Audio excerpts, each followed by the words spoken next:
of Knowledge Committee Senior Vice Chair, Senator Noy Morcoso, and Committee Vice Chair and Deputy Minority Leader, Senator Risa Veras. Morning, Your Honors.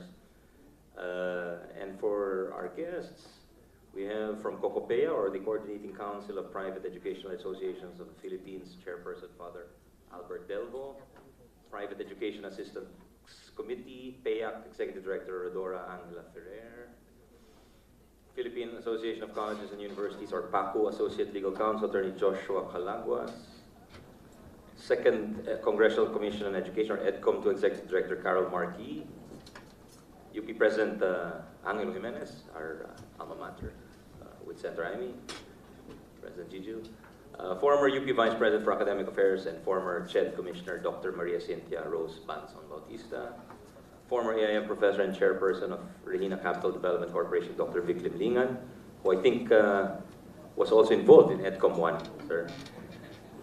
So, former CHED Chairperson Patricia Licuana is here. Yes, hi ma'am. STI College, Academy Chief Operating Officer Raquel Perez. Former Dean of the Ateneo School of Government and Senior Economist at the Ateneo Policy Center, Dr. Ronald Mendoza. On the way, he's on the way, okay. De La Salle, online, sorry. De La Salle University Chairperson of the Committee on National Issues and Concerns, Dr. Hasmin Liana, with Mr. Ricky Kabuksa. Hi, morning. And we have also Dr. Gisela Concepcion, Professor Emeritus of UP and the Executive Member of the National Innovation Council.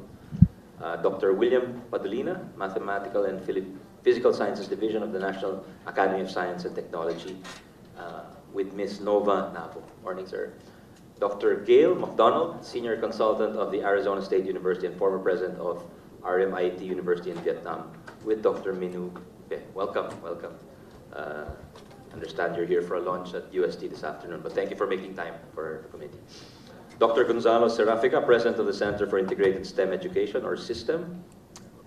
Morning, sir. Dr. Joel Coelho, Professor of Agriculture Biosystems Engineering at the University of Arizona. Online, who is with us online. And from the government agencies, we have Department of Education Attorney Bonvel Castillo, Philippine Regulation Commission Attorney R.J. Rosales with Attorney Melissa Comafay. CHED, from CHED, the Commission on Higher Education, Attorney Peter Lloyd Carpio. Did I miss anyone?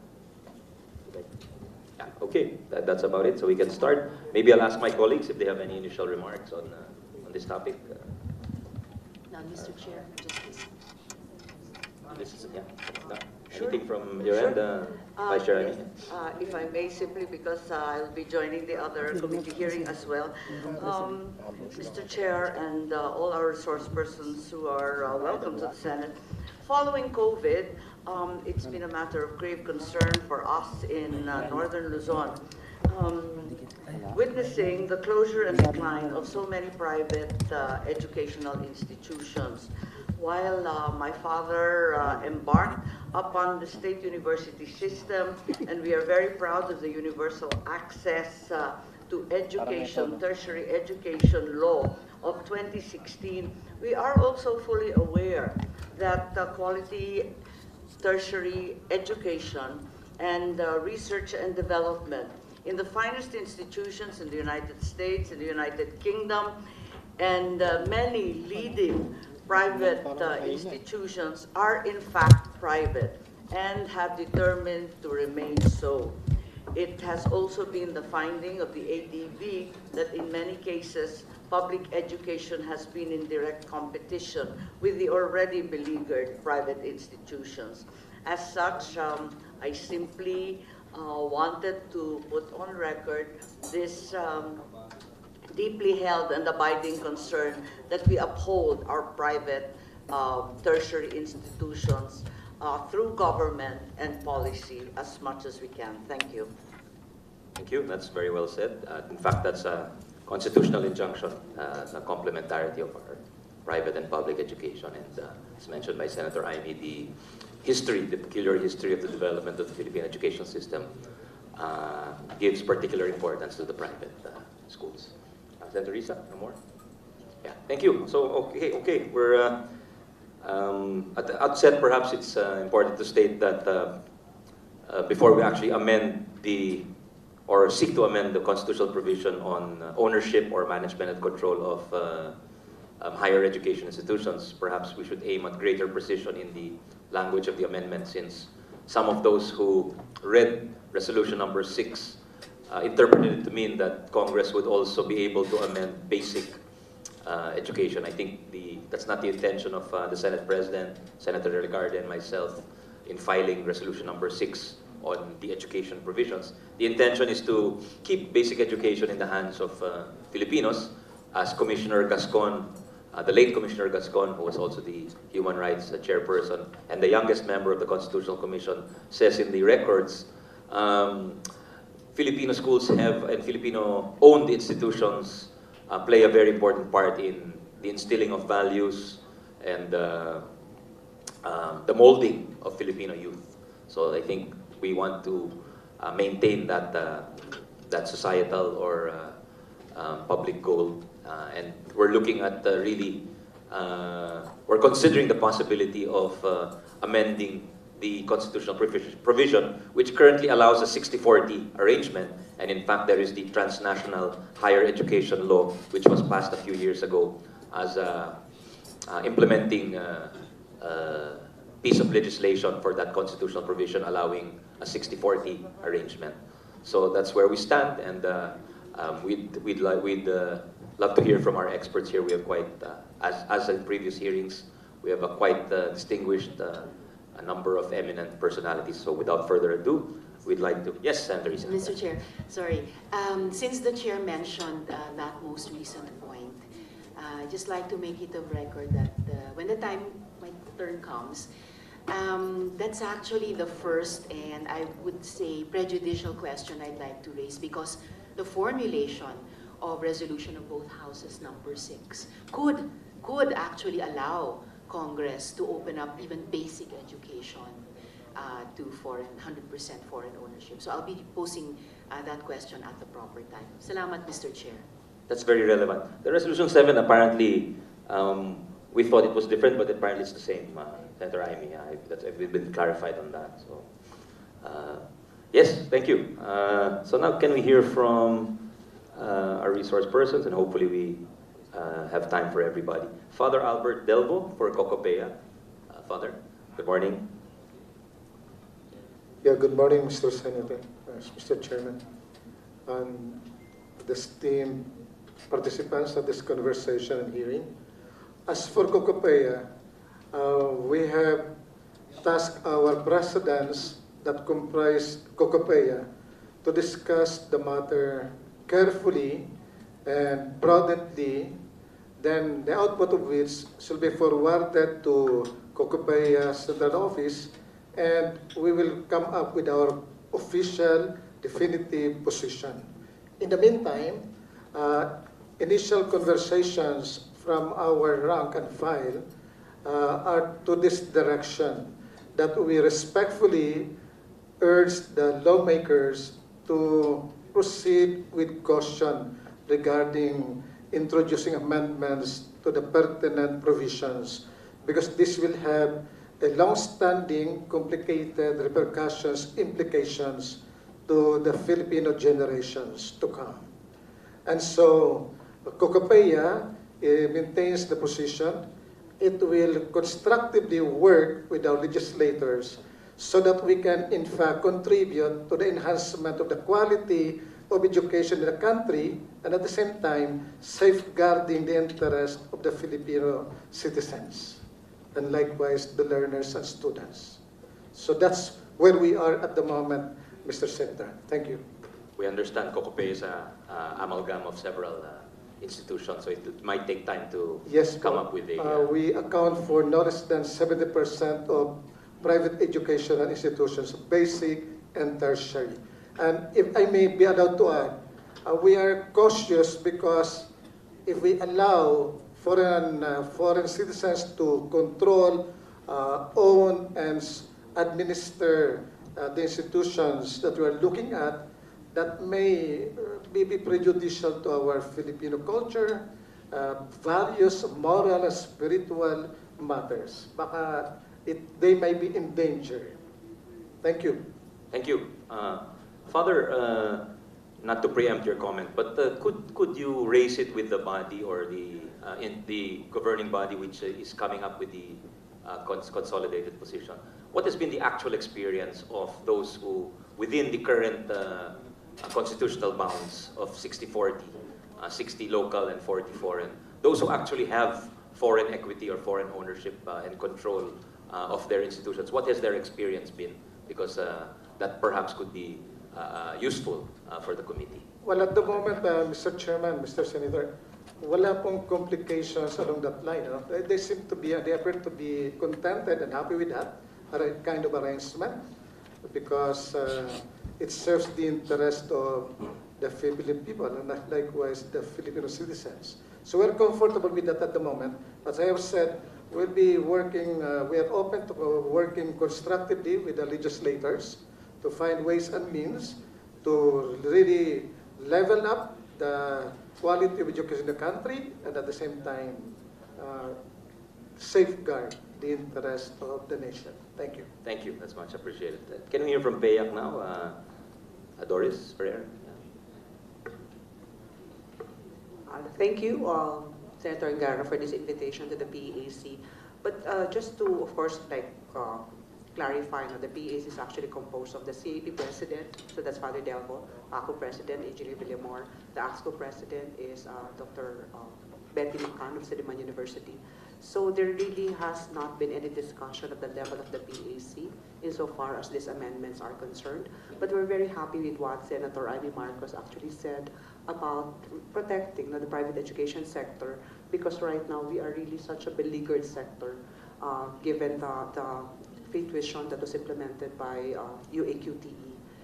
And we also are very happy with the work, Senator Angara, you know this, of how we really want to pursue operationalization of complementarity. I think that is where PAC is right now, being the co-implementer of the GASPE programs in basic education.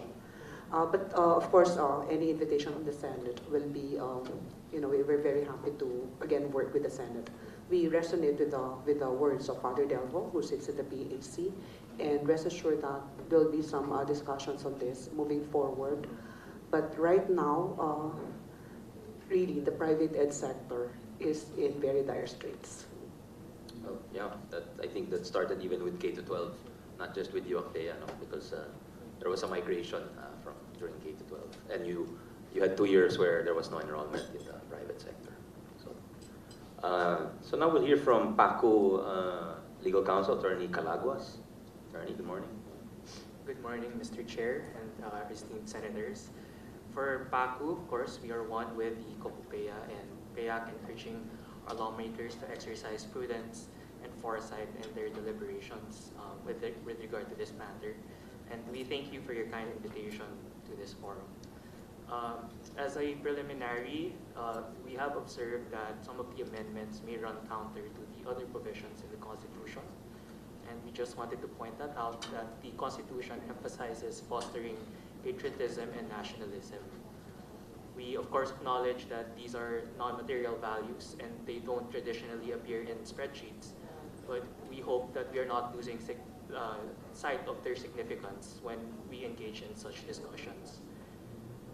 For PAKU, we support the goal of equipping Filipinos with the best training to become globally competitive citizens in the global world. We are supportive and we are glad that there are initiatives such as the Transnational Higher Education and the U.S.-Philippine Partnership for Skills, Innovation, and Lifelong Learning program that further this goal. We also support the recommendations of Edcom 2, which are outlined in their Year 1 report. And we are aware that government has scarce resources, and we hope that the recommendations of Edcom 2 are acted upon and included in all of this in discussions crafting policies that affect the education sector in this country. Again, we thank you for the invitation, and we look forward to hearing about the from our experts today. Thank you. Attorney. From Edcom, can we hear from Director Yi? Hi, Mr. Chair. Good morning, and to our senators and to our other resource persons. I believe we have a deck that will be presented. As you know, Mr. Chair, we have not yet taken this up with the other commissioners, and so this is not necessarily an Edcom position, but internationalization is part of our priorities for year 2. Yes. We started 12 out of the 28 for year 1, for which we have published a report on, but year 2, we will really discuss internationalization, particularly in higher ed. What we've done so far to prepare for this discussion is really to do a comparative analysis of existing policies, both in basic and higher education within ASEAN, and that is what we will present today, as well as considerations. So first slide, please.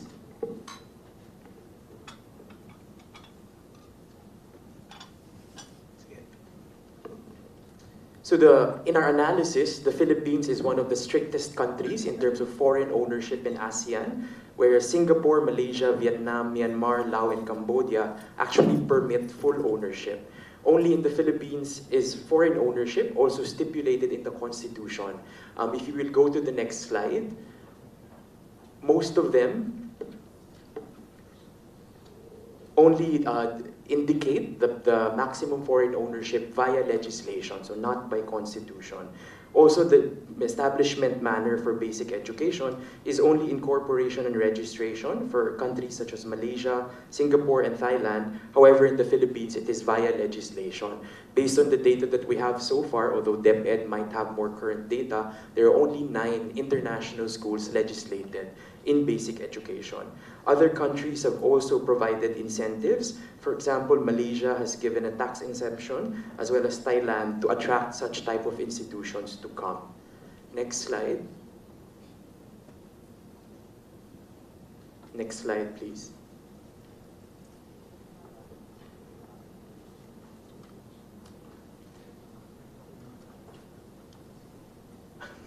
Our internet is slow, but let me read.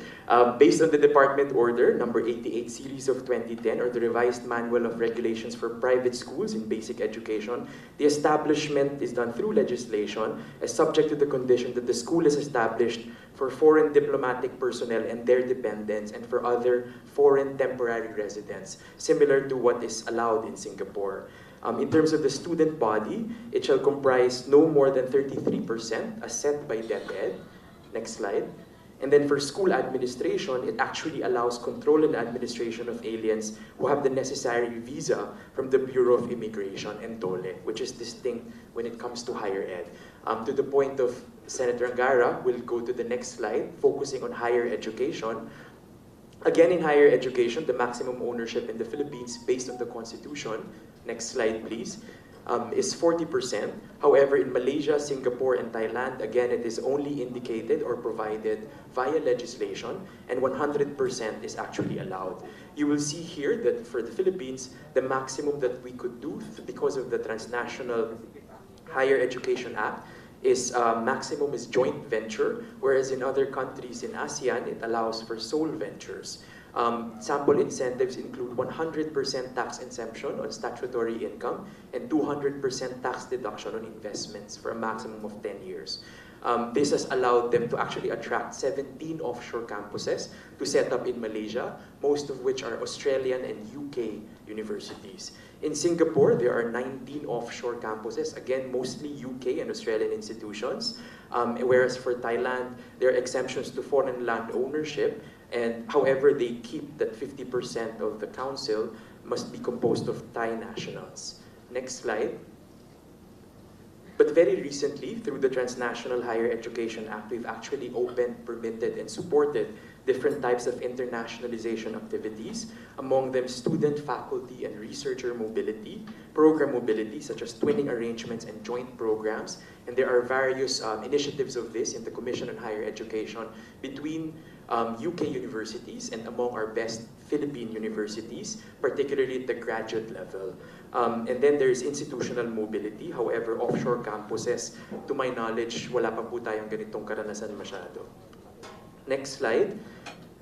In the MORFE, or the Manual of Regulations of Private Higher Education of 2008, it says there explicitly that foreign institutions may operate any degree program directly or indirectly in the Philippines, but no higher education shall be established exclusively for aliens, and no group of aliens shall comprise more than 1/3 of the enrollment. It also says that whatever is in the MORFE that is applied to private higher education institutions shall be applied also to foreign higher education institutions.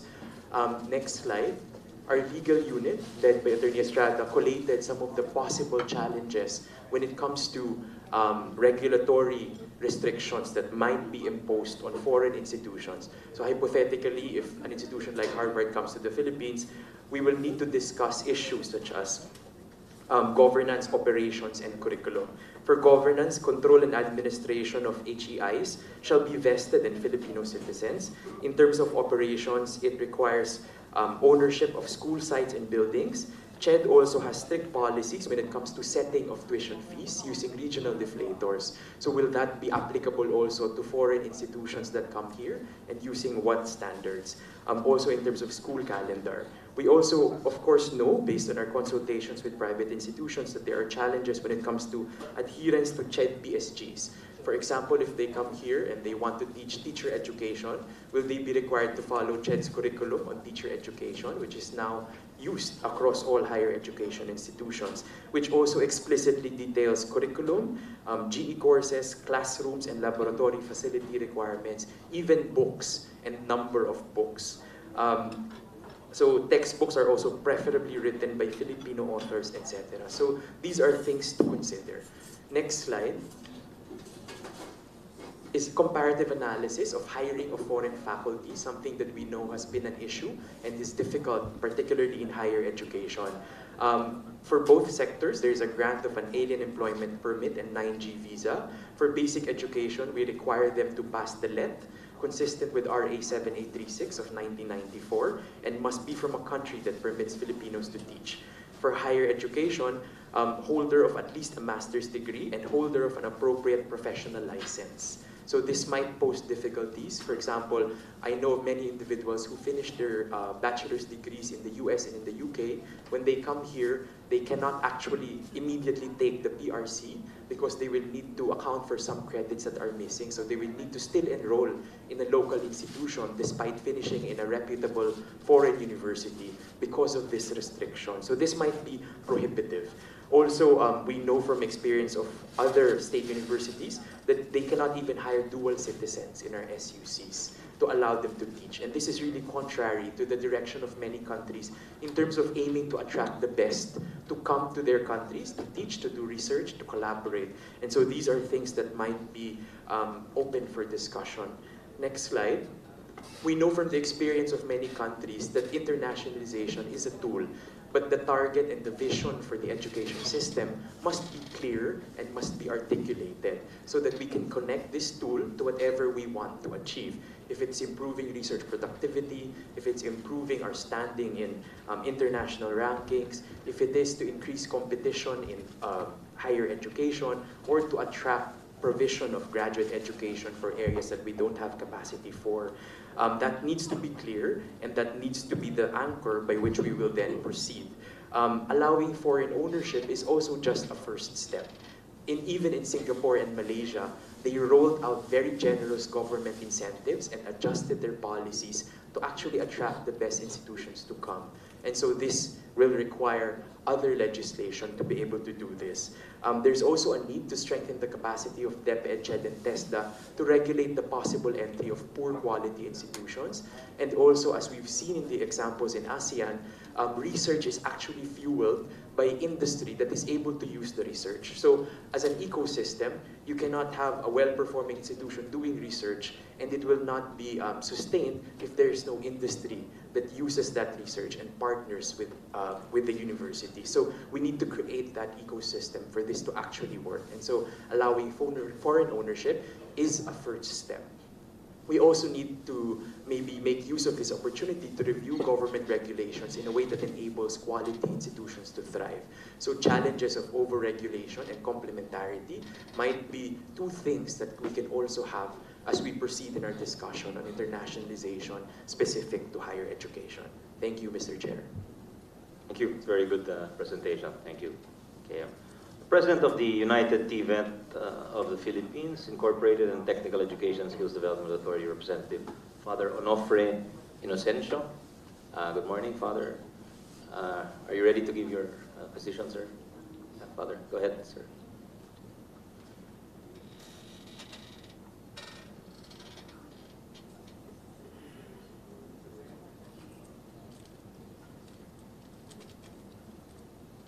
The interface of Tibet with higher education.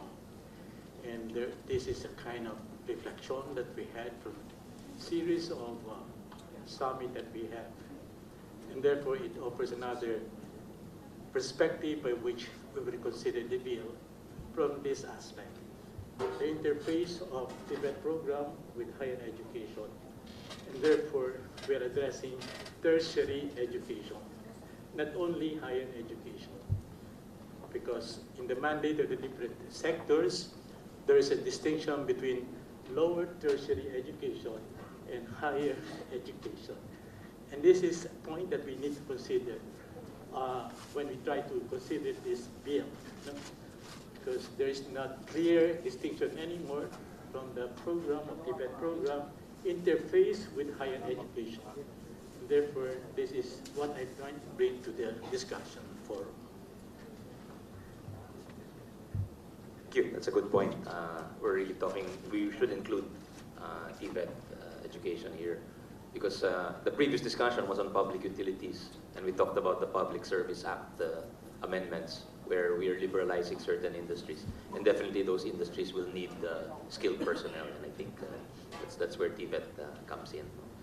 Yung binanggit ni KM na ecosystem, you need to feed into that ecosystem, otherwise they might go elsewhere. So next is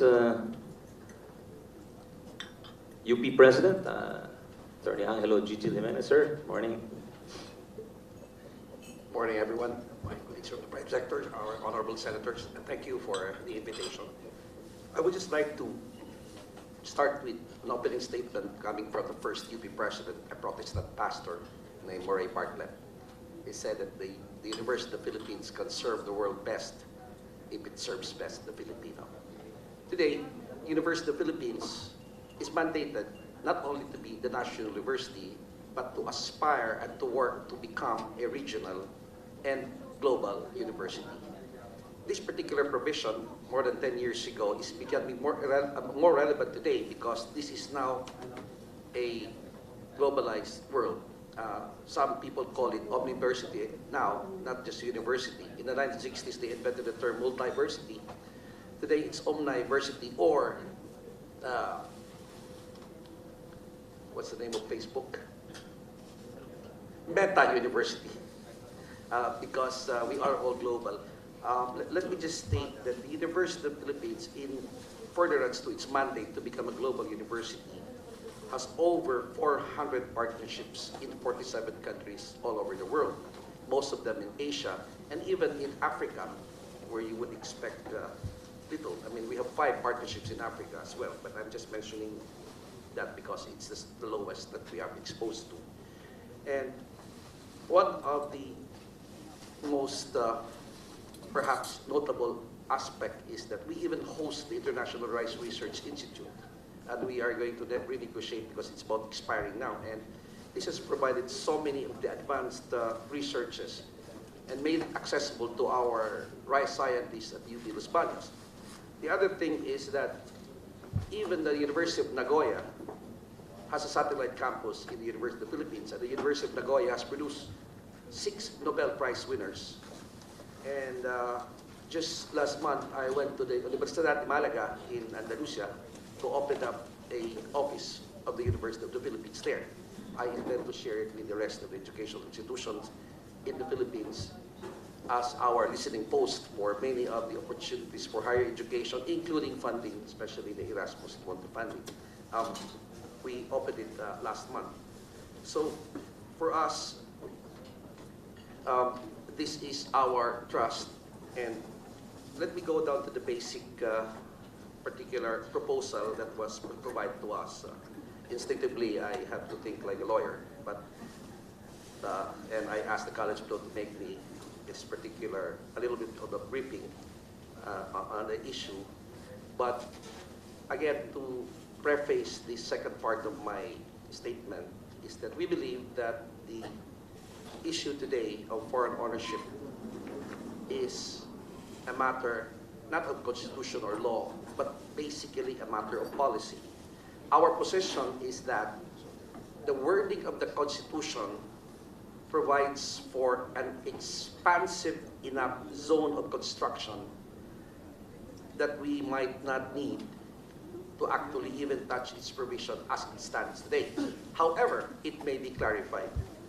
Let me just point out that in your aforementioned quotation of Commissioner Gascon in the 1987 records of the Constitutional Convention, even in basic education, they were not talking of disallowing foreign ownership. They were debating about the level of foreign ownership. So there is no statement in the Constitution that abhors foreign participation in the educational system. It is our position, Your Honors, that the more important question is what do we need from them, or what kind of foreign equity. The 60-40 didn't come from the Constitution as far as higher education. It came from the 12 regular foreign investment negative list. On the higher education, transnational higher education law, there is a clarification that foreign teachers are not public officers. This could pave the way for hiring of foreign professors in our country, and especially in government schools, because they cannot get tenure as of now.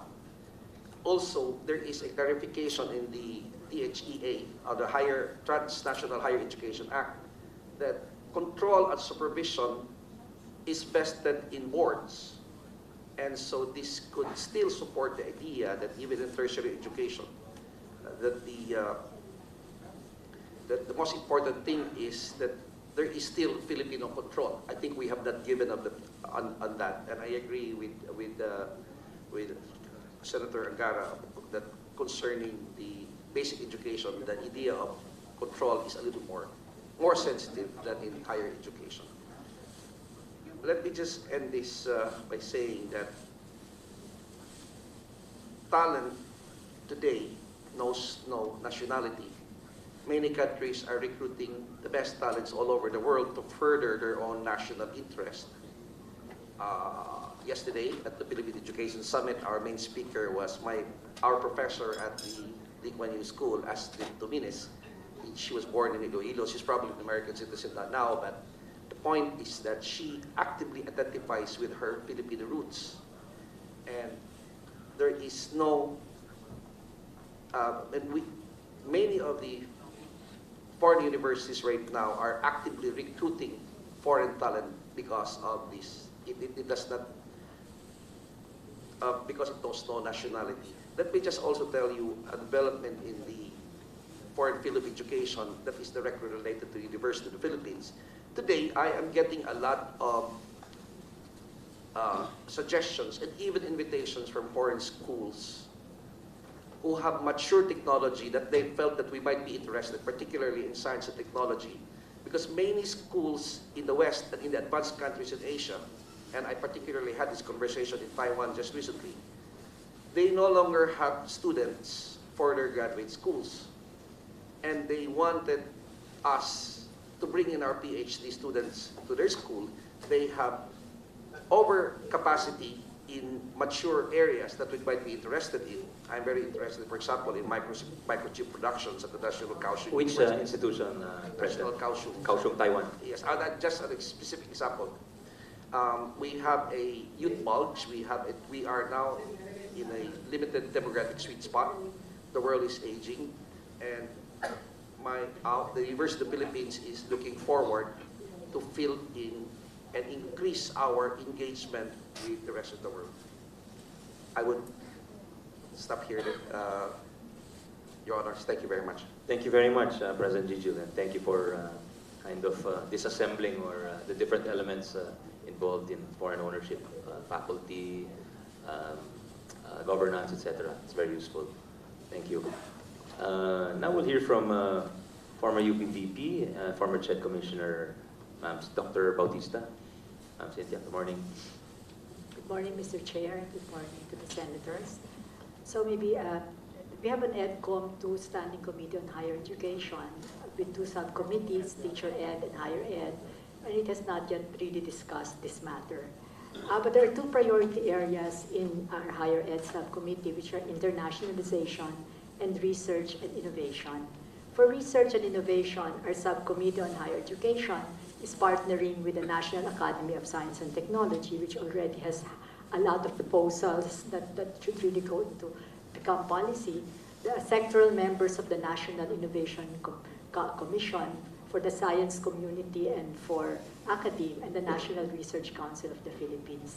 So I'm happy that we have representatives here from NAST, Dr. Padolina and Dr. Concepcion for the NIC, so they may be able to give their preliminary positions. But my comments focus on observations regarding the entry of foreign higher education institutions in ASEAN because of their implications for the Senate deliberations. By the 1990s and 2000s, Malaysia and Singapore were the 2 ASEAN countries that purposely and strategically envisioned themselves as international education hubs. Malaysia as a knowledge economy and hub for international students in the Muslim world, resolutely pursuing the restructuring of its economy as a knowledge-based economy that captures higher value-added sectors.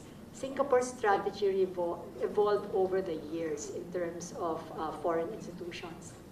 A cursory look at the list of its 19 offshore campuses, which E.D. Carol Mark mentioned earlier, suggests different arrangements. So they're not all ownership, not all of them are concerned about ownership issues.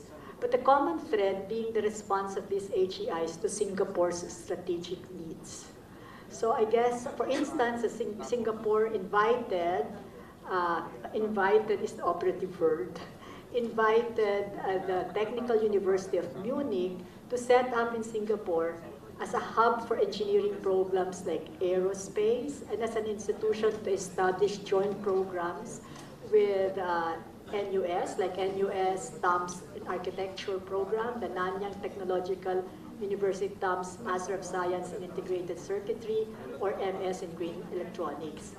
The National University of Singapore invited Duke University for its medical program so that they could develop its medical program, and later invited Yale University to establish a liberal arts college, since the British education system actually did not have the equivalent of the American GE. They just go directly to their specialization. In both instances, NUS and Singapore's Ministry of Education covered the costs of the establishment, supported it fully. So it's not like they're coming in and bringing in their capital. Some offshore campuses in Singapore are lodged in public partner institutions. So it's also subsidized by government. Government puts up the buildings in the university. For instance, they have the Culinary Institute of America in Temasek Polytechnic, Duke, and Yale in NUS. Some, like the Australian universities, are really part of their free trade zone agreements, so that the top universities will come in. But one thing is clear, for both Malaysia and Singapore, the choice of HIs to partner with is selective, targeting top institutions that would help them. In the case of Malaysia, it's really to help them also project the reputation of Malaysia because they were going to attract foreigners, but for Singapore to help them actually with their strategic interests. It is notable that in the case of Singapore, one study suggests that many of the offshore campuses established around the 2000s were set up with very limited time frames. So that includes Yale, having recently been announced to be terminated, for instance, their Yale relationship. And then, accordingly, the country has more strongly regulated, they have strongly regulated their foreign providers' access to higher education in the last few years, because they're now sure about what it is that they want from their higher education institutions. So selectivity in terms of strategic contribution to the country's socioeconomic goals and high reputation to further enhance the perception and reality of quality HEIs are operative words. As ASEAN's de facto education hubs at this juncture, top foreign universities are attracted to establish offshore campuses in Malaysia and Singapore because of a favorable education and business environment, like incentives, the ease of doing business, and the existence of a Singaporean and ASEAN market for students. So I guess the Philippines at present is not similarly situated, with a limited number of HEIs recognized by other countries to be of quality and insignificant, and I think other countries like Australia would say they only recognize this number of schools. With your permission, Dr. Sid, I just want to recognize Committee Vice Chair, Senator Pato de la Rosa. Morning, sir. Yeah, Sir. pasensya na po. Okay na po, sir. We're not in that position at the moment. We have an insignificant market of Filipino upper middle to upper class Filipinos. We have challenges in the ease of doing business and addressing corruption. For instance, for those who will be constructing buildings, procurement issues, etc. The small number of foreign students, and not because of the 30% cap, we really have a small number of foreign students coming here. Well, What's the 30% cap again? Could you refresh sorry, us? so the maximum number of foreign students that you can take in. And regardless of that, we really have a few of them. The seeming reluctance of the Philippine government to invest in strategic partnerships, and nuanced policies like the prohibition on hiring dual citizens that E.D. Mark mentioned earlier, are in disincentives for reputable universities. So it's against this backdrop, Mr. Chair, joint ventures, partnerships in the form of dual degrees, research and innovation programs have been attractive to reputable institutions. I think the President Gigi already mentioned some of our dual degree programs. There are different universities with partnerships with reputable British universities. The closest we ever had to government investment in a partnership with a top university system that cited the NUS-Duke partnership in its justification is the PCARI, the Philippine-California Advanced Research Institute, which faced numerous challenges from beginning to end. So I think Dr. Padrino... We finished the cycle of PCARI, because I remember there were, when the turnover to the new administration, the previous administration, there was some resistance to it. So I don't remember kung natuloy ba yun. They finished there was 3 cycles. There were supposed to be 3 cycles. I think they finished the cycles, but they're calling it by another name now. It's called Lakas. Okay, so we have to learn from this. And if you have to open up to foreign HEIs, are open to foreign HEIs, if you have to open to outsource foreign, they must be addressing clear strategic goals. It's like Singapore needed engineering, needed to beef up its engineering, so they invited, I guess, that might be by invitation.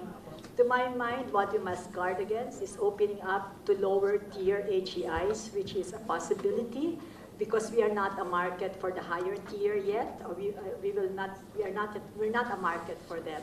So the ones who will come are those who will be of lower quality. So we have to actually guard against that, which will further erode the reputation of the Philippines. You're saying it should be a race to the top, not a race to the bottom. Because our reputation is not as good as we imagined in the 1970s. Our reputation for diploma mills is very high, and we do not want to erode that. So while safeguards may be put in place through legislation and executive orders, I guess you also have to be careful, to be mindful of our implementation track record, a culture tolerant of circumventions of regulations, lack of capacity of regulatory bodies to regulate substandard HEIs, even among the Philippine HEIs. They are among the considerations also the positive or adverse impact on the private education. Should be more targeted, research and innovation. Mr. Chair, if I may be allowed to share, because I was... Of course, sir. Yeah, Dr. Padulino, please go ahead. And the honorable senators, PCARI was a novel attempt to try to get some kind of shot in the arm with our R&D programs in in the Philippine higher education institutions, it was focused on two areas. The health innovation and translational medicine, and information infrastructure. And through the good connections of Mr. Dado Banatao, we were able to connect with University of California, Berkeley, a very highly ranked institution. We did learn a lot of lessons. The first one was really on the matter of negotiating and dealing with American universities. And if we want to deal with other universities in other parts of the world, we will also have to learn their administrative cultures. But we also found some practices that we would probably be able to adopt in order to enhance our research environment. But of course, our relationships with them were very much affected by the pace that we could adopt, because they work faster because their system is more mature. And so there were some delays. I could not attribute all of them to procurement, but there were some institutional policies, internal, that needed to be tweaked in order to keep pace with the kind of activity that we had at the other side of the Pacific. So those are the two major lessons, I think, Mr. Chair, that I could share for now with regard to PCARI. There are more, of course, but for now, I would end there. Thank you. Thank you. But just to put it on the table, you can answer it now or later, Your Honors. But really, we're concerned with the larger goals of the program and how successful were we in achieving these, meaning technology transfer, maybe creating new industries or helping existing industries move further along in terms of value adding, among others, things like that. The conversation about an ecosystem, basically. And the complaint is we produce a lot of graduates, but there's no ecosystem for these graduates to thrive in or to work in. So I think that's the context behind the PCARI, and we want to assess it that way. And these constitutional amendments in that sense, because the President will probably sign the Tatak Pinoy law in a few days, and that's an attempt at industrial policy. And that's because we precisely, that wants to address the lack of ecosystems in various industries. So the scientists, the more advanced medical professionals, etc., may have a place at home to work in. So, yeah. Dr. Licuana, do you want to chime in here at any point? Nice to see you again. Good morning, Mr. Chair, Your Honors. Yeah, I was just whispering to Dr. Bautista if it would be okay to say this, that basically, well, since I'm retired, and I was about to say you're no longer in government, so I think it's okay to say. I'm safe, yes, exactly. I think part of our problem with PCARI is that we met resistance every step of the way. We weren't even facing our international counterparts yet. But here, and right here in these hallowed halls of the Senate, there were so many skeptics that were saying, "What, can you eat research? What's it for?" So basically, we have to look at that too. The ecosystem requires also support from the very top, the policymakers, and that was not enthusiastic, I must say. Sorry, thank you. I remember that. I remember that because the budget debate was torture. Torture was. There were some years where I sponsored that budget, higher education. I was still a vice chair and not yet the chairperson, so I remember that very well. And of course, some things were lost when the change of leadership. But yeah, if you could submit something, it's really our first attempt. It was, in a way, it was paradigm breaking or shifting because we wanted to move out of our comfort zone and attempt something new. And of course, there will be resistance anytime you do something like that. So, yeah, maybe we can talk about that in detail, greater detail in another time. But it's good to learn from it. Can we hear from our friends from abroad? We have Dr. Gail McDonald, the senior consultant, because I understand they have an afternoon launching Dr. Gail McDonald is a senior consultant at the Arizona State University and former president of RMIT University in Vietnam, along with Dr. Minu Ipe. Yes, thank you for joining us. Thank you, Senator Ngara. Can I say that it's a real honor to be here, and I applaud each and every one of you in this room who clearly have a passion for education as a public good and as a mechanism of both economic and social development.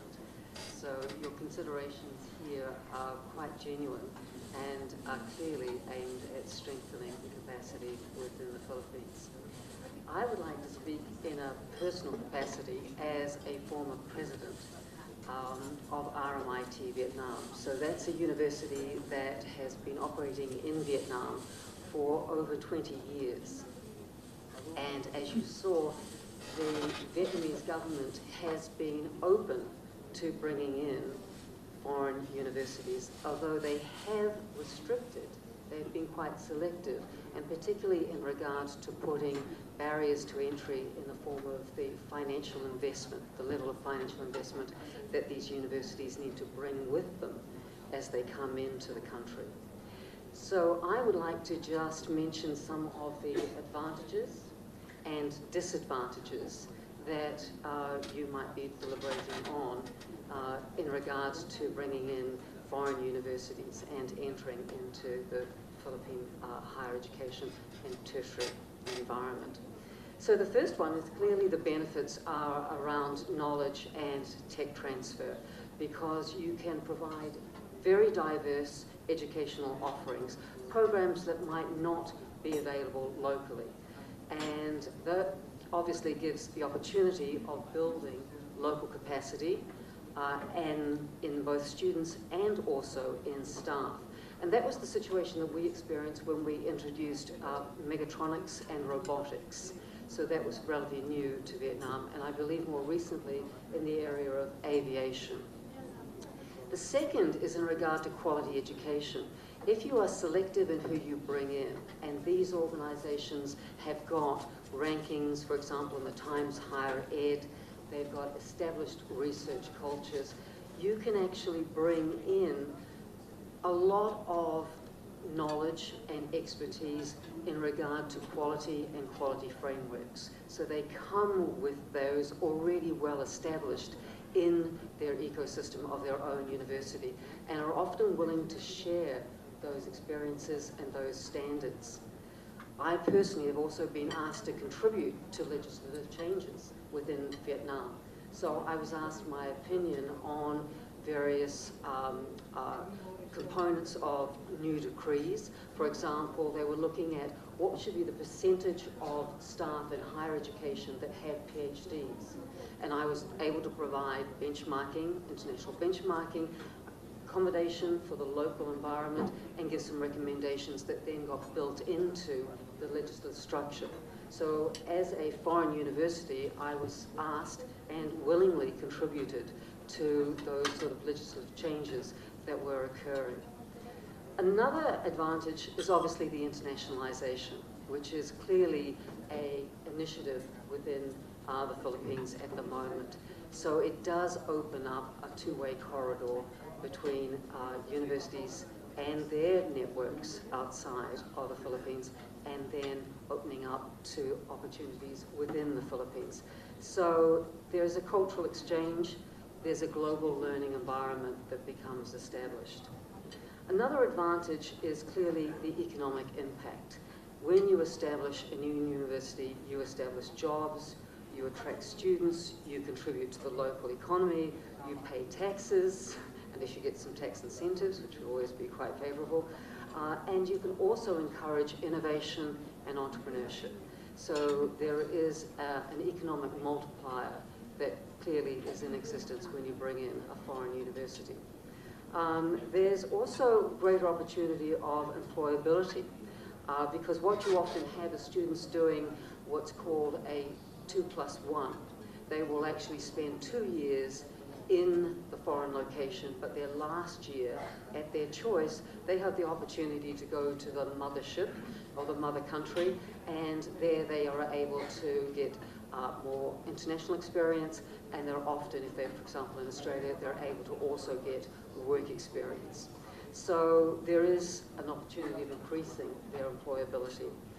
And you've also got networks that extend out into the industry partners. So for those universities that come into a new environment, they bring with them their own industry partnerships, which are already well established. Now, I should mention the disadvantages, right? In all honesty. There are some disadvantages. One is that you often get brain drain, as students that go overseas don't necessarily come back. So that is a very genuine concern where talent can go abroad and you can lose it.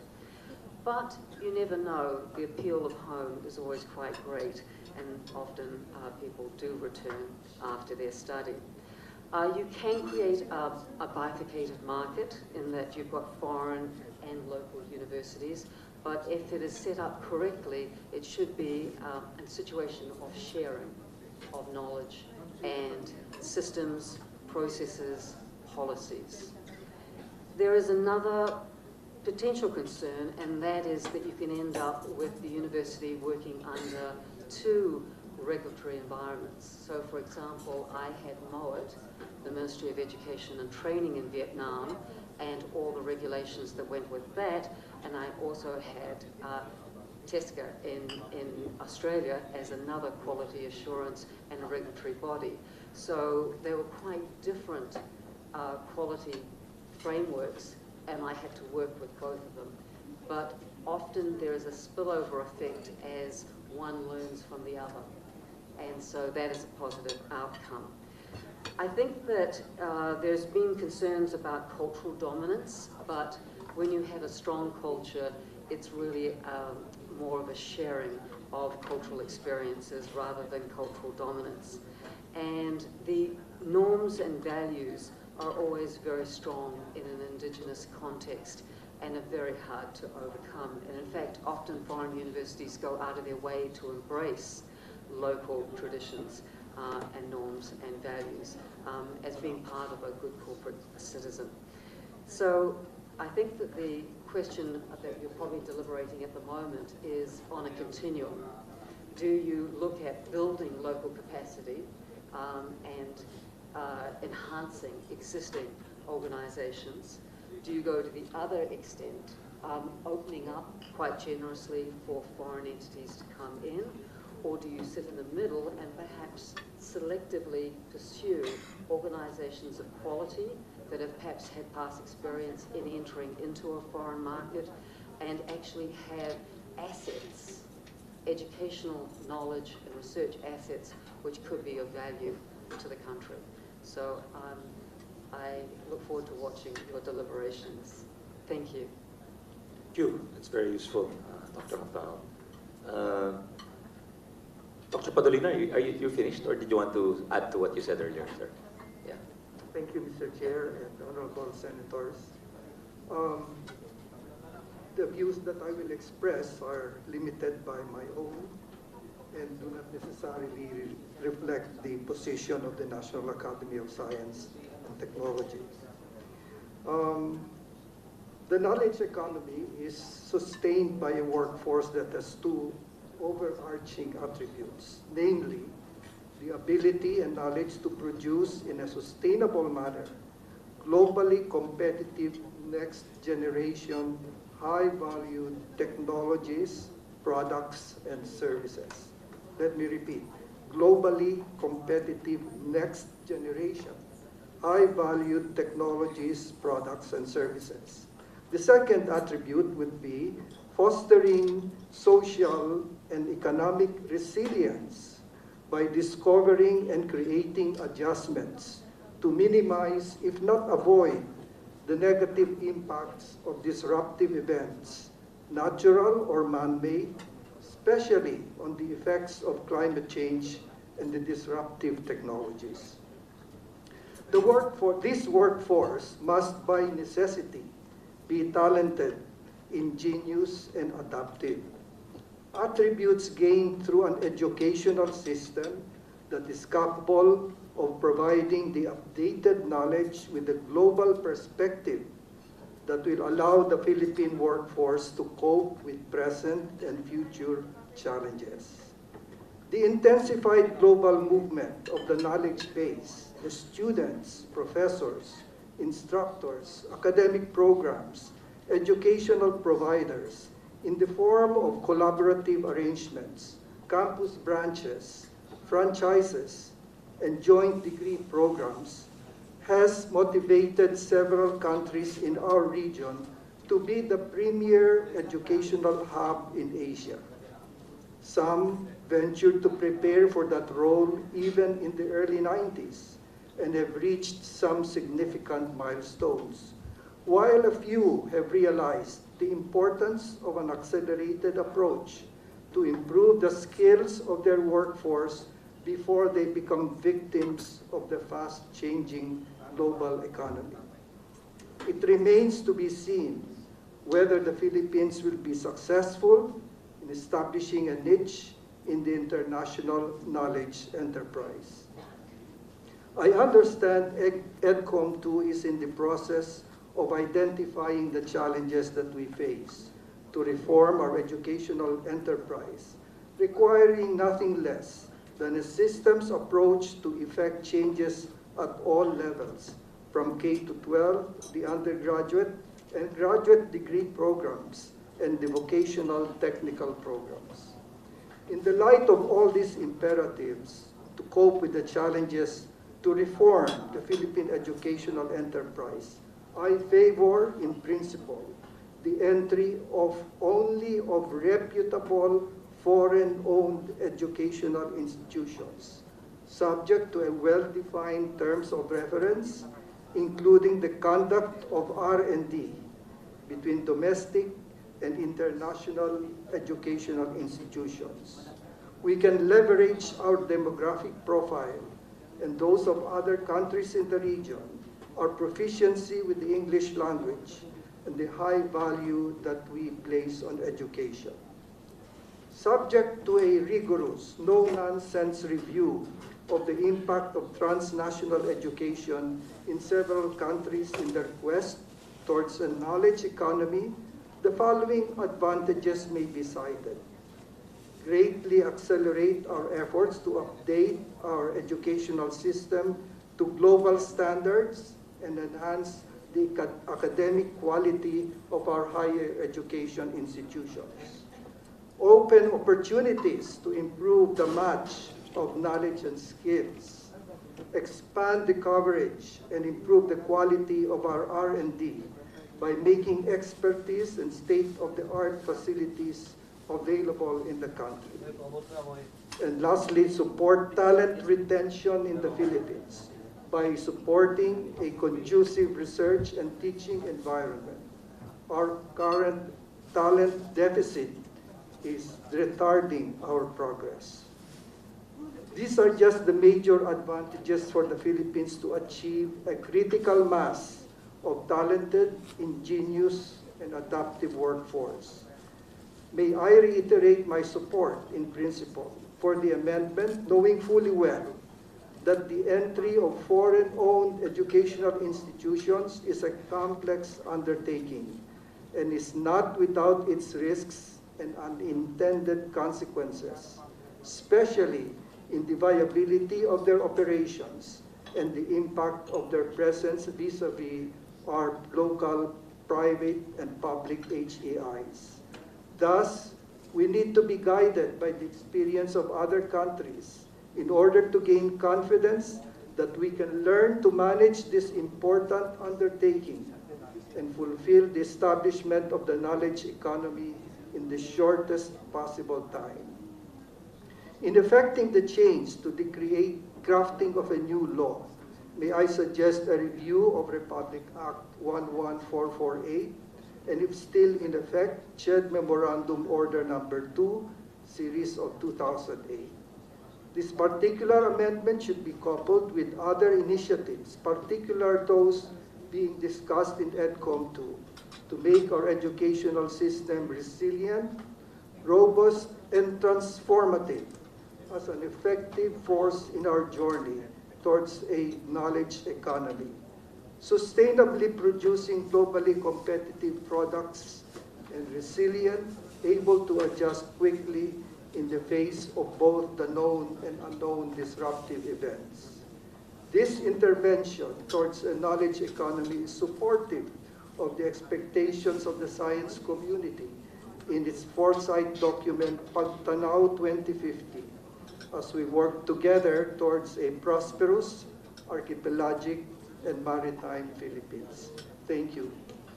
Thank you very much. Very good, Dr. Padalina. But unfortunately, we can't really act on some of those recommendations because they're beyond the jurisdiction of the committee.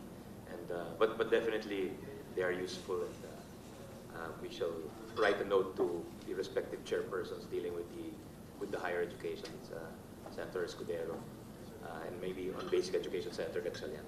Thank you very much. Dr. Licuana, did you want to add to what you said earlier? Yes, please.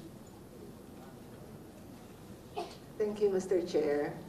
If you will allow me, I have prepared a statement. Please, ma'am, absolutely. As a citizen who loves her country and worries about its future, I share the dismay of many over all this fuss about charter change at a time when the country has so many serious problems. I'm not convinced that amending the Constitution is the solution to our economic woes. Foreign direct investments are neither helped nor hindered by the Constitution. FDIs that have recently pledged to come into the country did not make charter change a condition for their entry, and those that have chosen to go elsewhere in the region did not give the so-called restrictive provisions of the Constitution as a factor, but rather named issues such as bureaucracy and corruption.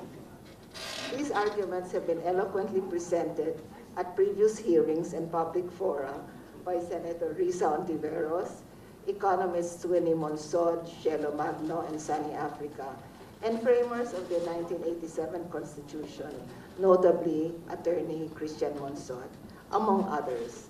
So I need not go over them. Let me just say that I believe that the time and resources being spent and to be spent on charter change is an unconscionable waste. Focusing on Article 14 on educational institutions, I assume the intention of adding the word basic to education at the start of the section is to apply the amendments only to higher education institutions. My general view as an educator is that this distinction is unnecessary because I do not favor amendments to restrictions on foreign ownership of educational institutions at any level. More specifically, I would like to remind everyone, and Mark has so eloquently reminded us, that Edcom 2 has been convened. The Commission has completed its first year and will continue its work for 2 more years. Let us see what this Commission, which is dedicated to analyzing the situation of education in the country, proposing solutions to problems, and identifying what the system needs in order to develop its full potential to serve all Filipinos, will have to say about foreign ownership of schools. So far, its over 300-page first-year report spells out in no uncertain terms the dimensions of the crisis in Philippine education, but does not even hint at the need for change in the policy on ownership of schools to address these problems. The message to us from Edcom 2's Year 1 report is, the education crisis is real and it is serious. Let us not waste any time rearranging deck chairs on the Titanic. Foreigners holding equity stakes in Philippine schools is not a problem per se, since in principle it would provide sorely needed resources for education. The dangers of possible undue foreign influence on students is mitigated by the fact that DepEd and CHED have well-specified curricula and standards. This model is already an option for stock universities, and many HEIs are productively pursuing partnerships with foreign universities, as we have heard around the room. CHED's internationalization policy encourages and supports this. Such partnerships could and should be developed further without charter change. But don't we want to consider what our neighbors like Singapore and Malaysia have done? My view is that the circumstances are different. The Yale National University of Singapore project stands out for consideration. Singapore wanted to develop the creativity perceived to be missing in their otherwise well-developed and high-performing educational system. They approached Yale to create a first-rate liberal arts college in Singapore. Yale provided the curriculum and the faculty, that is, the intellectual capital. Singapore provided the funds in full. Obviously, this model does not apply in our situation. Incidentally, Singapore decided to end the Yale NUS project, mainly because it was too expensive. In Malaysia, we see another type of experiment, that of foreign university branch campuses, or FUBCs. These are educational institutions, mainly from Australia and the United Kingdom, that have been invited to set up their branch campuses in Malaysia and provide equivalent quality education. This model works well in Malaysia, where university admissions is quite restrictive because of the limited number of universities. This is not the situation in the Philippines. FUBCs also work in Malaysia, where the level of the country's economic development enables significant numbers of locals to afford the higher tuition charged by foreign universities. Again, this is not the case in the Philippines.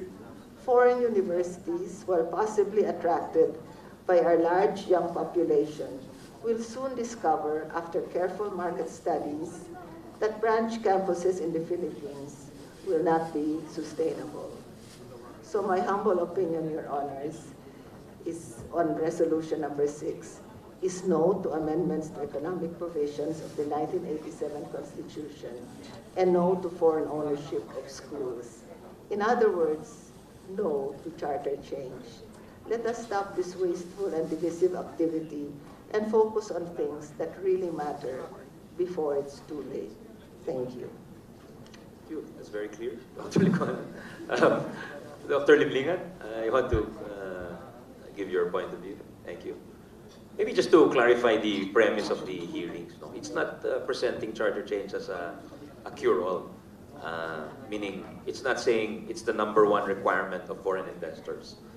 In fact, in the first hearing I said, let's not, even if we change the charter, if we don't address things like corruption, bureaucratic red tape, then, you know, it will be for naught. So I think the question must be tweaked a little bit in the sense that it's not an all or nothing approach, meaning do we need charter change at the expense of all the other legislative and administrative reforms? It is more of, will charter change, will amending the charter help bring us to the promised land of a greater prosperity, etc. So I just want to retweak that because a lot of the arguments, even in previous hearings, were, is this the only solution? It's not. Clearly, it's not. It's not the only solution. But is it a solution? More. That's the question I'd like to posit to the body. Rather, not is it the only solution, but is it a possible solution alongside a whole slew of other reforms? Because I'm looking at it as a legislator, and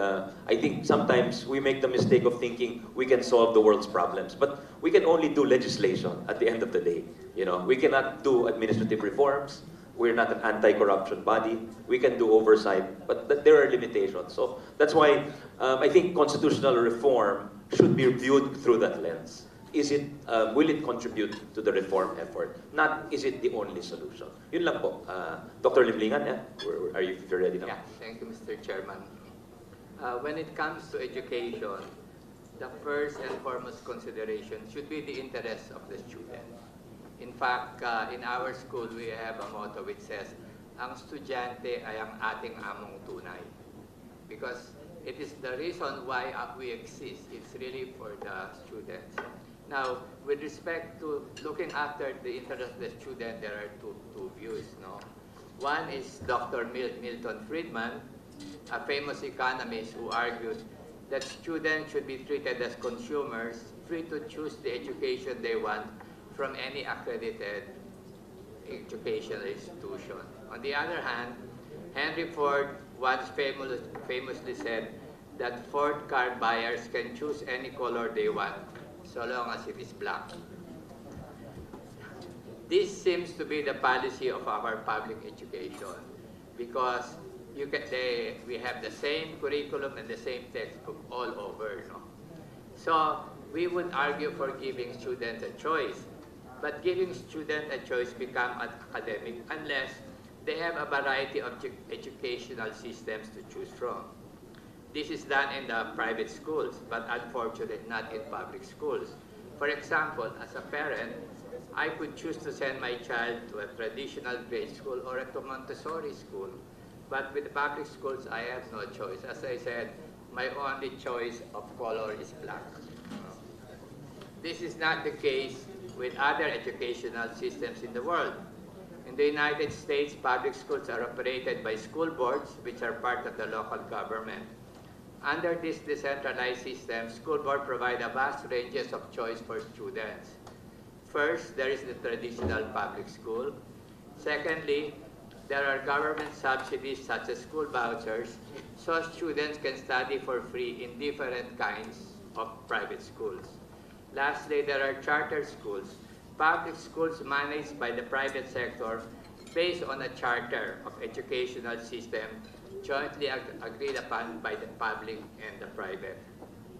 Note that school vouchers are a critical factor in giving students a meaningful choice. If a poor student has to choose between a free public school and a for-pay private school, there really is no choice. As one private school president noted warily, it is hard to compete with free. It is in this light that we take the position that we should allow non-Filipino entities to operate in the Philippines. We understand that this provision has been placed due to national security considerations. If so, other safeguards can be placed by both our educational institution and national securities to take this place of this prohibition. For allowing non-Filipino educational entities to operate in the Philippines mean more choices and opportunities for our students. We will note that the National Education Policy 2020 of India promises higher educational reform in many areas, and internationalization is prominent among them. The NEP 2020 recommended allowing foreign universities ranked in the top 100 categories to operate in India. Therefore, it is for this reason, thinking of the interest of the student, that we are for allowing more choices for the student in terms of allowing them to come in, non-Filipino entities to come in and operate in the Philippines. Thank you, Mr. Chairman. Thank you for the examples as well, Dr. Limninga. Can we hear from Philippine Association of Private Schools, Colleges, and Universities, Dr. Antonio Del Carmen, who's online, I believe. Dr. Del Carmen, can you hear us, sir? Yes, good morning. Yes, from PAP School. Yeah. Morning, sir. Please go ahead. Well, on behalf of PAP School, we also would like to manifest our position because many of our schools are mainly located in the provinces. These are small, medium-sized colleges and schools in the provinces. And we have this fear or that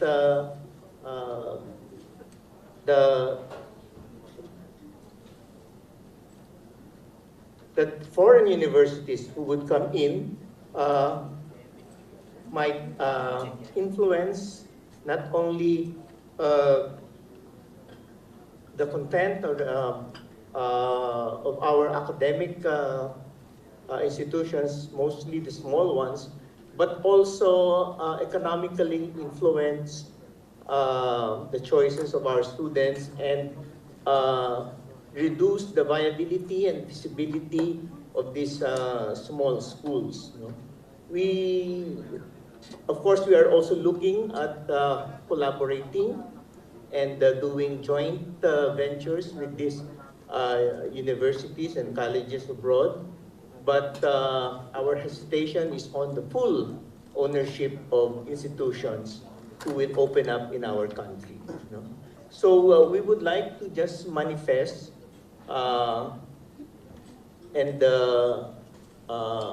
share the interest of our small colleges and universities, mostly in the provinces. And while we are open to doing collaborative work, especially in research and advancing the use of technology in our schools, we also would like to ensure that our small colleges, especially those who are family-owned, can continue to thrive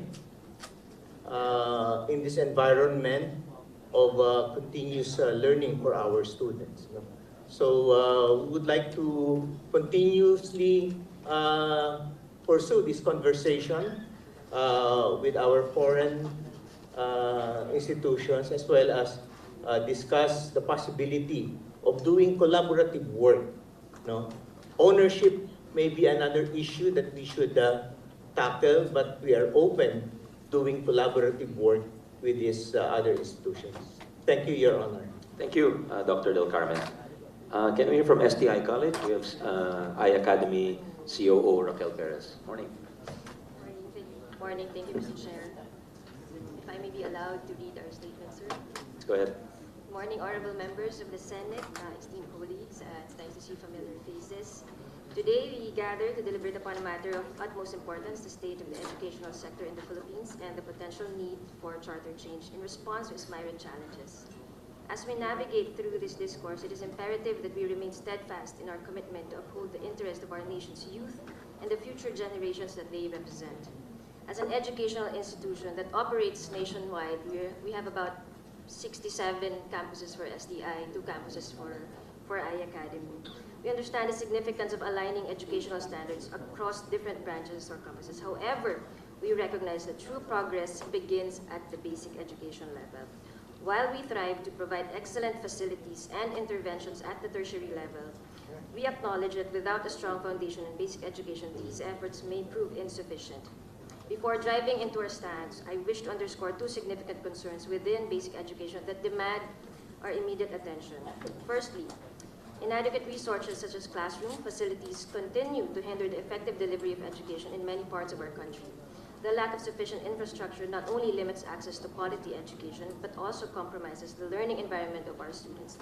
The absence of proper facilities in institutions remains a persistent challenge, contributing to disparities in educational outcomes. Second, the issue of teacher quality is of paramount importance in shaping the educational landscape of our nation.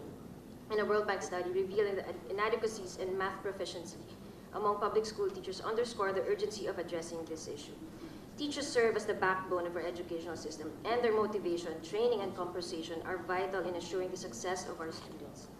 Our stand is clear. The current problems plaguing the educational sector do not necessitate charter change, but rather demand greater support and attention directed to education. Allow me to elucidate upon our stance and provide a more overview of the prevailing issues and proposed solutions. First, let us address some of the prominent challenges facing our educational system today.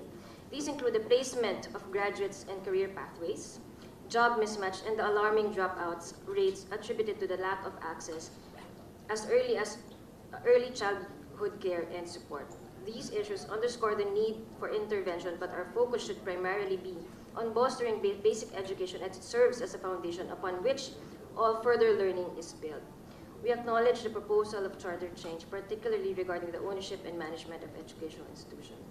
While there may be arguments in favor of relaxing restrictions on foreign ownership, we must exercise caution and prioritize the preservation of Filipino values and the cultivation of national identity.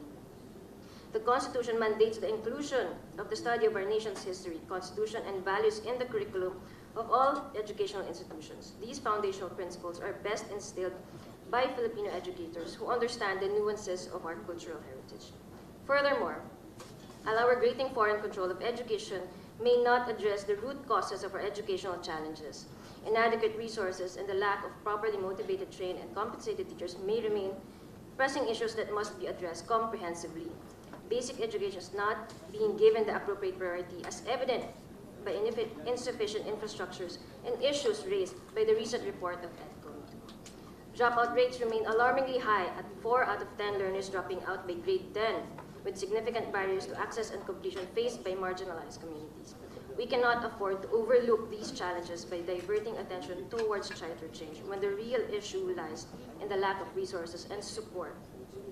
Moreover, while foreign investment in higher education may bring about certain benefits, we must remain vigilant against potential pitfalls such as commercialization, brain drain, and widening socioeconomic disparities.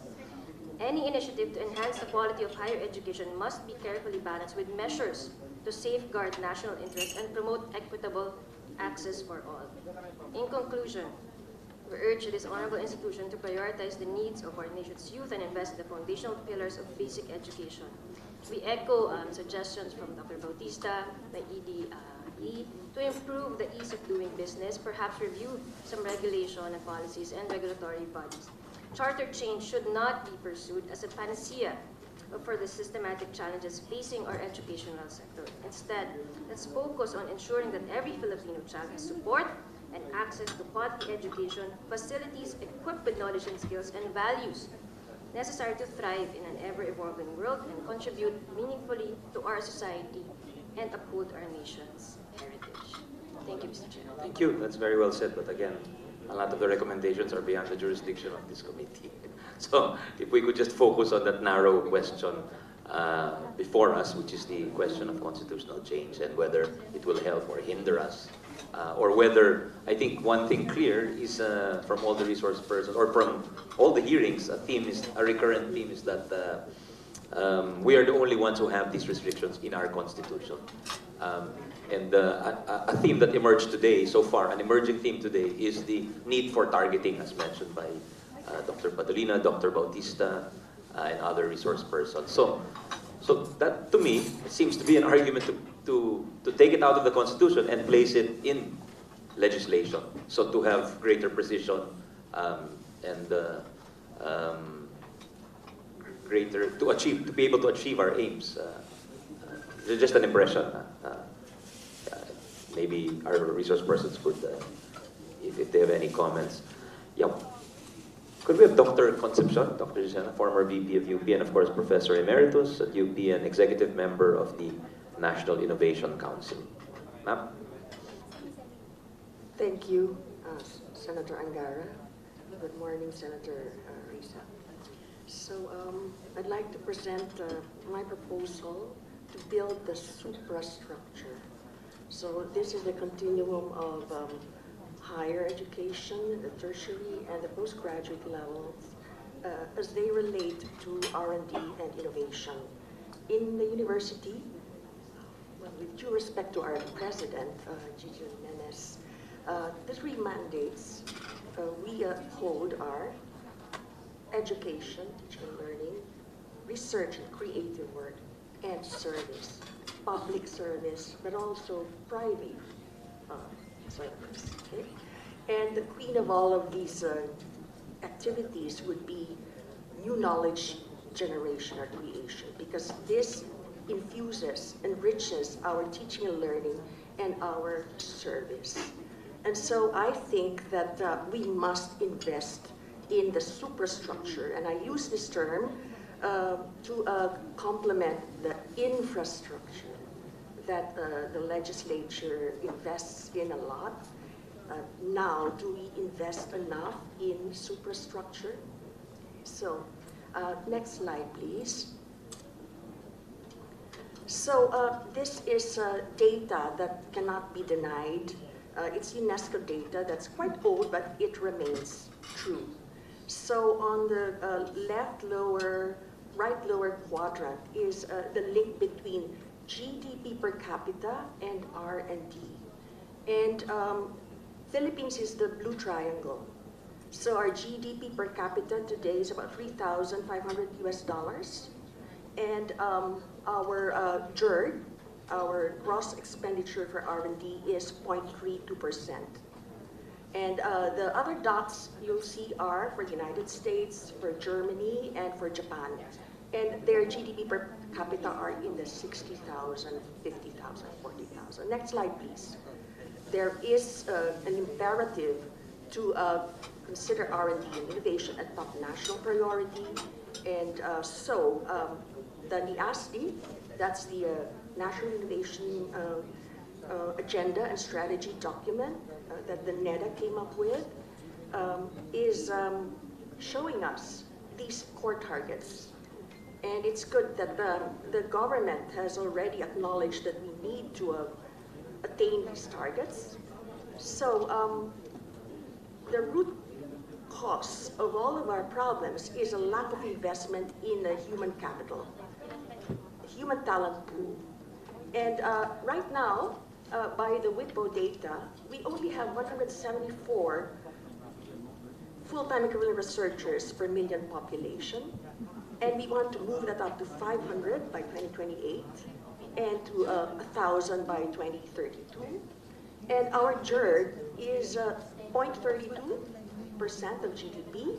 We want to move it up to 1% of GDP and to 1.6% of GDP by 2032. Next slide, please. Now, those core targets, if achieved, would allow us to also achieve the other core targets. And it's nice because this document shows us our knowledge and technology outputs and our creative outputs. And they're data generated by the GII. So this has been recognized by our government, by NEDA. Next slide, please. So now let's do the comparison. Again, the data is from the WIPO, and our information is in the blue column, and we are being compared and contrasted with Indonesia, Thailand, and Vietnam. And we're actually being benchmarked with Indonesia at the present by the ADB. But let us tell you what we have in the country, and there is great opportunity because we have graduates in science and engineering of 22.8% of total graduates, and I'm trying to get that number of total graduates from the CHED. But I just got this from the PSA. 1.1 million high school graduates go into the academic track, and 500,000 go to the Tech-Voc track, and we don't know what the graduation rate is. We know there is not 100% or even close to it. But if you go by these numbers, there are enough STEM graduates that we could move or channel into the postgraduate level, which would be required for independent research and innovation. So in UP, we are trying to increase the number of PhDs among our faculty. So when I was VPAA of UP, I aimed to move it from 30% to 50% to reach Thailand's requirement of 70% for national universities and Malaysia's requirement for 90% for their national universities. But sorry, just to clarify that requirement. Yes. What are we requiring? Sorry. PhD level number of faculty. PhDs from state universities, from national universities, public universities. For a national university to be just the identified main as university. national. Yeah, in Thailand, at least 7% PhD 70. faculty. And Malaysia, 90%. By now, it's 100%. Okay? And, It's a little challenging, President Gigi. po, kaya po yun yung ano ngayon banner ano ni President increase the number of PhDs. Okay, so anyways, that's number of researchers. We are 174 researchers per million population, hindi po lahat yan PhD. Look at Thailand. They have 10 times our number. 1,790 per million population. Vietnam has 4 times our number, Madam McDonald. 4 times. Indonesia has about double ours. Okay? And then for our GERD, well, Indonesia is the same level, but it's got a huge GDP. Huge GDP. Of course, their population is also bigger, but we're, catching up, like 115 and they're 200. And then look at Thailand invests 1.1% and Vietnam invests 0.5%. This data is probably not the most accurate. It's 2022. Next slide, please. So, what good is infrastructure without the superstructure? So in my closing remarks at the NAST launch last September, I championed this goal to increase our experts to 500 in 2028, to 1,000 per million population in 2032, and to increase our GERD from 0.3% to 1% by 2028, and with a GDP of the Philippines in 2022 of about $400 billion, and it has grown larger in 2023, and we expect it to grow even more. Current GERD of 0.3% of GDP translates to USD $1.2 billion. How much more do we need to spend for GERD? $2.8 billion more. Now, what good is spending all that $2.8 billion if you do not have the PhD level experts who can make use of that money very well? Bottom line is, it's all about the people. It's all about talent, development, and retention. Next slide, please. So, we know that the government is championing digitalization. Okay, like fintech, digitech, of course, space tech, and AI-IT expertise. That's very important. But I said to our entrepreneurs, startups, venture capitalists, MSMEs, and future innovators among our youth, we wish to see you transform your ideas into reality. We hope many more will pursue and invest in higher value agri-tech, aquatech, biotech, food tech, health tech, energy tech, materials tech, climate tech, recycling tech, aside from those other virtual techs. And many enterprises engaged in social innovation be the prime movers of socio-economic transformation of communities through the growth of circular economies in rural areas of our country. So innovation is not just about utilization and commercialization for CROI. It's also about social return on innovation in our communities in the regions. Next slide, please. So these are all guesstimates, or estimates, but they're very, I think, revealing and very, very meaningful, at least to me. The GDP of the Philippines, as we said, is about 400 billion.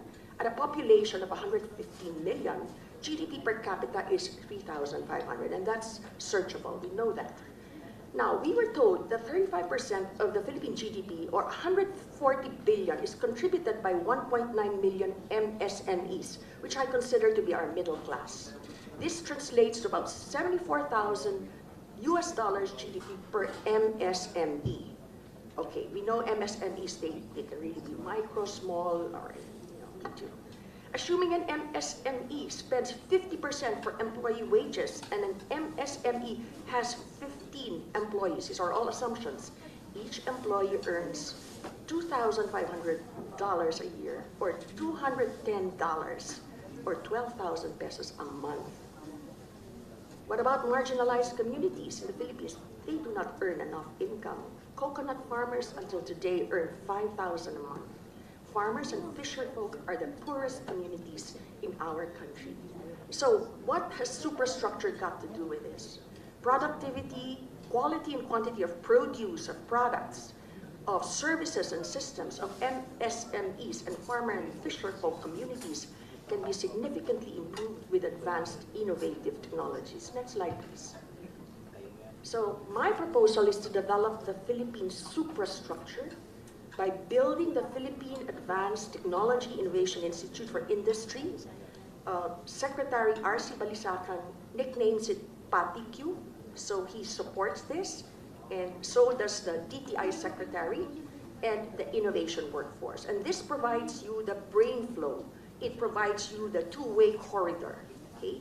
People coming in here and our own most talented, brightest students going out and hand-holding them, shepherding them back to the Philippines with the right incentives.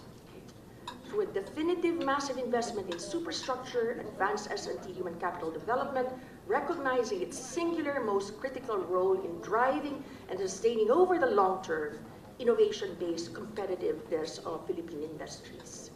And this is aligned with the priorities of the Asian Development Bank, to which I wanted to submit this proposal, and the administration of President Ferdinand Marcos Jr., which would be agriculture and food security in the context of climate change. So here we propose the establishment of an innovation institute and a massive postgraduate study abroad program. Next slide, please. Investing in the human talent pool. The critical role of S&T, human capital development, to sustain technological development and economic progress over the long term, improve the quality of life of a population, is recognized in all technologically advanced countries. Is the single most important definitive investment for sustained progress. Development of the human workforce or human capital resources, the advanced education and training of its brightest youth. Next slide, please. We have models. We have models abroad. So we have them in Japan, South Korea, China, Taiwan, India, Pakistan, and ASEAN countries such as Singapore, Thailand, Malaysia, Indonesia, Vietnam, who have invested in S&T HCD, sending thousands of their brightest students to the US and Europe for advanced studies. It's a numbers game. Taiwan sent 30,000 of their best and brightest decades ago. 3,000 came back, and they made all the difference in Taiwan, including Morris Chung of MIT and Stanford and Texas Instruments, who set up the Taiwan Semiconductor Company, TNS, largest provider of semicons in the world, the wafers. Okay. Challenge in the Philippines is directly linked to the creation of S&T knowledge and innovation with utilization, commercialization, and economic prosperity. And for our model, we could do the Fraunhofer model of a public-private partnership for applied research and business innovation in Germany. The link between scientific research and entrepreneurial growth is very close and well structured. So this is from the website. Every euro of public expenditure invested yields 3 to 4 euros in GDP. Well, that's very tough, but it's being achieved. And postgraduate studies, theses and dissertations, and RDB programs can be modeled after those in the Humboldt universities and Max Planck research institutes in Germany, RIKEN in Japan, Academia Sinica in Taiwan, done in partnership with universities. I'll tell you at this time from my SWOT analysis what the threats are.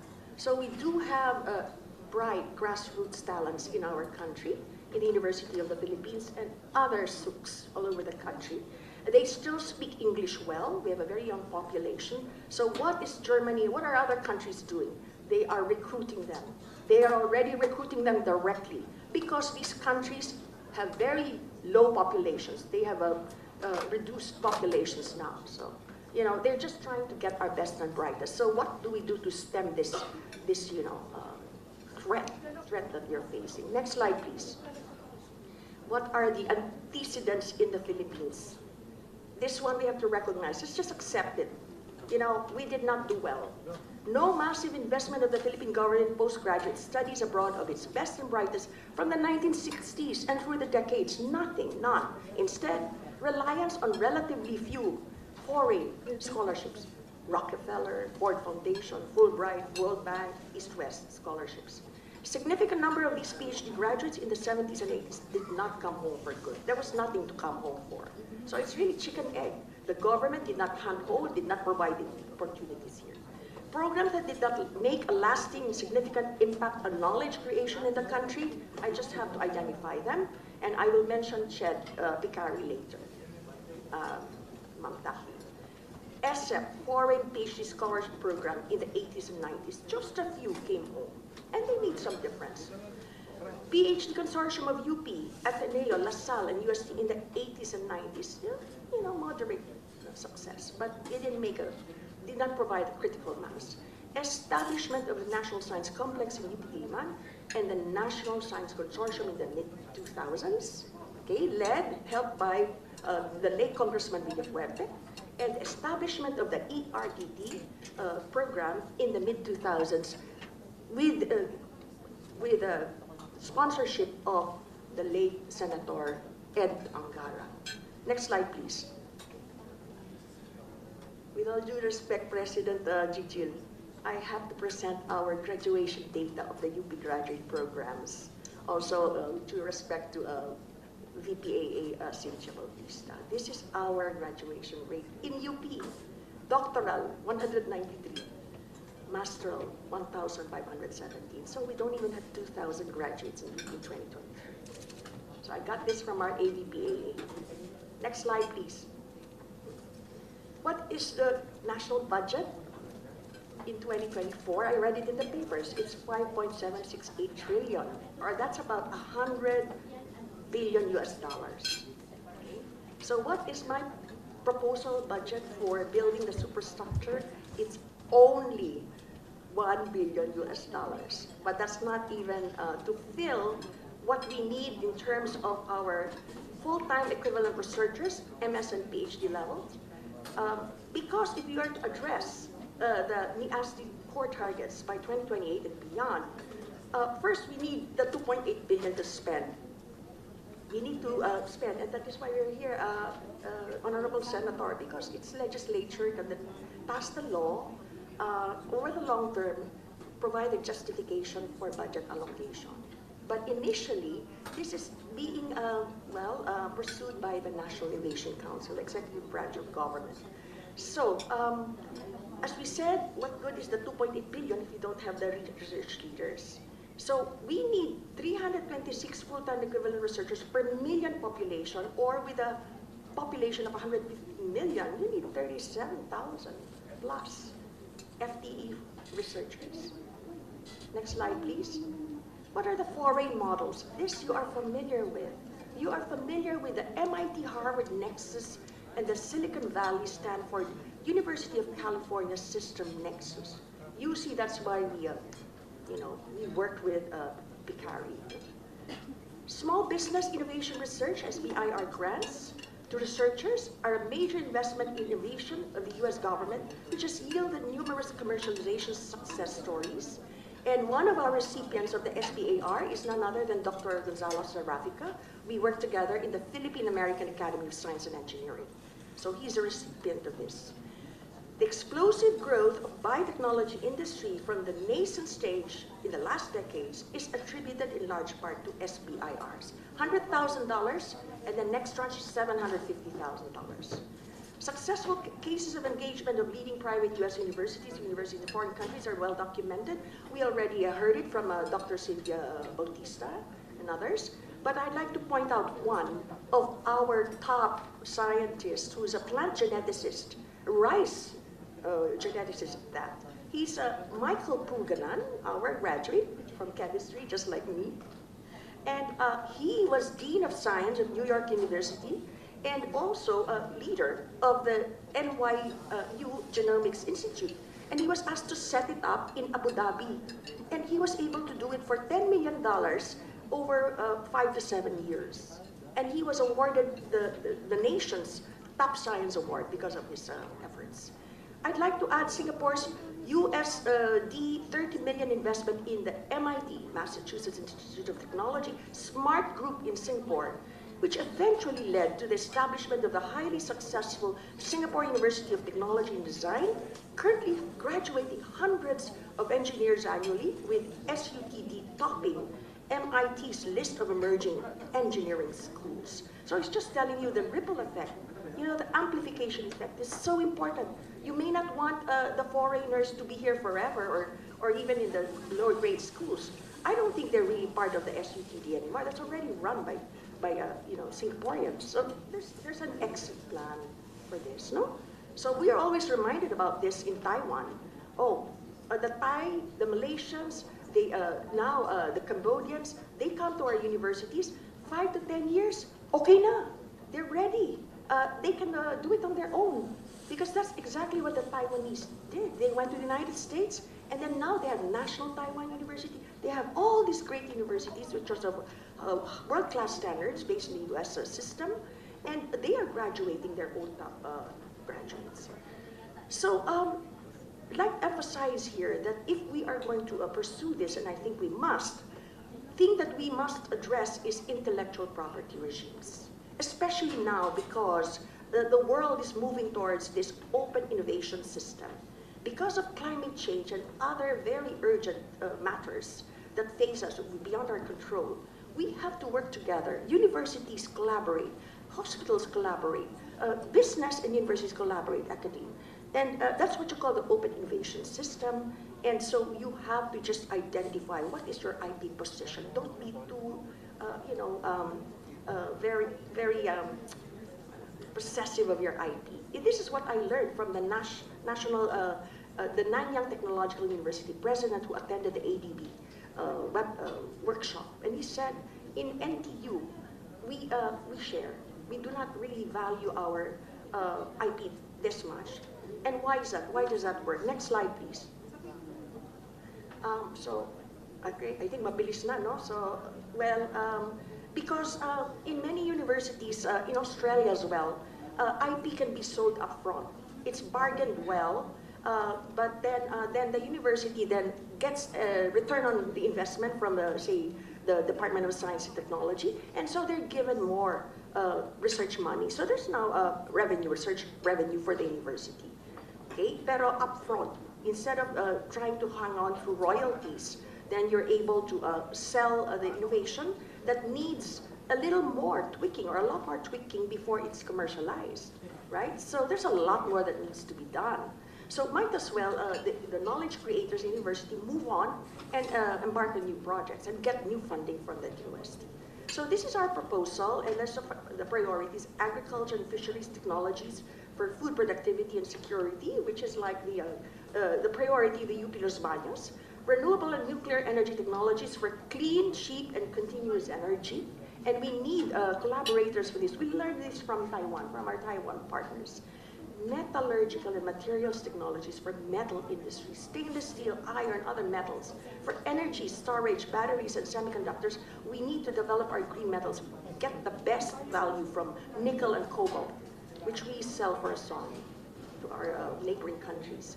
For industrial machinery, additive manufacturing, 3D printing for replacement of machine parts, robotics, automation for health and chemical industries, petrochemicals, and organic chemicals.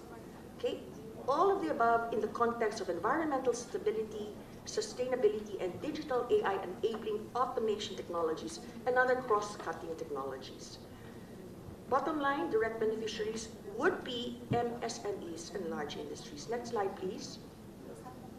So here we have how we think it might work. Unique features of the PAKU, we call it.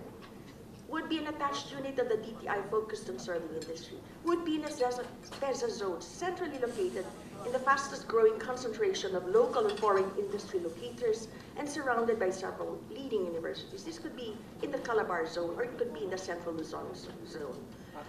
Enabling procurement and hiring terms, tax exemptions and export incentives under PESA and BOI. This is how we would try to solve our procurement problems up front. Initially. Doesn't mean that we will not continue to work on our various modes of procurement, especially for the R&D and innovation community. New intellectual property regimes supported by the IPOPIL. Getting a world-renowned Philippine expatriate scientist, engineer, and innovation management expert who will serve as an attractant to foreign-based Filipino scientists and foreign scientists. We should get the exodus of our expert scientists abroad, the diaspora, going. They should come home to the Philippines for good. Recruit world-class Philippine expatriate and foreign scientists-led research teams, not individuals, in the priority areas identified. So the problem in the past is we're always recruiting them individually. But actually in UP Los Baños, in the past, there was already a model where we sent out research, groups of researchers, and then they came back as groups as well. So it works. that you need a research team. I, having been a wet lab researcher myself for many, many years. Dr. Concepcion, Yes. with your permission, Yes.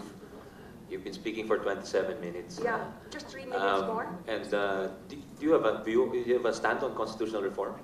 Yes, I think Senator Angara, I think that with this kind of ecosystem that I am describing to you, I think that we should allow foreign researchers to be employed in the Philippines, to have foreign PPPs, FDIs, because we lack the experts in our country.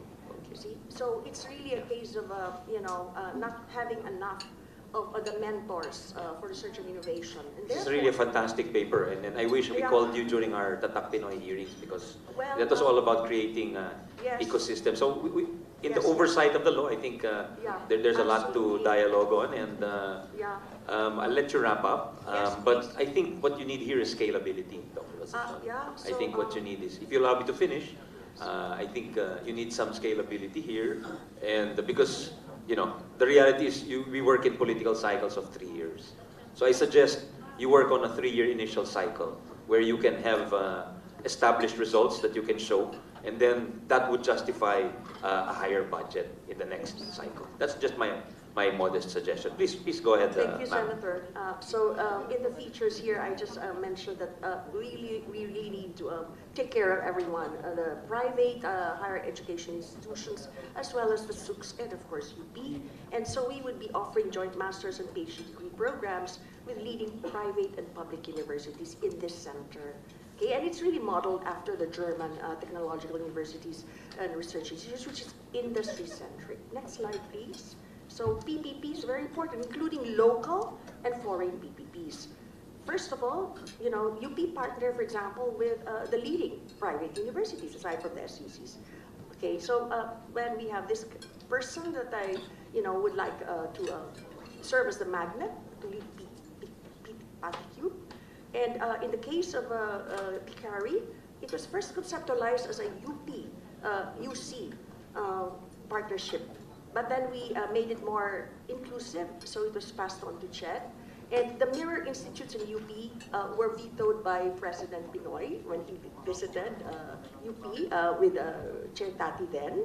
There are too many ERD buildings. But then the whole model just kind of collapsed, because in those mirror institutes here, UC Berkeley faculty and researchers would spend a little time, have their full-time postdocs, and then our faculty researchers would opt in to do their research and generate new knowledge.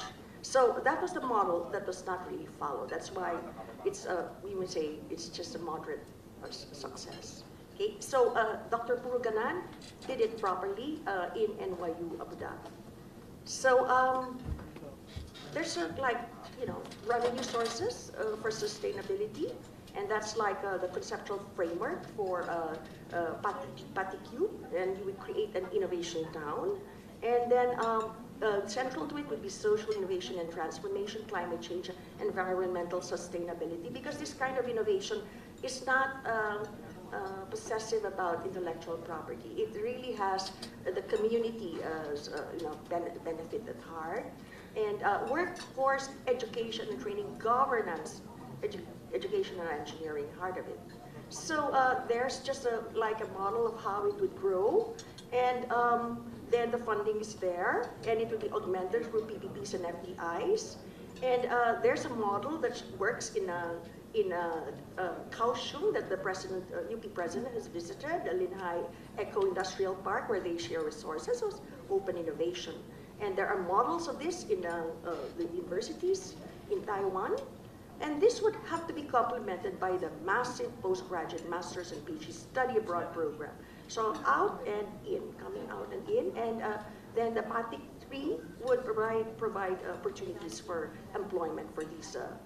Again, send them out as groups, then find a rational plan to make it equitable and inclusive through the regions, and provide attractive scholarship packages with incentives, with assurance of employment in university, research institute, private industry upon return to the region. And actually, there's a proposal that industry could be the provider of the scholarship and would sit in the thesis of the student. So there would be choices, many categories of thesis and dissertation, say, in the university. Okay? So there's the budget. And let me just say that we're not picking this up out of the blue. The Indonesian LPDP scholarship program was begun in 2011 to the tune of tens of billions of US dollars. Tens of billions of US dollars. I think you can move into the next slide. And the priorities are the same as ours. So there are now 25,000 scholars of Indonesia in countries abroad, and they're starting to come home.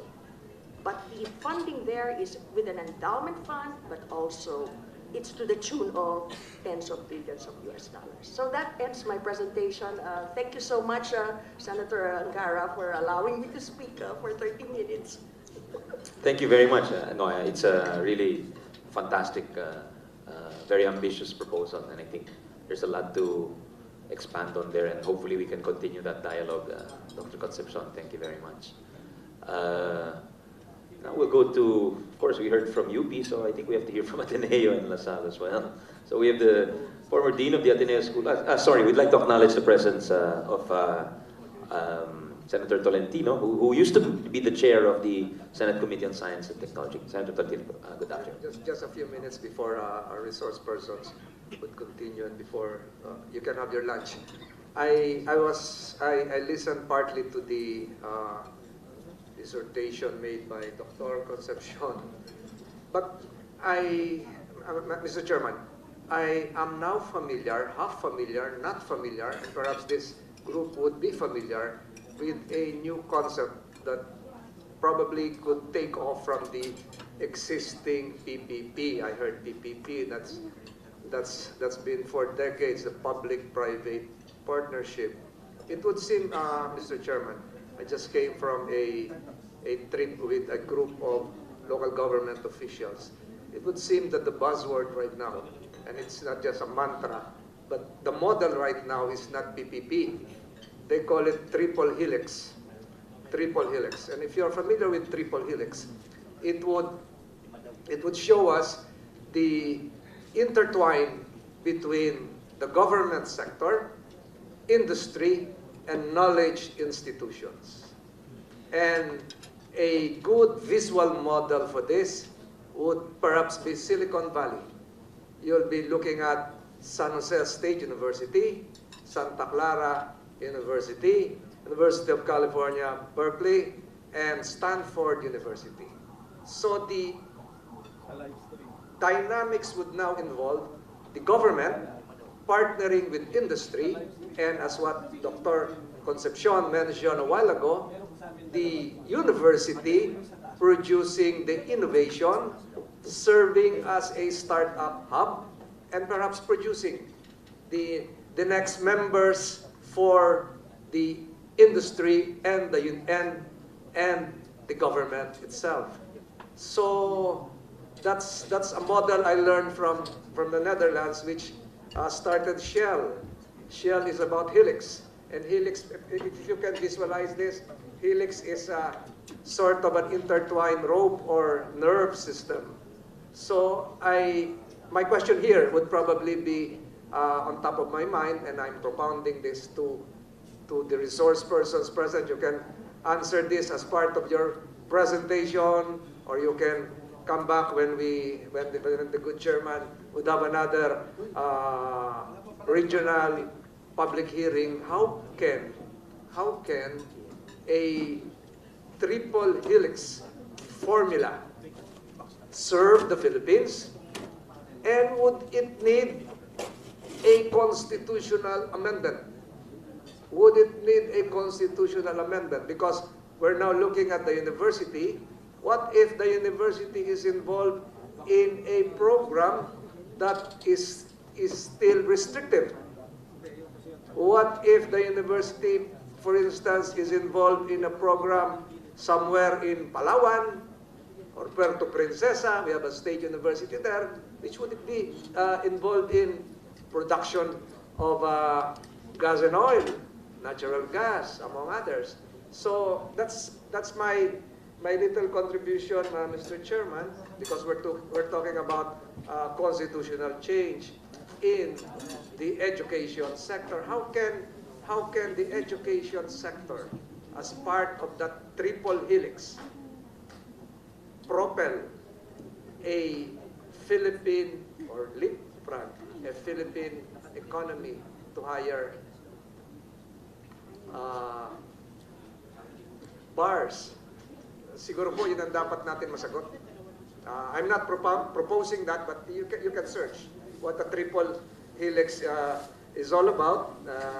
There might be more better academic definitions of this, but I would say that it would perhaps emphasize the collaboration, interaction between the university, the industry, and the government, which is what the Philippines would need right now. And the chairman, as the chairman likewise of the Senate Committee on Youth and Sports, is knowledgeable that we have an abundant pool of youth leaders, students who eventually will be part of the industry and the government as well. Yun lamang po, Mr. Chairman, ang may aambag ko ngayong umaga.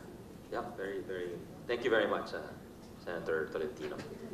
Yun din po yung I was hoping we would have more of those conversations going forward, because I have no doubt that we produce the graduates, but yun lang, my worry is always where they will end up. And as mentioned by some of our resource persons, if we don't have that ecosystem, then there will be that brain drain.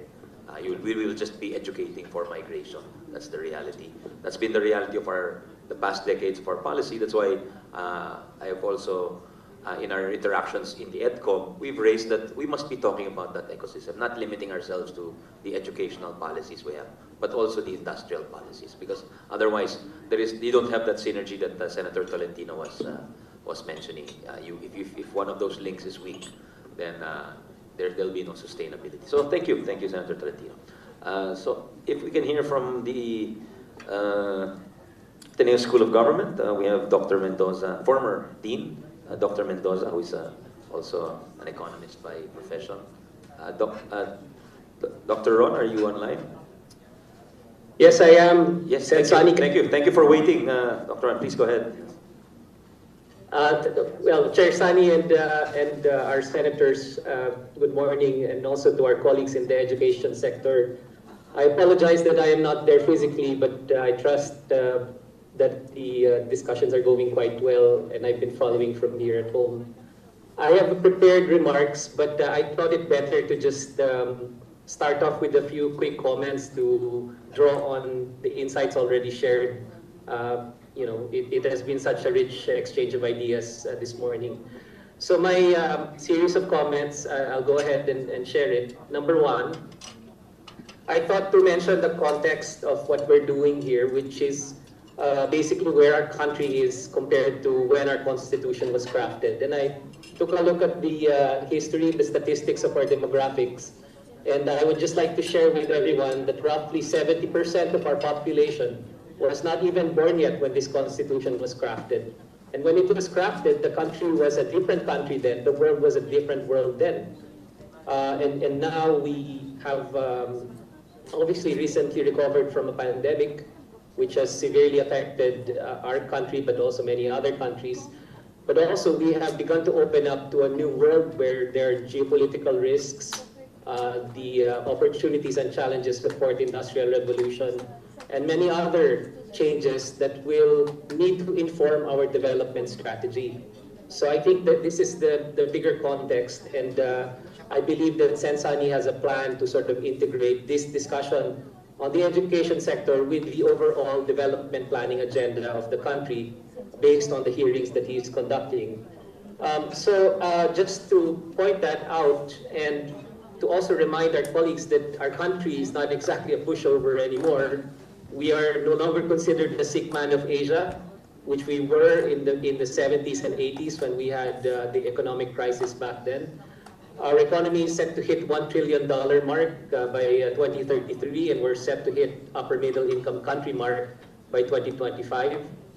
With, if all goes well, we are set to reduce poverty to single digits, within the administration or maybe a few years after. So we are a market also for some of these direct investments. And it just struck me, just listening to the discussion, that there is on the one hand a very heavy state focus, possibly because UP is well represented in the testimonies. But also we need representation from the private sector, and it doesn't seem to be as confident as what I'm hearing from the state-focused sort of interventions. So I think there's something there to unpack, Sensani. And certainly the discussion on opening up must accommodate both. And I think you're onto something there when you discuss this idea of using a very specific focused strategy on opening up and not necessarily looking at an opening up that immediately affects all sectors.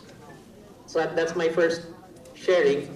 My second is, I think we need to look at the education sector as one of the most important levers of our economic development plan. And it cannot be looked at in isolation. It must be looked at, according to Carol Market and President Gigi, as an ecosystem, as part of a bigger plan with many moving parts, and our education sector needs to deliver. And so I think our development plan, it can be very instructive and very useful in juxtaposing where our education sector is expected to deliver, because our development plan has a few big components, including what SecRC calls the servicification of our manufacturing push. Now, this is part of our industrial policy strategy to leverage what we are competitive in order to make our mark in manufacturing, even though we are very, very delayed in actually trying to make a push in these sectors. You know, there is Vietnam, there is Indonesia, there are many other countries that have actually pushed on manufacturing well ahead of us. And if you look at the most recent literature, including by thought leaders like Danny Roderick at the Kennedy School of Government, looking at industrial policy today, post-pandemic, they're saying that we cannot really look at low-cost manufacturing anymore in this new world. We're looking at tech-enhanced manufacturing. We're looking at automation. We're looking at the important role of AI and many other aspects which will put a heavy emphasis on services. And that's where the education sector clearly contributes, because it is in itself a service sector. And secondly, its output contributes to many other service sector components that will be important in our manufacturing push and in our development plan. So that's my second point.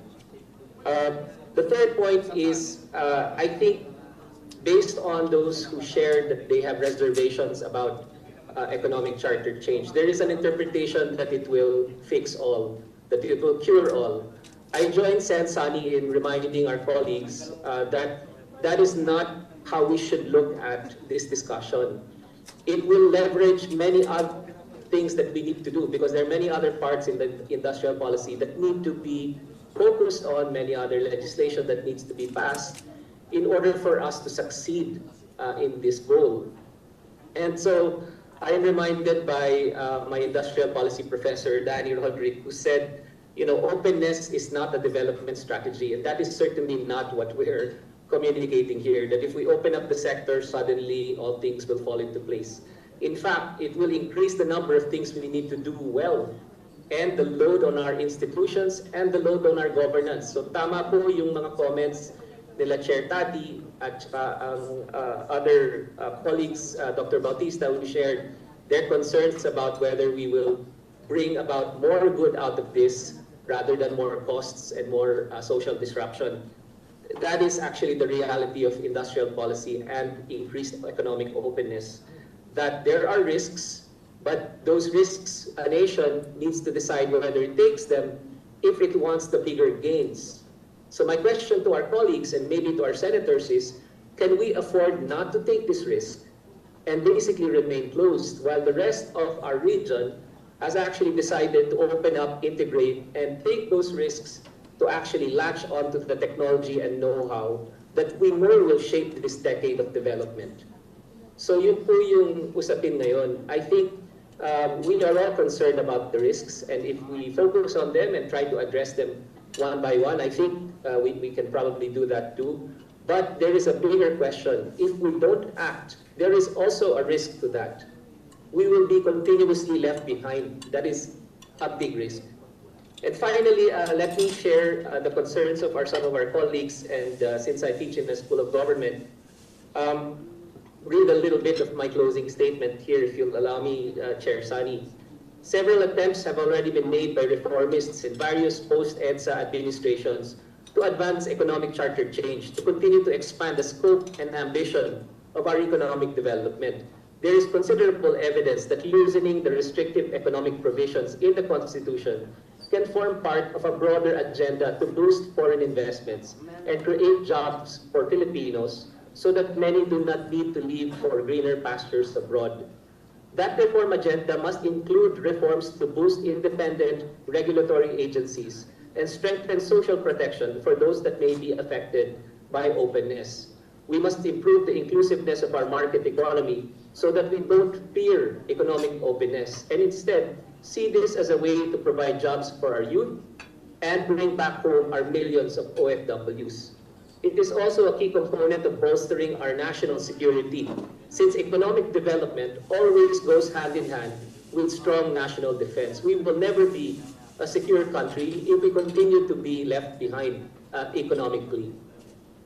Our biggest challenge then on each attempt is that deep distrust in our political system and our ability to conduct the industrial policy fairly, transparently, and successfully.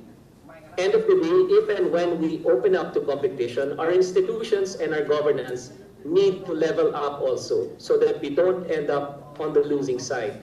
We must overcome this in order to strengthen our chances to compete successfully. Thank you very much, Chair Sani, for listening to these quick comments, and thank you to everyone. Well, thank you.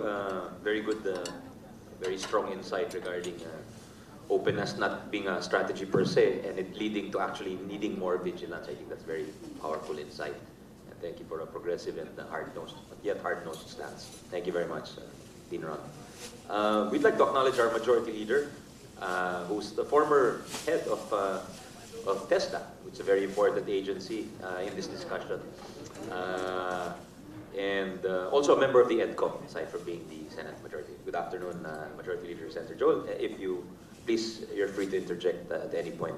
Thank you, Mr. Chairman. Just like to put on record my sincerest thanks to our chairperson, especially for calling for this hearing. This is very informative, educational, and historic, I would say. We'd like to give our regards to our resource persons here. It's, there's too many personalities here that we have worked with, and if I one by one I acknowledge, Mr. Chairman, baka maubos yung time ko, but we'll participate later. Thank you, Mr. Chairman. Familiar to you with Edcom, a lot of familiar faces from the Edcom.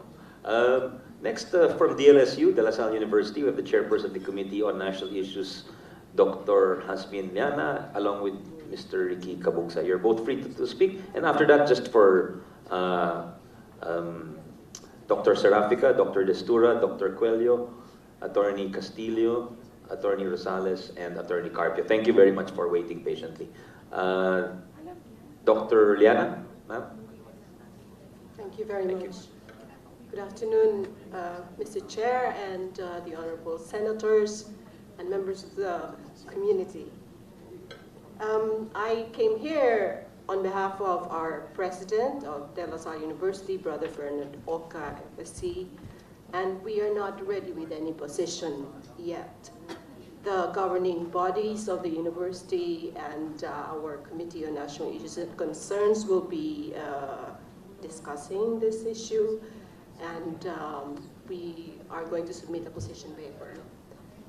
I would like to say, however, that I can say confidently, as chair of the Committee on National Issues and Concerns of the university, that I can provide a short answer, and I'm confident that the university will go along this path. And that is the short answer of no, we don't need any constitutional change in order to address the education crisis. And we will hopefully be able to provide all of the supporting arguments for this position. Thank you very much. Dr. Yeah. About Mr. Kabungsa? No, no position there. Okay, we go to Dr. Serafica, President of the Center for Integrated STEM Education System. Good afternoon, Dr. Serafica. Thank you. Good afternoon, everyone. Thanks, Honorable Senator Angara and Senator Joel and Senator Risa for inviting us over. Actually, I'm also the chairman of the Philippine-American Academy of Science and Engineering, a 700-member strong international PhD level scientists and engineers. But I'll take it down a level in a more personal, because I do look at the actual request for us to provide our insights to the ongoing discussions about opening it up for foreign. I come from the United States. I spent 24 years of my schooling as well as being an entrepreneur for 17 years, managing a biotech medical device company. And actually, I look back, what allowed me to do that is a very strong university-industry partnership. Doctor, sorry, where are you based? I'm now based in the Philippines. I'm a balik scientist. But for those 24 years, where were you? I was in New York. I went to Rensselaer Polytechnic Institute in Troy, New York. And I did spend most of my time in the Northeast. And clearly, to me, the importance of opening it up for foreign institutions with existing industrial partnerships is what I wanted to highlight to our educators as well as our research persons in the audience. Actually, after finishing up my PhD, I ended up starting a company. As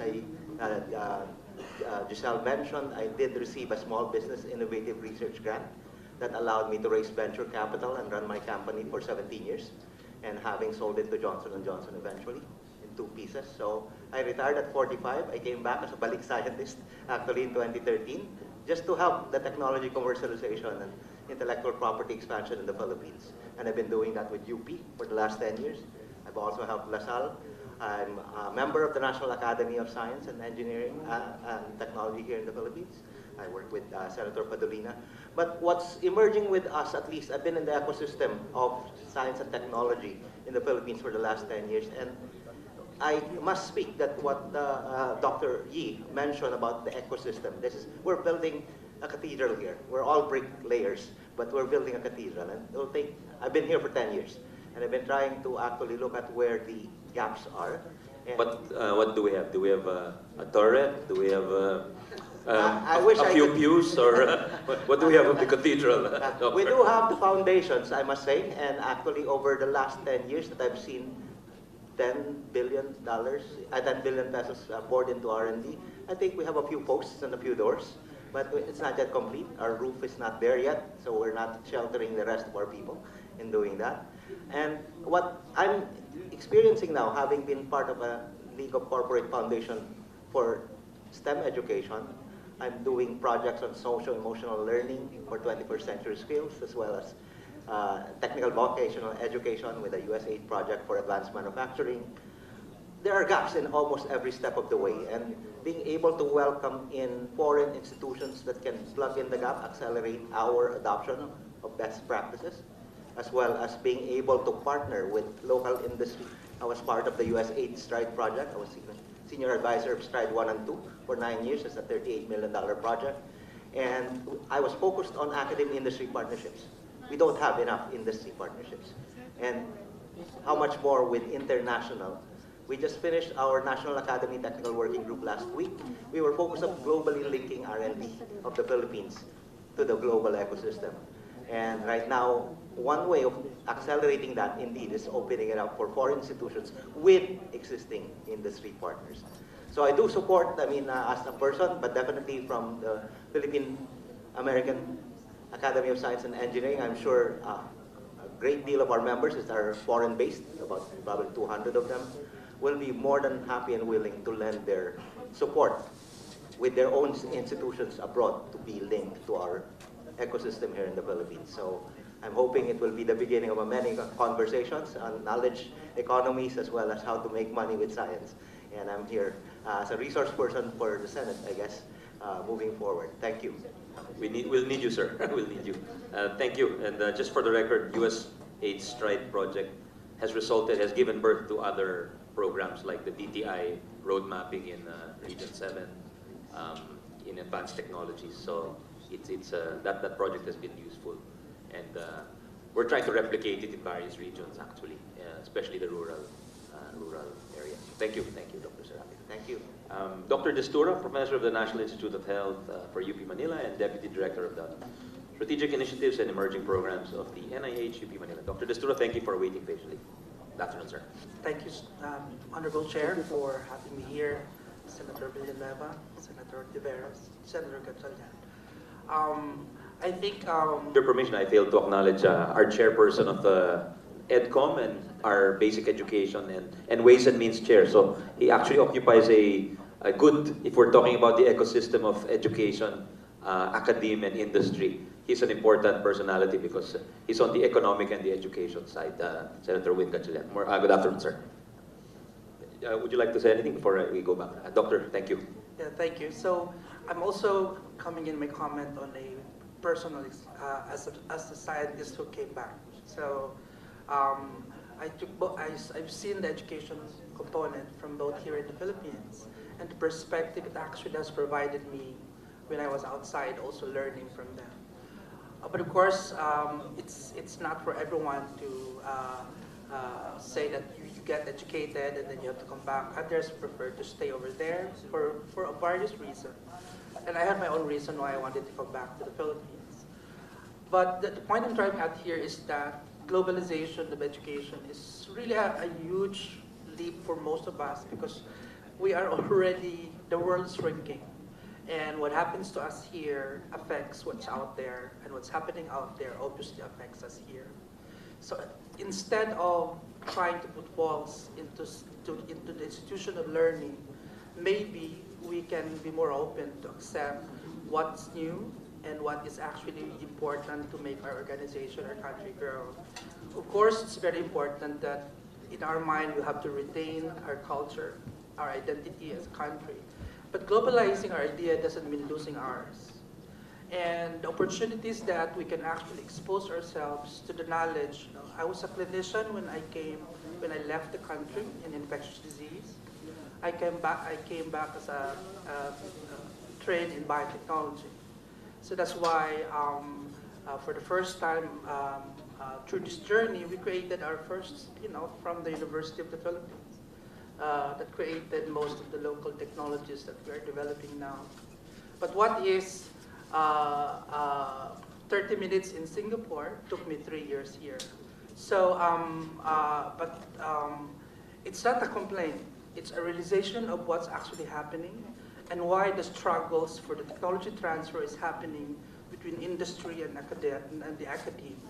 That particular link is the one that is very challenging because of because of our existing policies and rules. The question I have in my mind, because I am not a lawyer or an expert in legalities, is are the current policies can actually be modified to accommodate all of these problems that we are facing right now? Or does it really require a change of the entire constitutional setup? Because if the policies can actually be improved without these major things to improve the things that we're advocating from the very beginning, then maybe we just have to improve on things rather than changing the entire household. So in my mind, I do believe that science and technology is a major contributor of the gross domestic product or the GDP of the country, and it's not a new idea. It's been proven over and over and over again. That's why there are more than 3,000 science and technology parks all over the world. And over 157,000 companies coming out on a yearly basis, generating programs. When Singapore hit a certain level of their growth, they went to science and technology as a tool for economic growth, increasing their GDP from 1.8 to increasing an additional 3.4% of their GDPs coming entirely from biomedical sciences in the manufacturing division. A small corner and office can generate hundreds and millions based on intellectual property alone. You don't need an entire island or an entire continent to be able to generate those. And that's how powerful and borderless innovative ideas are. And for our Filipinos I am so inspired by my young students, scientists. They're amazing, they're extremely talented, but they lack some tools, some exposure on best practices and what could have been. So these are just some of the areas that I could feel would help us move things further. Because I know that there are certain components in the ecosystem that are not covered in this meeting, but are also hopefully will run in parallel. Because the ecosystem, as advocated by Senator Tolentino, the triple helix, now it's actually quinto helix of innovation.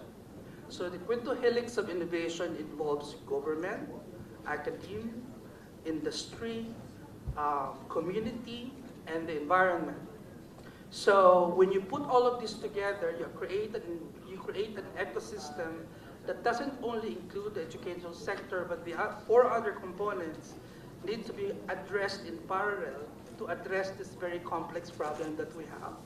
Unfortunately, we created ourselves. So, but the best part is we can also disentangle some of those issues. And I'm very, despite of all of the challenges that the scientist sector is actually happening in the Philippines, I'm not giving up on whatever's happening right now. So the fact that we're having this discussion right now is something that will make it a little bit better when you wake up tomorrow morning. But my only hope and dream is that for the next generations of young scientists, let's just give them the environment that will inspire them to actually become better ones. So, and that's my personal opinion about this. Thank you. Thank you, Dr. Zura. Well said. Hopefully we can have more conversations about the potentials for, since you mentioned Singapore, for health in the Philippines, given the demand for medical professionals. So how do we, how do you leverage that going forward? Thank you. Dr. Joel Coelho, Professor of Agriculture Biosystems Engineering, University of Arizona, is with us online. Dr. Coelho, can you hear us, sir? Yes, I can. Yes. Can you hear? Good afternoon. We can hear you loud and clear, sir. Please go ahead. Yes. Good evening from Arizona. And thank you, Senator Angara, and to all the honorable senators and colleagues. And thank you for this privilege. So I'm going to be quick. I'd like to make 3 points. And the first one is I'd like to make a statement that, as you all know, the Philippines now has about 140 million in terms of its population. And about roughly half of that, or 57 million, are actually young people aged between 0 and 24 years old. Now, they have the constitutionally guaranteed right to be educated. And the government has the obligation to honor that constitutionally guaranteed right. But the fact of the matter is, at this point in time, providing a globally competitive and world-class education to all of these 57 million young people is just beyond the financial resources of the government yet. And so there is a need for the Philippines to reach out and to welcome global investment in education. So yes, I am in favor of the proposed constitutional amendment pertaining to education reform. The Philippines exists and it thrives in a global village environment. And that has always been the history of the Philippines, from time immemorial, is that it's always been a globally interactive country, and that's how it's been thriving. And so it's important to take advantage of what's available out there, to be able to meet again this sacred rights, almost really, to be fulfilled by the government for its young people. Now, there have been a lot of concerns that I heard during this meeting, and those are really valid concerns, pertaining to the ownership, the administration of these foreign-based schools. But, we're talking here about a constitutional provision, which is really the overarching law of the land. And for that to be implemented or to take advantage of that provision, it needs to be accompanied by, another set of laws and regulations. And I believe that that really is a different forum, and that's where all of these concerns can be taken into account and safeguards and guardrails can be put in place legally, so that again, the interests of the Philippines in no way will be compromised. The last point I want to make is that opening to global investments for education in the Philippines really would help the Philippines and position it to have this steady pipeline of students who would major in science and technology. Because the Philippines really needs to establish and to build its science and technology innovation ecosystem. And as Senator Angara referred to this earlier, the country should not be concerned just with educating young people, but also setting up this science and technology innovation ecosystem so that these educated young people, Filipinos, don't have to leave the country, but they can be gainfully and meaningfully employed within the country. So these two go hand in hand, and we at the National Academy of Science and Technology, Philippine American Academy of Science and Engineering, we're all working together with the appropriate government agencies, and in fact, we're working together to band them together so that there could be a cohesive partnership among them, so that this comprehensive science and technology innovation ecosystem could really be set up and built in the country, and that it could be made to thrive, so that all of these young people who are graduating from universities can be, again, gainfully employed locally in the Philippines. Thank you. Thank you very much, Dr. Coelho, and good evening in Arizona. For the government agencies, now we have the DepEd, Attorney Castillo. Yes, thank you for waiting, sir. Makabata at magandang araw po. In behalf of DepEd po, we understand the significance of the resolution of both houses, number 6, and the value of the DepEd's input on this matter. This is why po I'm here, and I'm requesting the committee to extend extra time for us to finalize our position paper po. I'm sorry you had to wait so long to say that. It's okay. Thank you. Thank you very much. Next, we have PRC, Philippine Regulation Commission, Attorney R.J. Rosales with Attorney Melissa Comafay. Oo nga, pasensya na po. Mr. Chair and Your Honors, we have the lead resource person, but I just want to make a point. First, yung pong ating pinaka-source ng income ng Philippines is the services, and among them is our OFWs. So, and our challenge in PRC is that there is regarding international alignment. So, pag pumunta po sila ng ibang bansa, they need to study more. They need to, for example, yung graduate ng nurses natin in other countries, they need to study another 2 years. So that's the main problem. So, and another thing is for example, in Germany, you have to study yung language proficiency. In Japan, the same thing. And then there are a lot of machineries that need to be learned. So by opening this educational institution here in the Philippines, that would be an advantage for us. If they will be bringing in their technologies, their expertise, so this group of professionals would be able to advance their learning. So once they go there, there will no longer be barriers for being employed immediately. So we must, yung ating pinakamalaking income ng source ng Philippines is the services, as I said. And among them is yung ating mga professionals. And that would be a best gift from them. If we will open up this educational institution here in the Philippines, and it will address this long period of time of addressing this problem. And another one is, we say that as a lawyer, the Constitution is the supreme law of the land, and all laws must bow to its mandate. So if you are making a legislation, and it must be aligned with the Constitution. So with that statement, I'll go to our lead resource person, Director Kumake. Yes, please. Thank you. Thank you, Attorney. Thank you for that, Attorney RJ, as well as thank you for inviting the PRC to this public hearing today. I'll base that with that statement made by Attorney RJ. The PRC, of course, in this stance is not the direct regulator as we know it. However, there is a derivative impact on our agency, specifically, as mentioned earlier by one of our resource speakers, the licenses that our professionals take from the PRC.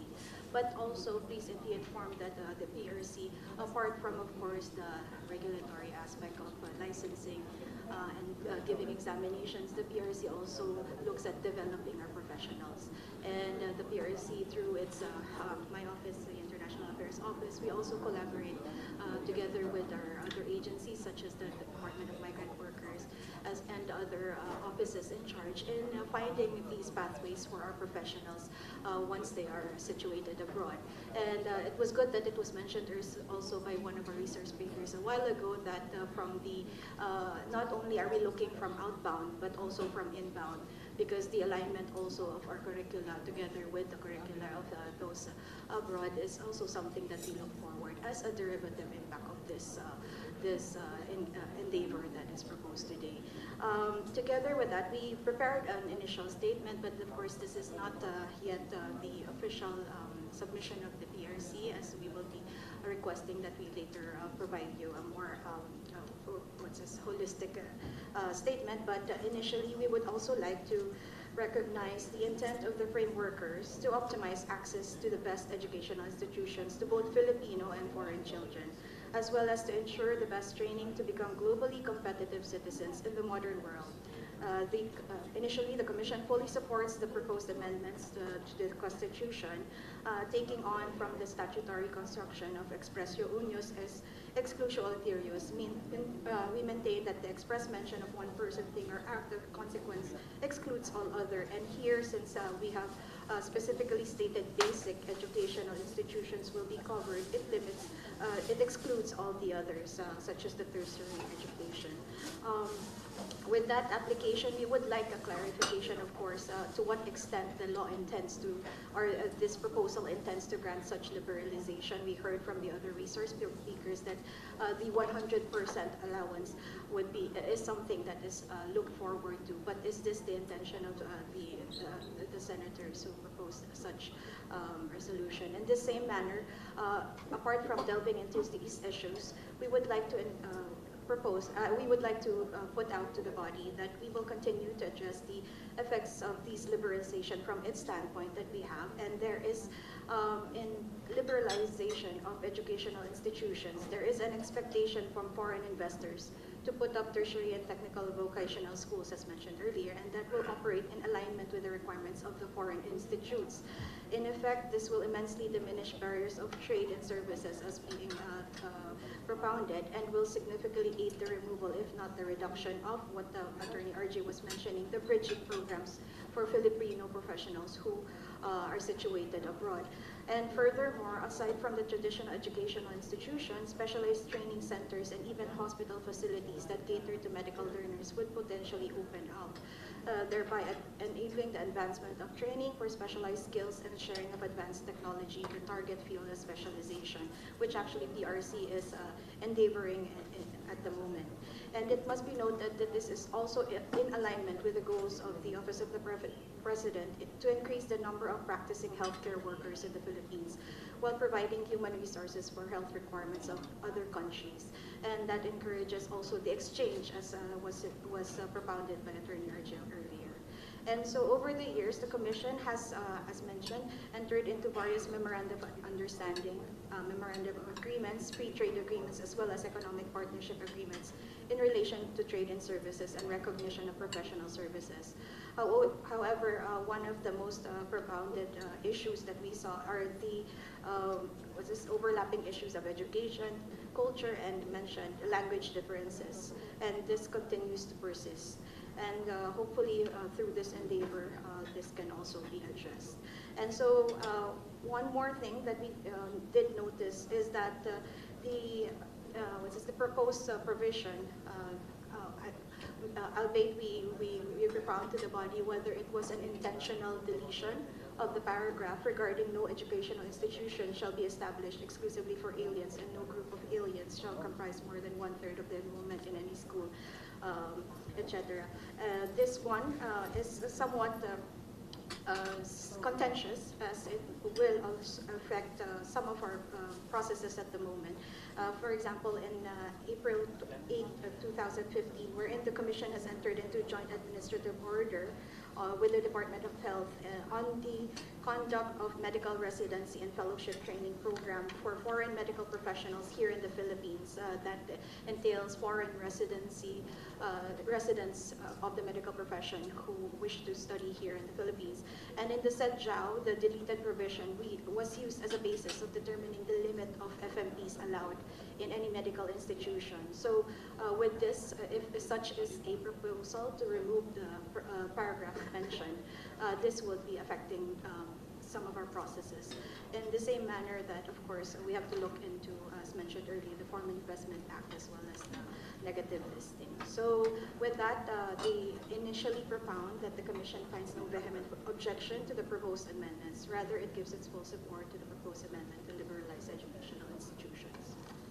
Thank you very much, Attorneys Rosales and Comafe. We appreciate the work you put in there. Just in response, I think the initial intention was to possibly open it up to 100% for tertiary and higher education. But I think, along the way, we're thinking one option is probably just to leave it unless otherwise provided by law, which is the case for professions, so the practice of profession. If there is a law which provides the country, then it can open, it can be allowed. So can we just give you a little bit of an assignment, because it will help us very much in our work, is to you mentioned the medical profession regulations. What are the specific regulations dealing with different professions? Like for teaching, for instance, for professors, what is the current restriction on them, or do they have to get a licensure exam? Are they still subjected to the labor code provision that there is no one qualified to teach that before they can teach that specific subject? Because that's what basketball coaches, for instance, have to undergo in UP when they hire a foreign basketball coach. They have to show that no one can do that job. So I'm wondering, for in the case of professors, what is the regulatory requirement for them? Yes, so in general, for our professionals, well, we adhere to the Constitution again that the professions, Filipinos are, the practice of the profession is limited to the Filipinos. However, subject to the provisions provided by law, and that allows the leeway for our professional regulatory laws to provide such conditions. And one of those conditions are the provision of reciprocity, at the same time the provision of what kind of practice they are intending to do here in the Philippines. And you mentioned specifically as to professors, and the PRC, of course, is limited to the regulated professions that we have in the Philippines. And right now we have 46 regulated professions. And if such professor is under the specific regulated profession, then that is when the PRC comes in. If it's, for example, professors in the universities, that would not fall under our professional teachers, for example. But that may fall under specific categories like a geography, geography, or all the other related professions. All the other regulated professions, including engineers, for example. So it depends, of course, on their.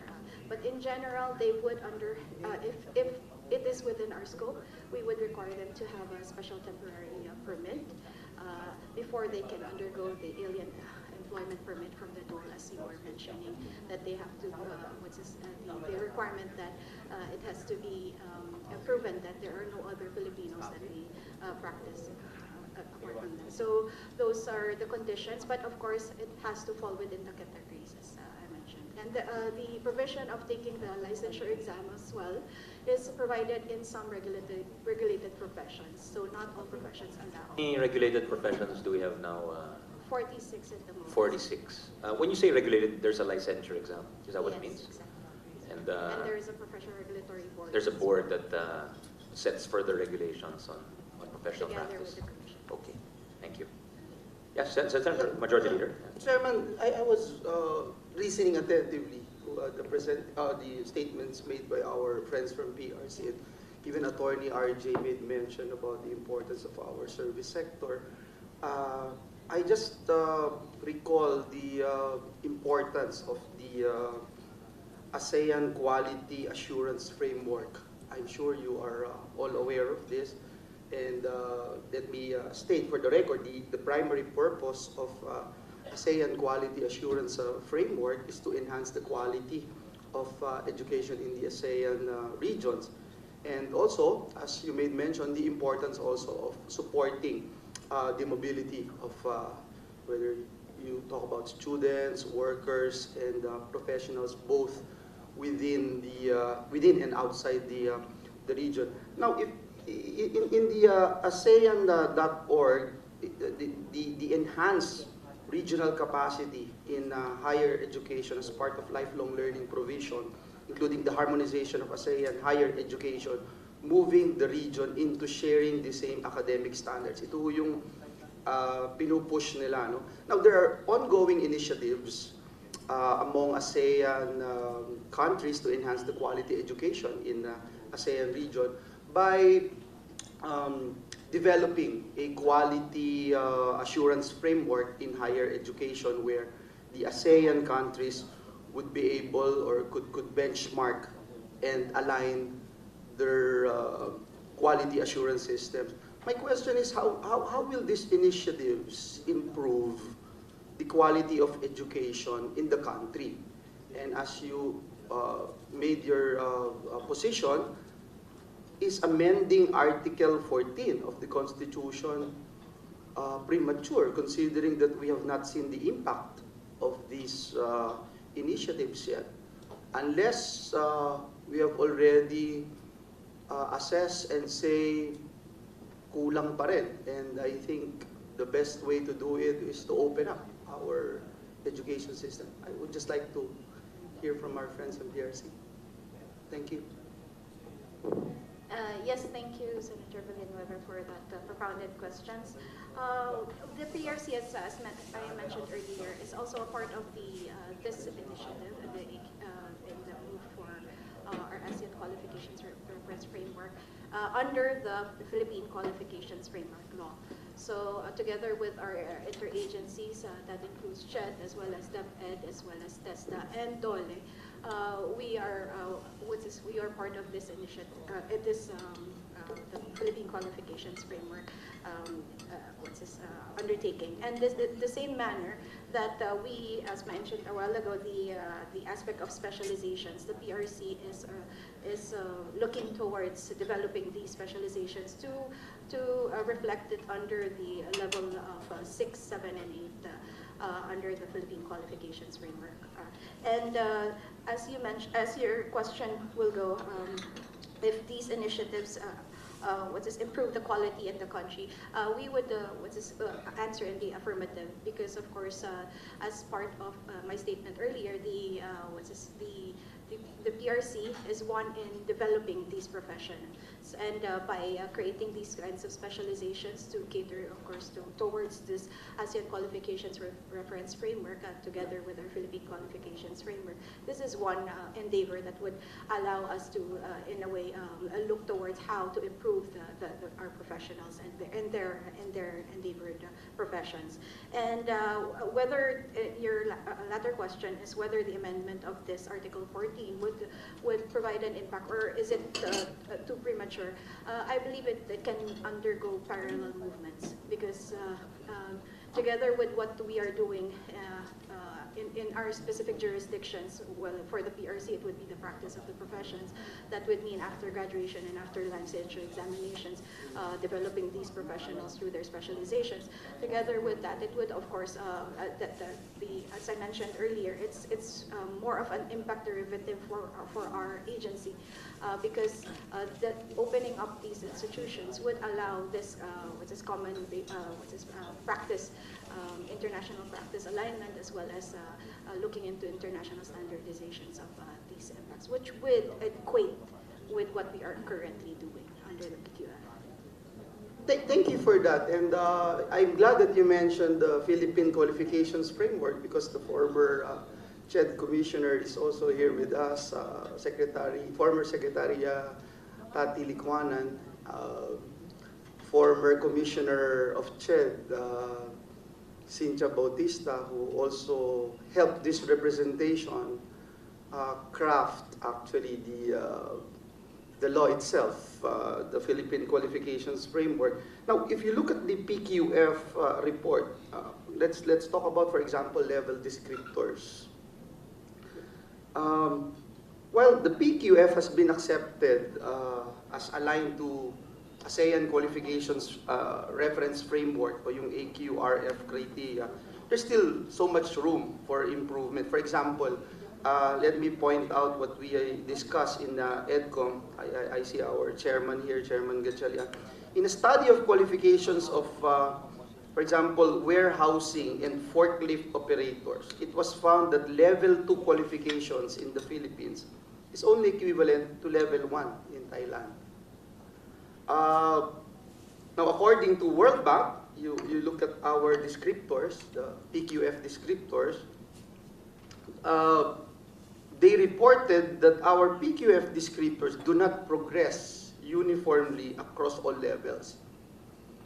It noted that PQF levels do not fully reflect professional qualifications that require years of experience and practice and overlook hands-on experience and qualifications. Yan po yung nakalagay sa report na. So, my question now is, where are we? What is the status now of the review of our PQF level descriptors, as noted by the World Bank in its review of the PQF? I think it's important to note also the issues that have been identified in order to align or better align and reference our qualification framework with other countries. Otherwise, parang wala din po, no? Yeah, si Father Inocencio, please, sir. This had been thoroughly discussed during the past Higher Education Summit in Cebu. And I think we have really missed the recommendation of the World Bank study on the implementation of this PQF. And so there was really the need to, again, even review the figure that represents our PQF. And it's so ladderized and one way of thinking. And it's always referred to higher education, a framework of higher education. So this has been called to consideration. And since we are very focused on workforce development based on Philippine qualification framework, we said the disparity of the movement of TESDA and CHED has to really to be articulated and integrated. And therefore, there was a suggestion, since there should be one mind in developing the workforce of development in the Philippines, why not merge TESDA and CHED in one department that is going to give a clear direction of both who will go to technical education or the academic professional field. So this was highly to be considered in this kind of reflection. So that's what was put at table during the summit. Because we see the non-alignment of the movement of TESDA and the non-alignment with CHED has caused this disparity of approach and the difficulty of really clarifying ourselves what are our qualification framework. And it need not be unilateral, but it can be, as Australian, circular movement in the development of the qualification. So this is a point to be really seriously studied. Thank you, Father. What I'm getting from you, sir, is that I don't know if I would say there's room for improvement. There's so much room, huge room for improvement, and it starts when CHED and TESDA would meet. Exactly. Senator Angara, Senator Risa, and Senator Gatchalian would attest to this. The past or the last administration, I remember, every now and then we would call for TESDA, CHED, and DepEd to meet. In fact, the PQF NCC only met like once a year, if I'm not mistaken. So how do we expect the level descriptors, the review of PQF level descriptors to improve? My only point, the only point I'm trying to emphasize here is that if there is so much room for improvement in aligning, in synchronizing the works of this trifocalized education, especially the CHED and TESDA, then perhaps when you talk about internationalization and our goal to make our workers globally competitive can be achieved just by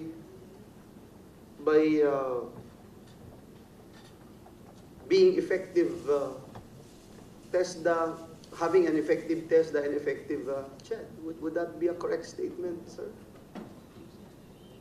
What we were recommending is that DepEd should have its own proper scope of responsibility. The proper scope of responsibility of DepEd is that they ensure that all those who have finished basic education should have the foundation for tertiary education, be it TESDA or be it higher education. So once that is assured, I think we have basic material to work on both areas. And therefore, the mastery of basic competencies of literacy, numeracy, critical thinking, and all of these ones should be really very much embedded in basic education and should not let go of students who are not having that kind of quality, both for tertiary and for TESDA, for TESDA and CHED.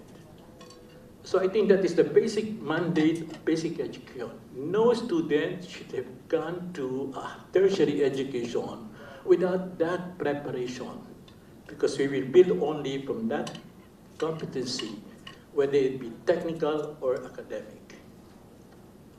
On that note, Father, and considering that we have Sec Tati here and Cynthia, let's talk about mutual recognition agreements. There are about 8 currently. Philippines has 8 ASEAN mutual recognition agreements covering practitioners in nursing, dental, medical, accountancy, surveying, architectural, engineering, and tourism services. So this means that the qualifications of the practitioners in this field should have the same qualifications as that of their ASEAN counterparts. So this is another means to make our workers more competitive among their peers in the region. So with this particular initiative, again, I'm trying to understand because as legislators, we are always ultra sensitive in opening up, amending or changing or revising our constitution. And if there are ways to do that without opening it up, then why are we going to do it? So perhaps my question is, are there positive gains from this mutual recognition agreements covering these fields? Yes, Ms. Incha?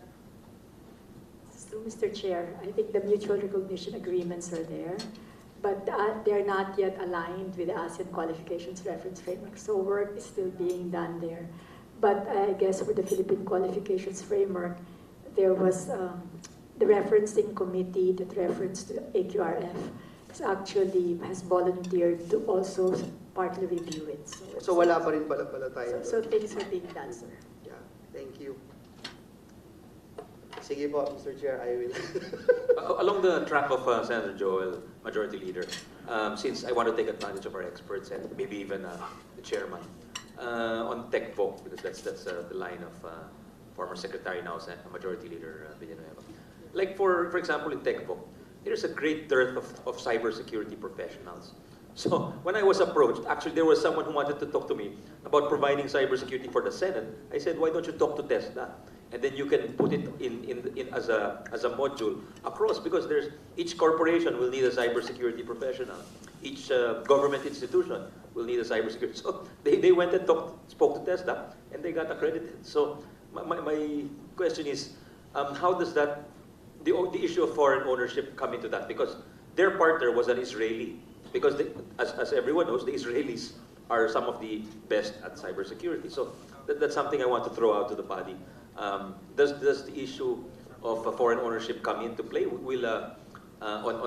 That's one example, no? But I assume across the board there are many industries where, whether it's robotics or artificial intelligence, where foreign ownership becomes an issue.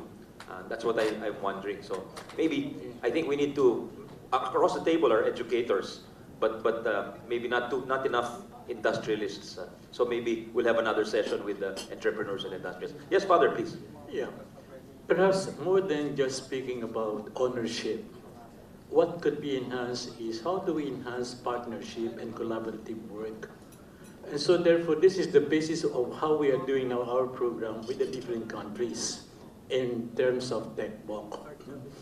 So we have partner institutions abroad, from China, from Korea, and we try to see and compare our competencies. Do they match? And when it is accepted by the receiving country that our competency match with their competency, so there is no problem. And what is very important to consider is our ecosystem do not facilitate that kind of agreement between those contracting parties, the employee and the training party. So the problem is the sectors in the ecosystem that prevents the kind of facility to be able to do that partnership. So how do we now go into that kind of network wherein all this ecosystem can provide the facility by which the kind of agreement between the contracting party and the training party will be able to supply the workforce? Dr. Serafika and then Dr. Concepcion afterwards. Yeah, please go ahead. Thank you. I would just want to address it with an example that we're doing now. We have a US aid grant together with UNLL Foundation, conducting advanced manufacturing competency. We actually just developed a curriculum architecture for our advanced manufacturing sector.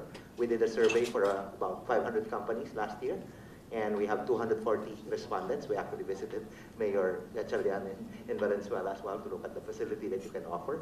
But most of the ongoing discussion are around advanced manufacturing, the 9 pillars of Industry 4.0, and we only have 15% of our companies in the Philippines right now practicing, and most of them are in cybersecurity. They have ambitions of doing lean manufacturing as well as supply chain management, but the more advanced pillars like advanced robotics, augmented reality, even IoT are not yet being desired and administered. And when we talk to TESDA with DG Rose, as well doing STEM and TVET, we have to align with our partners in MIT in Boston with their practice of the Massachusetts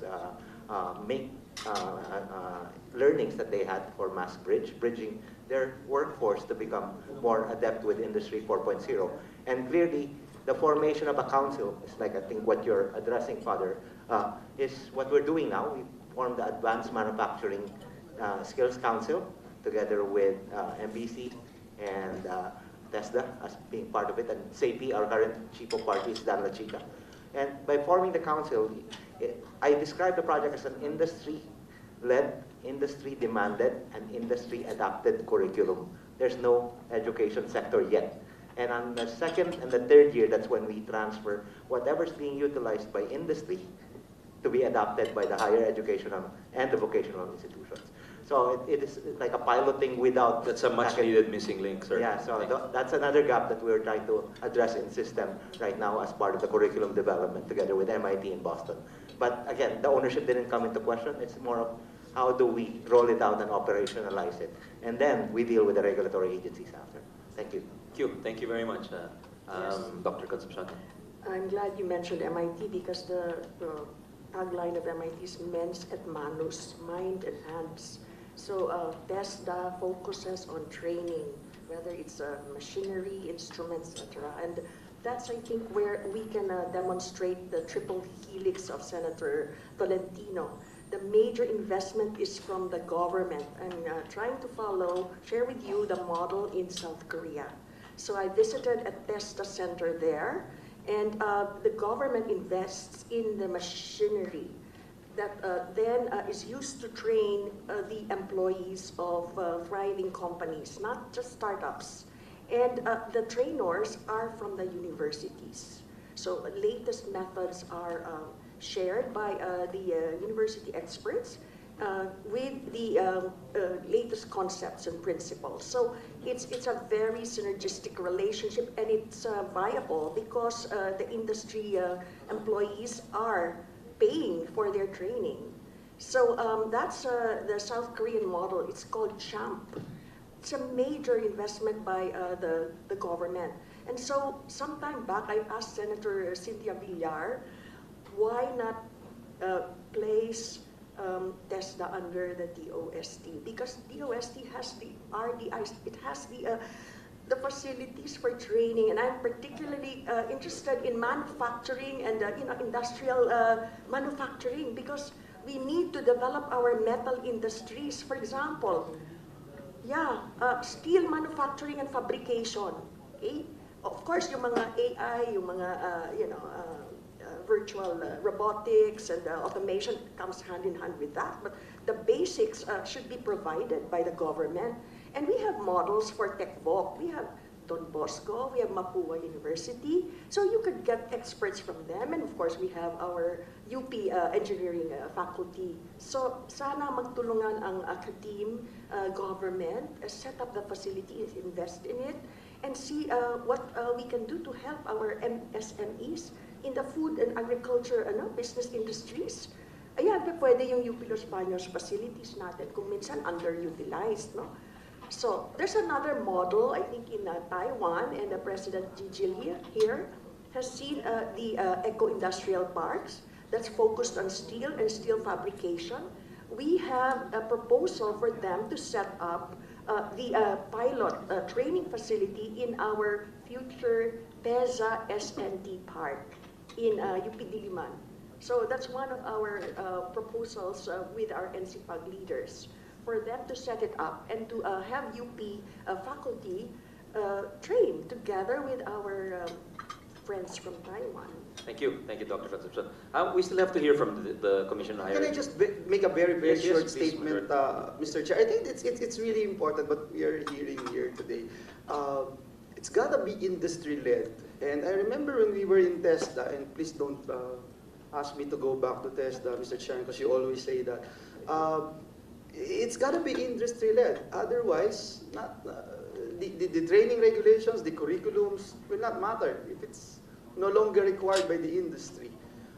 We also, just to report, we also passed, and the four of us here are authors of Tulong Trabaho Law. And it's supposed to do what Ma'am Giselle is talking about. We need to involve the industry. We need to involve the big players to find out what they really need. And we have to accustom, and if we need to custom fit the curriculum, the training regulation, we have to do it because that's the only way for me. I just want to put that on record, Mr. Chair. Thank you. Very much, yes, I agree. Attorney Carpio, sorry, Peter Lloyd Carpio from CHED. It's our last resource person. Yes, Honorable Mr. Chair, and thank you for this opportunity. The comments of our esteemed persons and our legislators are quite well are well taken. So we'll submit the same to our Commission and Bank so that we could submit our written comments, Mr. Chair. That is all. Thank you very much, Attorney. Yes, were there raised hands aside from the giggles on this side? Chair Liguana. I was just going to say, before we decide the fate of TESDA, I wanted to go back to the topic of this hearing and just like a football, because it was with Dole, it was kicked to DTI, and now we want to kick it to the OST. So you know, right, exactly. yeah, Dole already. But you know, Mr. Chair, listening through to all of the inputs and the wonderful examples that were given, just points to, in my view, partnerships, transfer of technology, sharing technology, but nowhere does it prove to me that ownership is necessary. So that is what I'm still looking for. I agree with all of these wonderful innovations, but do we have to own it? Well, perhaps then we have to again look at our question and premise. Maybe it's better just in legislation, and then we leave it as is for now, with the colatilia that future generations, at the very least, we made it easier for them to pivot or to adjust, diba? We made them more nimble in that sense, because this is the first time since 1987 that we've been discussing the economic amendments in earnest or in detail, you know. So it took us this long because the charter debate was poisoned by political and personal ambition. You know, that's the reality. So even now, we're laboring under that bias because that's a historical bias. But let's just plow through, diba? Let's just plow through and talk about the merits and what needs to be done. Let's put away all the noise and try to find make some sense about all this. Yes, President DJ. Yes, before I think it's about to conclude, but before that, the presentation of Dr. Concepcion, I can assure you, many of it will be, aspects of it will be included in our next cycle of the UP budget. They're all working we are working with our scientist, Dr. Sirapi. I anticipated that with my comments earlier that she make it scalable. Yes, we are making it scalable.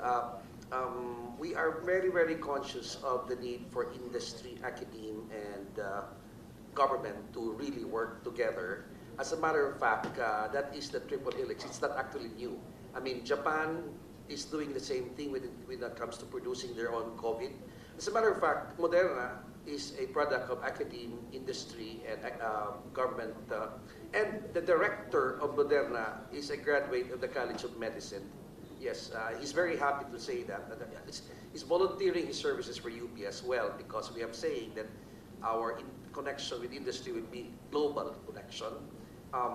And definitely, I have already asked through, of course, representatives, and even Secretary Pascual, former president, and Secretary Balisacan, that UP is interested in hosting all those innovation hubs, because we have, I think, a sufficient critical mass of scientists and space, and we are very serious about bringing the work of some of our laboratories into the market. What are you planning to do with the land holdings in Laguna? Is it Laguna and Quezon? You have yes, hundreds we of have hectares Laguna there. and we have the Quezon Laguna land grant.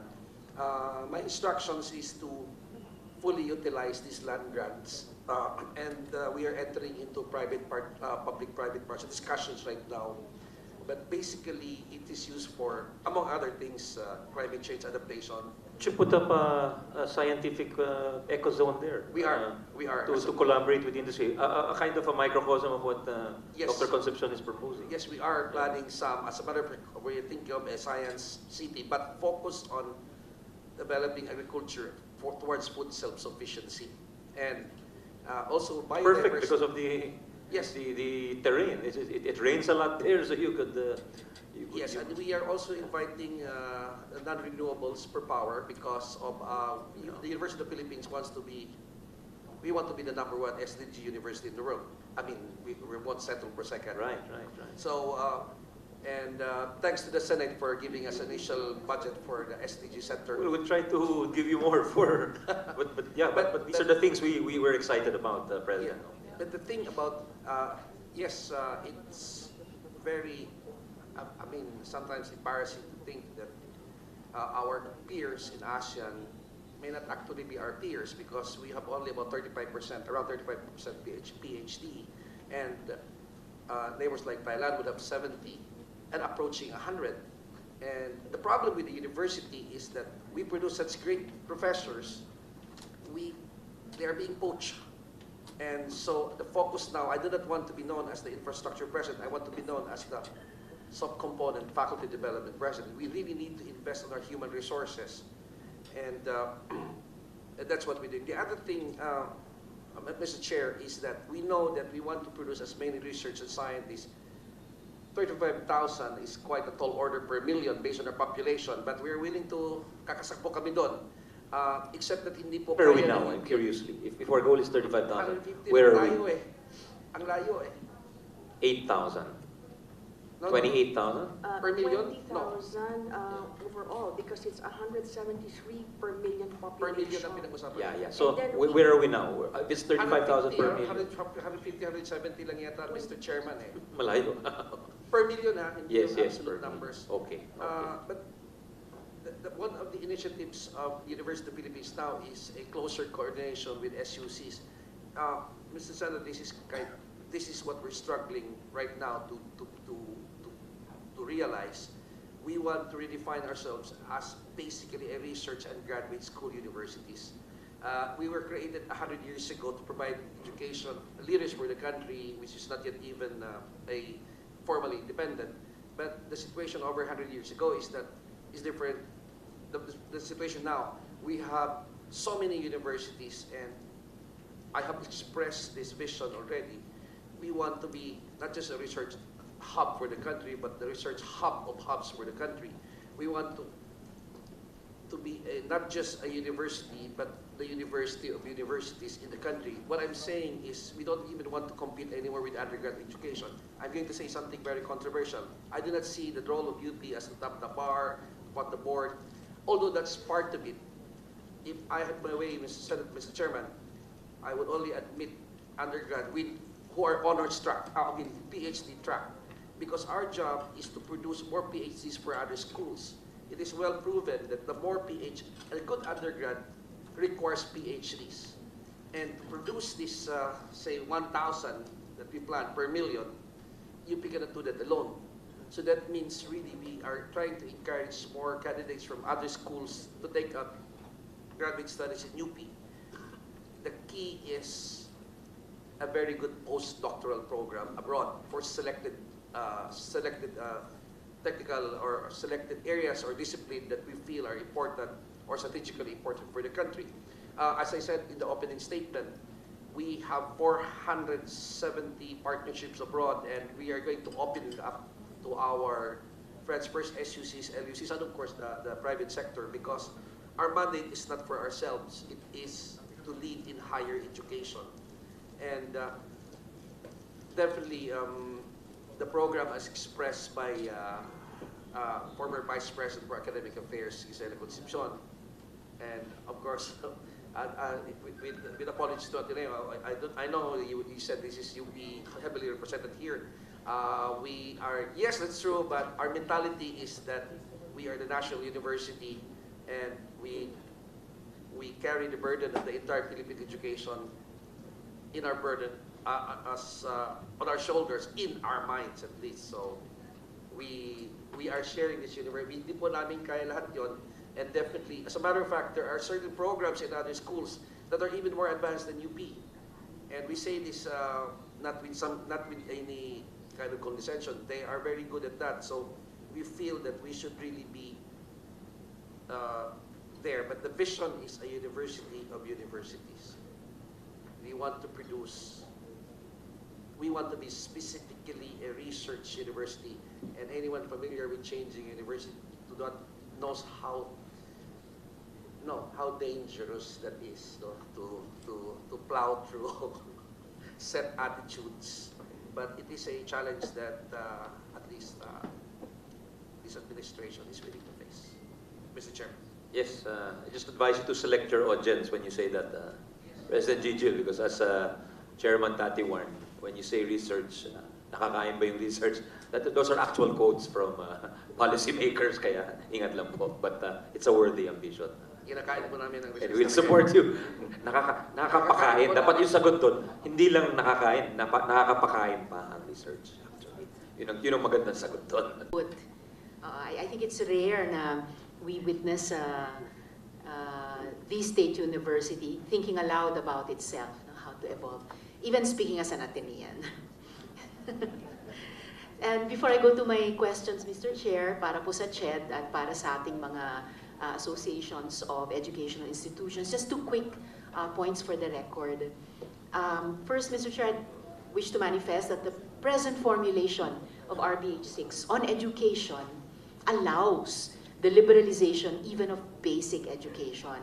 As written, the word basic is inserted at the beginning of the provision, but the last sentence states, the control and administration of educational institutions shall be vested in citizens of the Philippines unless otherwise provided by law. So in this last sentence, which is controlling, there's no qualifier for education. Therefore, it is possible, at ito po yung sinasabi ko kaninang prejudicial question or point, it is possible for Congress to interpret that all of education is open to contrary legislation. And next and last for my two quick opening points, Mr. Chair, I wish to remind our committee of the statements of former Chief Justice Davide at the beginning of these hearings. Quote, with foreign control or dominance in our basic education, we would put asunder the noble, patriotic, and nationalistic virtues which are constitutionally mandated to be a part of the curricula of all educational institutions. These include teaching patriotism and nationalism, love of humanity, respect for human rights, appreciation for the roles of national heroes in the historical development of the country, the rights and duties of citizenship, and strengthening ethical, moral, and spiritual values. In the deliberations of the Constitutional Commission, Commissioner Gascon also explained that, quote, the intent when we speak of educational institutions being wholly owned by Filipinos is that in the rearing of Filipino citizens, Filipino values are encouraged. We have to safeguard the interests of our future generations by assuring that education be directed to serve Filipino interests, close quote. So to my questions now, Mr. Chair, to the Commission on Higher Education, both current and former. So aside from Attorney Carpio, to please, as you wish to include Dr. Tati and Dr. Sage. Gaya po ng ibang bansa sa ASEAN, and we've had really great examples of them in this hearing, di po ba may programa ang CHED na tumutulong upang ang training at certified na qualifications ng ating mga graduates ay katumbas ng mga hinahanap sa ibang bansa? At syempre, maaari namang imbitahin at papasukin ang mga mahuhusay na guro upang palakasin ang ating mga course offerings. So, ano nga po ba ang kailangang gawin pa? Kailangan bang alisin ang limitasyon sa saligang batas dahil may dayuhang universidad ang gustong magtayo ng branch sa Pilipinas na 100% owned nila? Would Attorney Carpio like to address this, or would the former commissioners like to address this? I see, Mr. Chair, I see Commissioner Tati looking meaningfully at Commissioner Sitch. Yeah, Would you like to take the question? Anyone can answer. Yeah, maybe CHED is the proper. Would you like to answer that? Attorney Carpio. Insofar as that is concerned, Mr. Chair, we still haven't discussed the. So I'm not at liberty to ventilate the points of Chet on this matter. You can answer na lang, yes, we will. attorney. We will submit Yeah. po. We realize that maybe you want to think about it more, but and not come up with a knee-jerk response. But please, for our benefit. And, Will do po, Mr. Chair. Thank you. Thank you. Thank you, Mr. Chair. Would So Dr. I think we are really thinking very seriously of level 6, 7, 8 of the Karen set up for higher education without prejudice to the revisions of the Philippine Qualifications Framework. That when we say it's level 6, that the outcomes of level 6 are actually met by all of the institutions. I think this will translate to something as major, maybe, and controversial as K-12. Because the ASEAN community is now moving towards a diploma stamp, a stamp of the level of the qualification. Now, let's say we have engineering in the Philippines. The BS engineering program is offered all over because everyone wants to offer a BS, even if we're not producing engineers, but we're producing technologies or technicians. So they should theoretically be level 4 or level 5. But everyone has a BS program. What may be bloody, I mean, I'm just off the record, what may be bloody and controversial and very political is that eventually you would have a regulatory body, whoever that is, that would say that this BS engineering program in this particular school is level 4 and not level 6. So, but we are not yet there. But I think the effort is so that we are closer, or at least all of our institutions are closer to the level they're at. What that would also mean, Edcom is now working on the typology of higher education institutions, which is so crucial, because some of our institutions, their mission is not really the mission of producing higher education graduates, but their mission can be producing the technicians, and that's the problem with our concept kasi of TESDA is level 1 and level 2 lang eh. Or we're just producing the manicurists. But no, technical goes all the way. In fact, in Malaysia, technical goes all the way to level 8. And they have the industry they have an industry dissertation advisor of certain students. I think we need more success stories there, Dr. Bautista, kasi nga yung mga magulang, talagang hindi pa rin na-reverse yung bias eh. Whereas the actual cases in real life experiences in foreign countries is that these Tech-Voc graduates actually make more money than the BS graduate. Yeah.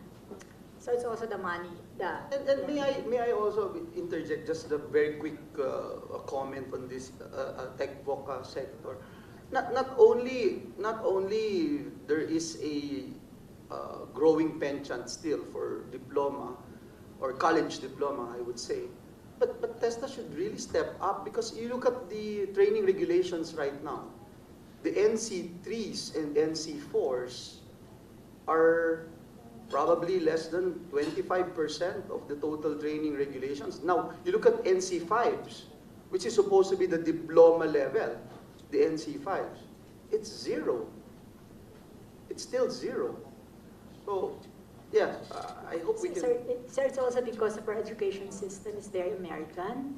If you go by the British system or the system of our ASEAN countries, nursing is a technical it's not an academic program. But in our case, everything is an academic program. But anyway, sir. Yeah, we have to kind of reverse that bias. And also, I just want to share, in the Republic of Ireland, their equivalent of their quality assurance framework, they place a monetary equivalent as to the potential earnings. There's a range as what you can earn once you reach this. That is industry-based, actually. It's based on a survey of the actual industry. So I think if we can come up with a rough equivalent of that, and that's an incentive certainly for families and future graduates. Yeah, Chair Tati.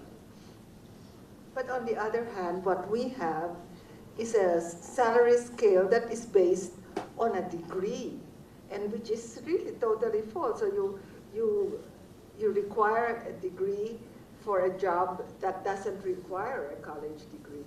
Because of course, there's more prestige. So it's a psychological. And one of the promises when we passed K-12 during your time, was that we would cut the college degree to 3 years, and among others, no. So and we would give jobs to the Tech-Voc graduates, but unfortunately there was no accreditation. But we've addressed that in this year's budget for the first time in a decade, would you believe? So these are the sort of things, and that's what we have to address. But did you get an answer to your question? Well, actually, Mr. Chair, yes, I was starting to. Or more questions to your question. But that's the point, Mr. Chair. Notable nga na in talking just about this one question addressed to CHED, we didn't even have to mention or talk about 100% foreign ownership. Tapos, ang daming moving parts talaga in our ongoing efforts at education reforms. So maybe there's even virtue in less tectonic shifts, the ground of the Constitution, and really just address these many moving parts with the tools we have already set up by law. So I'm glad to have heard from the chair earlier that possibly the final version of RBH6, after all the hearings, of course, may be to leave it at unless otherwise provided by law. So I'm more hopeful with that possibility, and I appreciate the continuing inputs of our resource persons to guide the committee towards that, the final formulation of the resolution. And then, still to the CHED family, current and past, no? So meron din po tayong Transnational Higher Education Act, also mentioned by some of our earlier resource persons, RA 114488, na pinasa nitong August 28, 2019 lamang. Ang polisiya ng batas to modernize the Philippine higher education sector and bring international quality standards and expertise into the country with a view to making higher education globally competitive, attracting a flow of talented students, faculty, and staff, and improving the country's human resource base. So dito, pinapayagan na ang transnational higher education sa pamamagitan ng mga binanggit din ng ating mga resource persons, academic franchising, branch campuses, double degrees, at iba pa. So, in effect, meron na po tayong batas para ipatupad ang polisiyang ito. So, bakit po kakailanganin ang Chacha? Hindi ba ito sapat pa? Yes, Attorney Carpio? That is correct po, Mr. Chair. A foreign HEI may actually incorporate a Philippine company with a 60% share as long as it's approved po by the SEC, and then foreign citizens may constitute up to 80% po of the faculty of the said school, and 40% of the admin personnel may also constitute po of the local branches. So that is actually allowed po by the law, by the said law. Yes, Senator Risa, has anyone taken advantage of that law? Has anyone incorporated under that law? We will submit po a report po on the status and milestones of RE number 1448 for the RE number 11448. Okay, it's fairly recent. Yeah, thank you. So we'll submit po, Mr. Chair. And pending the submission of your report, Attorney Carpio, pero meron ba kayong kahit broad strokes na sa pakiramdam natin marami nang ginamit yung batas na ito, or kaunti pa lang, or wala? If you could hazard an impression. In our draft report po, there are 11 Philippine HEIs who had partnerships po with 9 UK HEIs po. So yan po initial po, and we also there are also some SUCs po who are also partnered po with UK schools. That is po. Okay, salamat, Attorney. So kaunti pa lang. Yes, based po dito sa numbers po. Opo. Baka maiging i-maximize pa muna natin itong Republic Act bago subukang lalong i-maximize sa pamamagitan ng Constitution. Baka kung mas maliit na tool ay pwede pang i-optimize. Hindi natin kailangan mas malaki or mas fundamental na tool. So kung ganun po na we have this law that's starting to be used by foreign educational institutions, so napapaisip talaga ako kung ano pa bang gusto ng mga dayuhan na hindi kayang gawin ng batas na ito. Baka naman tayo yung mas concerned kesa sa kanila na we need the charter change. baka naman meron ding pag-iisip sa kanila na sapat na sana in principle yung batas, but it's a matter of implementation. And then of course, the many other changes that we see in terms of education reform. At saka, Attorney, would you know kung meron bang clamor mula sa mga dayuhang eskwelahan na magmay-ari ng eskwelahan dito? Insofar as my personal knowledge is concerned, maybe I will just direct po that to the proper office, and then we will include the po in our report po to this committee. Mr. Chair, and Yes. with the indulgence of my colleague, I think these are very simple and basic questions that is being raised by our colleague, and the topic is whether or not we open this up to foreign ownership. And I think it's just but proper for CHED to have a position on this. At least give us data. I mean, nobody is interested for franchising or putting up their branches here. At least we have an idea, sir. If we can give us something, please. Unfortunately, Mr. Chair, I do not possess the information at this moment, so I do apologize for that, Mr. Chair. But we will inform your office po immediately if there's indeed a clamor for. Yeah, just submit na lang the data, please, Attorney. Thank you. Yes, Dr. Concepcion. I think, Mr. Chair, the opposite exists in Singapore. It's the Singapore government that invests in the foreign university. And foreign universities are very, very popular all over the world, including Saudi Arabia. So it's not the case of the very, very high quality foreign universities wanting to invest here. It's the opposite. We're the ones who might need them. And so my question is, would this partnership, not ownership, but partnership, be allowed for SUCs, for UP, or would it just be for private HDIs? See, I think that's an important question. So in the case of NUS, Duke, that's a NUS investment. In the case of MIT Smart, that's a Singaporean government investment. Anyway, the other thing I want. But correct me if I'm wrong. I think they've decided to pull back a little bit because of the costs. Well, then yes, and then there's like an exit plan. So after some time, then the Singaporean, university has to stand on its own. So the SUTD, Technology Design, Singaporean, is already producing its engineers. There's another thing I wanted to share. I think that we have to support MSMEs as a middle class, as well as our startups, our innovators for new solutions to problems. But there are existing MSMEs. And this is where I think the PRC, the government, should make sure that we have good training, conceptual as well as manual, hands and mind. And it's really the practice in Taiwan, in South Korea, and in Japan that after your college degree, you must really get through trainings to get certifications that would allow you to earn more. You be promoted in the company. So pataasan yan ng mga certifications. And that really relies on a very high quality training or certification of your skills for the next level. So that's something that the government must invest in, the training.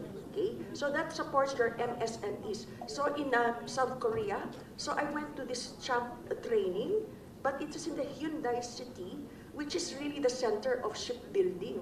So syempre yung training nila doon tungkol lahat sa building ships, heavy metal industries. But they invested in heavy machinery. They could be, second hand, but they would still be used to train the employees of, say, Hyundai City. So the other one, of course, is innovation. So that's where you would have our startups. But then in the university, which is really the seed of innovation, we lack this thing that goes on all over the world, and this is foreign postdoc. So based on evolution and my area, which is biological evolution, internationalism or hybriding is so important. So everywhere in the US, you have universities where the research groups are run by the PI, and then you have the middle level faculty, and then it's really the postdoctoral fellows that run the labs and mentor the PhDs, the masters, the undergraduates, and even the high school students. And this is just to emphasize that education and R&D innovation are inextricably linked, because part of teaching and education is mentoring, a one-on-one mentoring. And so you cannot really dissociate the two. So we're saying that for postdoctoral fellowships, which is practically nil in the university, in UP even, you know, we should be in this scenario soon, where we will have enough interest from foreign postdocs to come. And in my time, before I retired, I had so many interests from Indian scientists, young researchers who wanted to do a postdoc with me. But you know, there's no opportunity to do that. So that's how the world works in terms of research, development, and innovation. Thank you, Dr. Concepcion. Thank you, Mr. Chair. One of the points raised by Dr. Concepcion, I will go there also, yung implications po nitong resolution of both Houses 6, even on our state colleges and universities. Or maybe, Mr. Chair, just to go with the flow, diretsuin ko na doon. So, related sa manner of acquisition and mergers of higher education institutions. So, sa current practices po on acquisition and mergers of HEIs, large corporations like Ayala, FINMA, SM Investments, and others have established their education arms to buy or bail out some local universities and colleges. So, yung isang tanong po kaugnay dyan, before I get to the top of the food chain, the SUCs, kapag maipasa po itong RBH 6, ang mga foreign-owned and controlled corporations, will they be allowed to buy or bail out local universities and colleges? O sila'y maging master franchisers ng mga eskwelahan sa bansa? Would Ched current or previous like to address the question? Yes, Mr. Chair, I see Dr. Tati. That would be my interpretation, that basically that is what ownership would allow them to do. But maybe to go back to a previous question, Senator Risa, even before the Transnationalization law, because that came after my time, but even during our time, the PAKU precisely and internationalization programs did not bear their full fruit. In other words, with the existing structures, we did not even develop its full potential. So why are we talking ownership? And I don't get a sense that you ask, are there a lot of foreign universities knocking at our doors? I doubt it, you know. So this is like a theoretical question. That's why my original point, is it worth our time discussing all of this? Because there's so many ideas around the room that we can develop outside of the rubric of ownership, you know. So why are we discussing ownership? Thank you, Dr. Tat. Yes, Dr. Sinch, Mr. Chair, and then I think Mr. Chair, Father Delvo. So I think I'll pick up from, I mean, just looking at Singapore. They invite for strategic reasons. We have to determine what the strategic reasons are. And whatever arrangement, whatever incentives, whatever, I'm not sure they would like ownership, but even if they want ownership, it has to be very strategic. For instance, you can invite, okay, maybe just use Duke's University. One possible strategic thing is you need to have a lot of PhDs. Dr. Gisela has been mentioning that. And we send them out, and sometimes it's very costly. Can't we get Duke University here for this particular period of time to offer programs so that our faculty can get it from Duke University, but in the Philippines? I mean, I'm just using Duke as an example. Or strategically, if it's R&D, can't we get, it's like a Picari thing, University of California, that was the whole idea. So it's strategic, it's very selective, and it's the government that chooses. Now and then they will not ask for ownership, or if they ask for ownership, then you can, perhaps for a certain period of time. I mean, but those are case to case, di ba? Ang problem lang, that will happen, yung the mergers, the foreigners, if it's an open market, the way we have our open market in education. If that's the case, then that will, and that's what you don't like to happen, because that is what will further erode our reputation as an education provider in the world. Thank you, Mr. Chair. Interesting, sa discussions natin, we get to reflect also on previous policy directions we have set, like the privatization of education. Mr. Chair, I think Father Delvo wants to interject. Father, go ahead. Thank you, Mr. Chairman. On behalf of Cocapayan Catholic Education Association of the Philippines, I can proudly say na introducing reform or amendments to the sections concerned may be done much later. That's not the urgent concern right now. Because why? One, we have not made the departments of the government like CHED, like Basic Education, DepEd, like TESDA, like DOST to work together actively and sovereignly in a harmonized, coordinated manner. Wala pa dun eh. Second, we have been talking about employability of our graduates, but we have not been really serious into enabling our graduates to be producers, makers, manufacturers, and shapers. Otherwise, we become just retailer and catering to hospitality services. We don't grow out of this only, you know. We have to be producers and makers. And another one would be with LUCs or SUCs are allowed to partner with foreign entities because they have the land to offer, and which we do not have. That might also create another problem for us in terms of sustainability and likewise flourishing. We cannot develop our private education institutions when in fact we are rendering service in complementary to the government service. Salamat, Father. Mr. Chair, actually na-anticipate ni Father yung susunod kong tanong sa chat.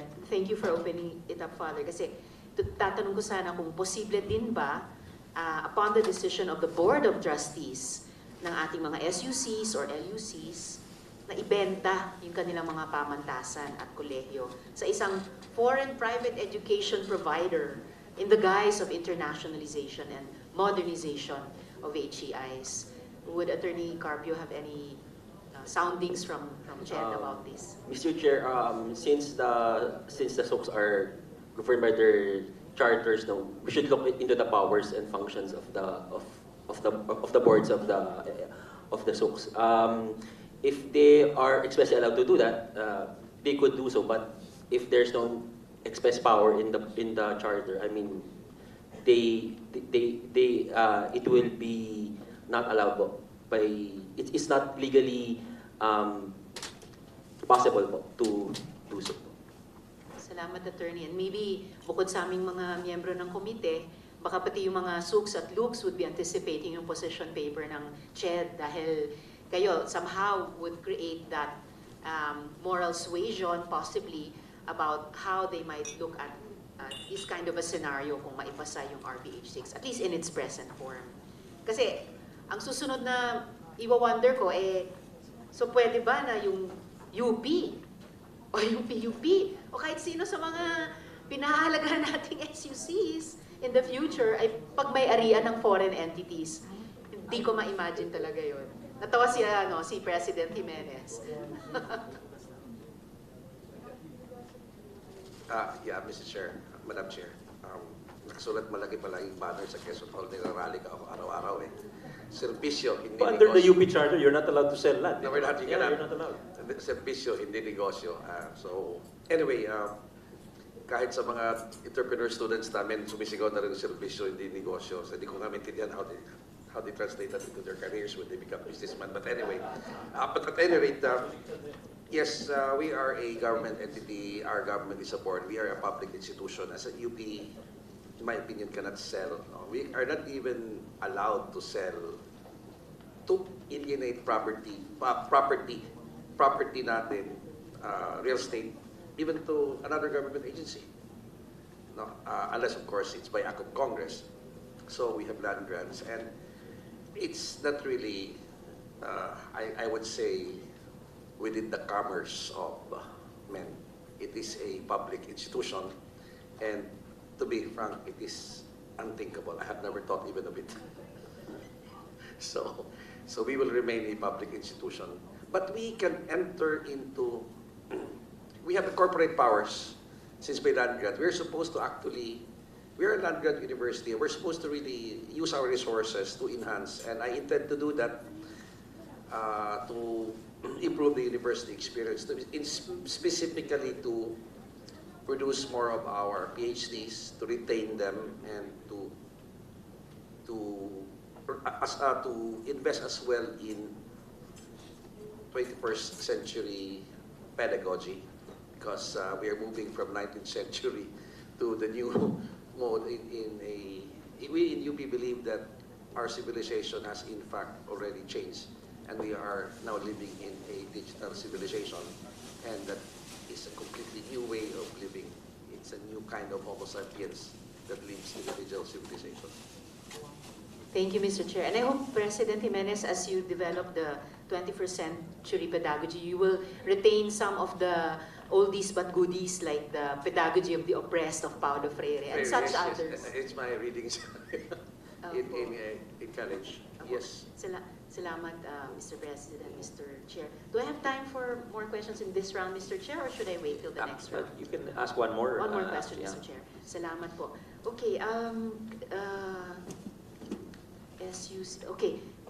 my last question for this round on state subsidies for higher education. Kung maipasa yung RBH 6 in its current form, anong implikasyon nito sa kasalukuyang pondo at subsidyong binibigay ng Estado sa mga public HEIs, SUCs, at maging mga LUCs? Pati ba yung mga dayuhan makatatanggap na sa Estado natin? Chet, attorney? I don't think so, ma'am. It will have. They will be allowed to allow po. They will be allowed to receive any government subsidies. Yes. Thank you, Mr. Chair. I guess we'll wait for the position paper of Chet, kasi ang impression ko naman, we've been talking about education as more in the services sector, at least of the economy, although education is more than the economy. Dahil may existing trade principles in trades in services, gaya ng liberalization of higher education, baka lumabas na may free pass ang ating gobyerno na umatras sa responsibilidad nitong pondohan ang mga SUCs at LUCs at hayaan silang makipag-compete sa free market ng higher education. And a few of our resource persons earlier mentioned this, Mr. Chair, and I share their apprehension and the desire that the state not abdicate in its obligation, not use the resolution or any other instrument as an excuse, pa-co-opt, so hindi na niya tungkulin sa ating mga estudyante o sa ating bayan. And lastly, very quick lang related question, Mr. Chair. Dito pa rin sa state subsidies for higher education. Posible ba na sa ilalim ng RA 10931, yung UACTE Act, na ang mga foreign-owned and controlled HEIs ay maging eligible sa tertiary education subsidies? Don't think so, ma'am. And again, I hope you are right, Ched. We will eagerly await your position paper. Maraming salamat. Maraming salamat, Mr. Chair. And that's from me. Interesting questions. Thank you, Senator Risa. Senator Win, yes, go ahead, sir. Thank you, Mr. Chairman. Mr. Chairman, sorry, Senator Win. See, Majority Leader has 2 minutes left. Can we just finish him? Then we'll go to you. My apologies. I should have said it at the outset. Sorry, Mr. Chair. I just have two, 3 points I'd like to raise. One, looking at the implementation of the Transnational Higher Education Act. There is a report here from CHED that out of 108 TNHE program applications, out of 108, only 2 applications were approved. One from Houston, yung isa from Korea. I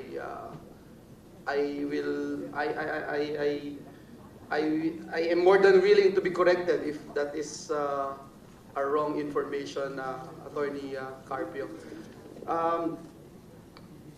Number two, I'd like to point out in the Edcom Year 1 report, and I'm sure our Chairman Gatchalian and Commissioner Angara are very much aware of this. Two of the identified priority areas in improving higher education in the country are one, access to quality education, and two, quality assurance. Pag tinignan po natin itong, and I wanted to show you a slide based on the 2022 report of the Association of Southeast Asian Nations, ASEAN. Nakalagay po dito, yung Philippines has the most number of public HEIs. Most number po yan. Second most number of private HEIs among ASEAN member states in 2015, 2017. However, the challenge to improve quality remains as the number of autonomous higher education institutions, centers of excellence, and centers of development continue to remain very low. So the question is, what forms of support are being extended to our present schools in order to improve the quality of our existing institutions? Another question that I'd like to raise, and let me show this slide because I don't have much time. Ito po, uli, ASEAN Quality Assurance Framework. No? Tignan natin. Pag tinignan po natin yan, yung Center of Excellence and Center of Development, makikita natin napaka-konti. At yung Center of Excellence nakafocus sa NCR. So, I hope we'll do something about it. And I'm not sure if opening up ownership in the higher education institutions would address this problem. Convince us. Another thing that I'd like to raise, and I'll end up here, Mr. Chairman. You look at Article 14, Section 4, Number 2 of the 87 Constitution. Inaalaw po yung foreign ownership of educational institutions if they are established by religious groups and mission boards, established for foreign diplomatic personnel and their dependents, and or for foreign temporary residents. Foreign enrollment in such schools is capped at 33% of total enrollment. Now, you look at this education index. Ito po ay measured by adult literacy rate with 2/3 weighting and the combined primary, secondary, and tertiary gross enrollment ratio with 1/3 weighting. And please take note, yung according to Edcom, yung Vietnam po dyan, nandyan, yung Vietnam and Cambodia allows 100% maximum foreign investment share. But still, if you look at this data, it falls lower than Philippines in education index. So again, yung tanong po dito is, what would be the impact of allowing foreign-owned schools to the overall education quality in the Philippines? And how can the lifting of the foreign ownership limitation contribute to the overall improvement of the quality of Philippine education? And then I go back doon sa report ng Edcom year-end report. Ang dalawang identified priority areas is not just access to quality education, but quality assurance. So I hope you wanted to, yes, Director Cynthia. I think, back to the selectivity thing, if we're selecting institutions, that they would have quality for specific things. So for instance, quality for R&D, quality for creating the innovation network, but that's one. But for the COEs, CODs, tangential. In other words, it doesn't have any impact What we need to do is actually, that's why the quality assurance for higher ed, Edcom, is really making sure we really have a fit typology. Because the reason why I have very few COEs and CODs are for research universities. But most of your institutions are not research universities, but some of them may be excellent in what they are doing. But then they do not get incentives. Only the research universities get incentives because our metrics are connected to research universities. Until maybe 2010, everybody had to do research. Everybody had to have a research office, so you had a lot of cheating.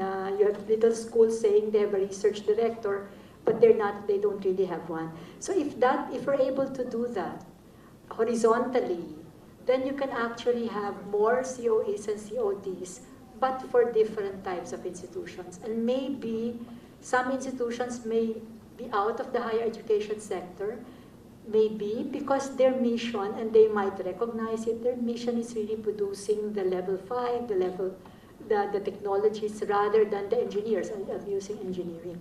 So that's for the quality. In that case, I don't think coming in of foreign institutions will have any effect.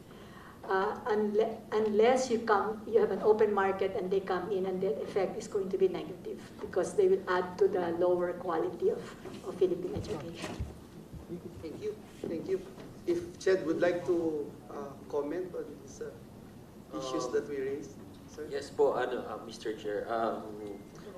We will just we take note po of the concerns po of the good senator po, and we will include that din po in our official comments. Thank you, Mr. Chair. That's all I. Thank you very much, Majority Leader. Before I recognize Senator George, I want to acknowledge Dr. Doy Santos, who was with us last week during the Public Utilities hearing. We'll give the floor to Senator Win Gatchalian. Thank you, Mr. Chairman. Well, Mr. Chairman, this is a hearing on the proposed amendments to certain economic provisions of our Constitution. And part of the economic provision is education. So meaning that the legislature is looking at education as a means to drive our economy. And hopefully, by liberalizing education, we can attract hard investments, foreign direct investments. So there are two schools of thought, Mr. Chairman. Number one is really attract foreign direct investments. Number two, by attracting foreign institutions, we will attract different institutions with strong capability, for example, in research, in other areas, in higher education or even basic education, and hopefully they come here and they become a mechanism to develop human capital in our country. That will drive our economy in the long run. So one is hard investments in the short run, one is human capital to drive our economy in the long run. So my question, Mr. Chairman, to our resource persons, and I'm not really sure if they will have these answers, that short-term goal will opening up ownership to foreign investors in education. Will we attract FDIs, foreign direct investments, in the education sector?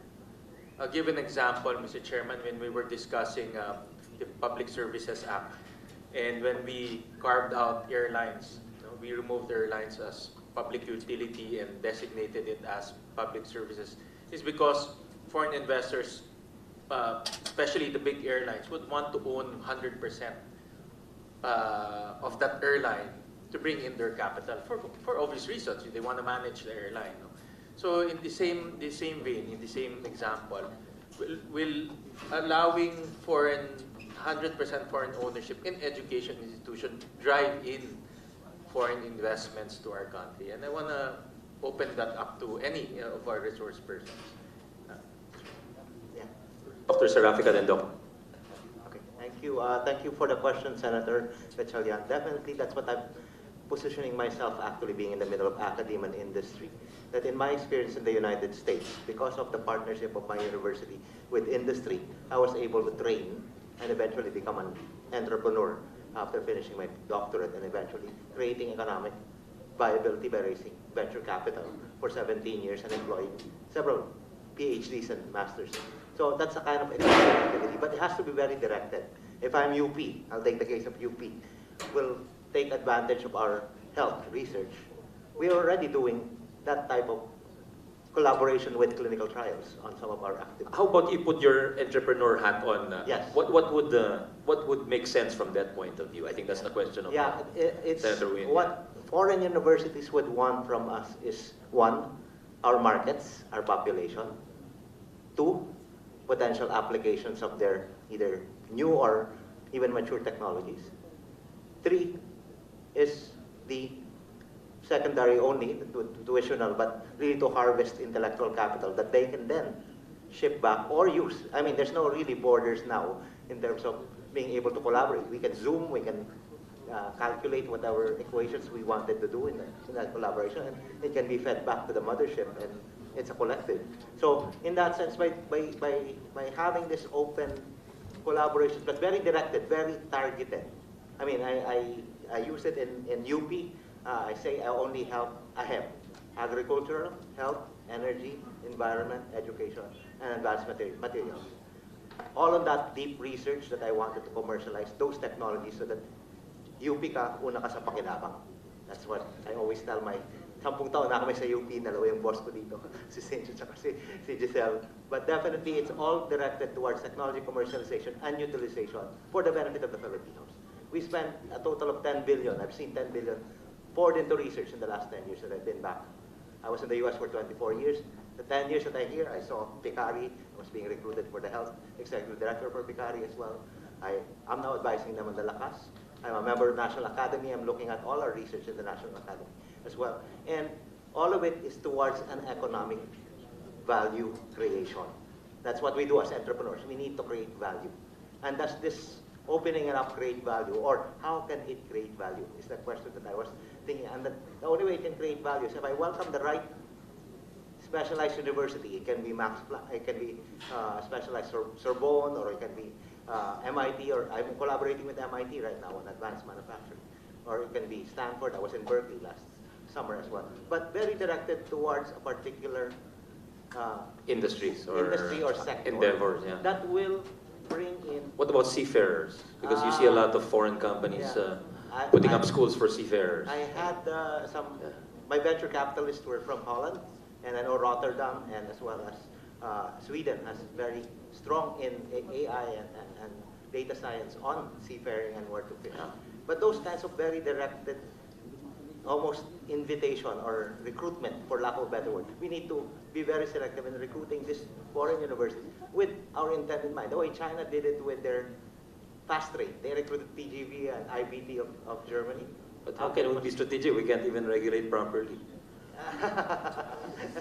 Well, hopefully, I think that's the point that Dr. Cynthia was too polite to say outright, but that's really what she was adverting to. And she said, taking into account our regulatory regimes, di ba? May regulatory weaknesses talaga. So. Oh, definitely. In medical devices, which I'm from, I had invented something to patch your brain after a tumor section. That was my product in the United States that we eventually sold to Johnson & Johnson. It's not possible here. Maybe, Dr. Serafik, what's productive is, if you, with your permission, Senwin, is you point out worldwide, because of your dual hat as a professional, as a scientist, and as an entrepreneur, where do you see the world turning to? Because obviously there's a lack of health professionals. There's a lack of cybersecurity professionals. There's a lack of seafarers to man the ocean-going vessels of the world. Ano pa ba yung ganun? So that helps us become more strategic, since the idea around the table is to be more strategic in our interventions. From your standpoint, saan po tayo may pag-asa? Unang-una po, sa system po, ang aming focus is on 21st century skills, which is now three-pronged. It has to be cognitive, it has to be socio-emotional, and it has to be technical. Without those three legs, you cannot stand a 21st century student. Hindi magkakatrabaho po yan. Repeat that. Cognitive, socio-emotional, and the technical skills. So, ngayon po yung aming collaboration toward TESDA is actually just focusing on enabling competencies. Ito po yung problem solving, ito yung critical thinking, ito yung numeracy, yun na, bumaba na po ako sa TESDA. Hindi na lang po mga national scientists at saka NAST ang aking pinapakialaman ngayon. But definitely, it's more of being able to prepare them, to funnel them. But at the same time, kailangan po sa lubungin sa taas. Kailangan po, you have to have the spin-offs. That's why po, ang mandate namin sa UP is to create 21 spin-offs in the next 3 years. We have 21 now, but it took us 5 years to get there. Dr. Destura has won our first spin-off in UP, who has left. But definitely, our mandate is to create unicorns. Unicorns will create economic activity and eventually gain employment for a lot of our Filipino. So, focus po, kung hihingin niyo po, ang ginagawa po namin ngayon is training teachers to be able to just be comfortable with AI. Because AI will enable the teachers to be able to teach whatever topic they want. So that's on the education side, on the training for STEM.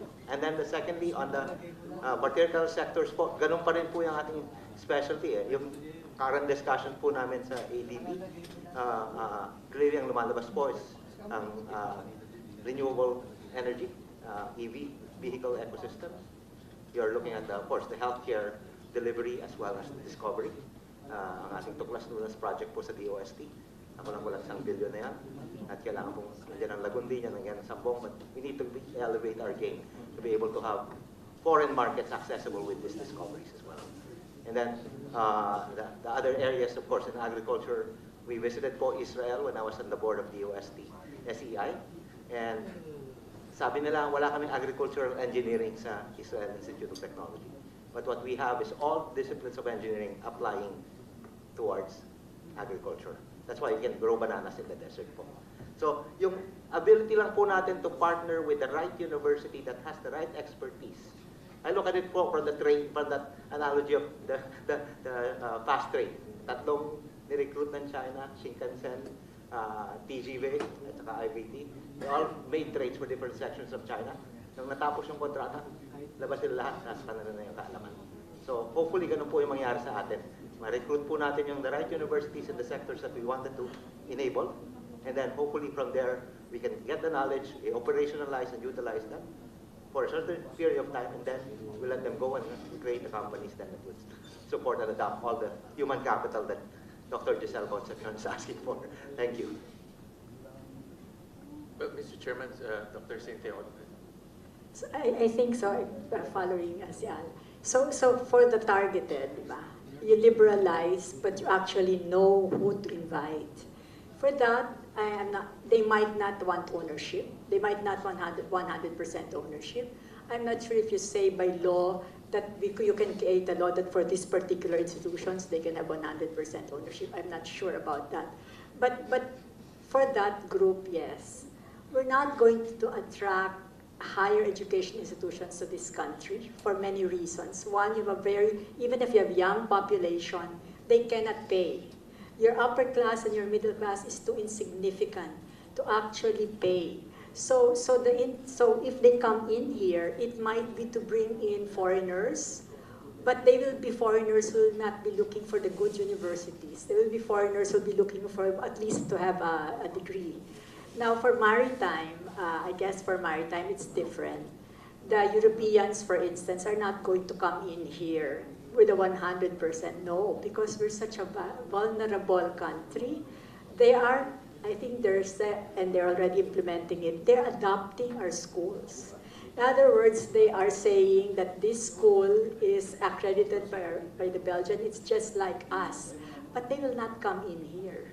Because our situation is such that negative list nga tayo, tottering always in the brink of a negative list. But that is explicitly there, that's what they used to tell us when I was in the oversight for maritime, that this is their plan B. Their plan B, so it's so hopeless that they will now adopt specific maritime schools in the Philippines and accredit them as Norwegian or as Dutch. So they're not coming in 100%. So liberalizing, I think we have to be, that's what I'm saying about targeted rather than a fully liberalized. If we only have 2 applying, I mean, it might be good to see who those 2 are. They are certainly not the universities they want to bring in. But we have to maybe invite universities. I'm half No, I'm serious about maybe think of more PhDs coming from foreign universities without going out of the country, so that we don't lose them. But that's one possibility. How would you craft up, again with the permission of Senator, how would you craft a program along the lines of what to produce with the express goal of producing those postdocs? How do you do that? How do you design it? I guess it's not just a postdocs muna, kasi we have to have the docs first, di ba? We don't have PhDs. Maybe if you have several universities, 4 or 5 of them, but you have to talk to them. You have to work it out. It's not like they'll come in because or maybe they might want to, but anyway, so. Okay. We are implementing a program right now from the Mayor Hawk where we keep a track for science-inclined students. So, California, when we started under STRIDE, we had actually identified a program in California that actually identifies gifted kids in high school. And they're given a track to get to a PhD. Huwag mo nang pakakawalan, huwag mo nang pag-boardin, makukuha pa ng industriya. Diretso na sa PhD, sustentado. So right now in the UST, that's exactly what we're trying to do. But we need mentors that comes from already experienced PhDs, our PASE. So you're doing it where? In Philippine Science? And PSI leading, I'm a PSI graduate, batch 83. So I was with Junabaya, he's my classmate. So definitely that's a track that we wanted to make sure that there's no fallout. Okay. All the 180 students of PSI should have been all PhDs. Right, and then right. the 5,000 DOST scholars should all get to higher degrees if they can. But there's programs, and definitely, hopefully, the UST Secretary can support and vocalize it more when he comes back. Mr. Chair, with your permission, see Dr. Santos is raising his hand. Yeah. So, I would like to cite the RMIT University in Vietnam, where when the Prime Minister of Australia visited, they took the opportunity to announce a $250 million fund to support partnerships with local companies in Vietnam to share expertise as well. Now, when the Prime Minister... Australia was giving the money? No, sir. Vietnam was giving the money? RMIT University was setting up the fund.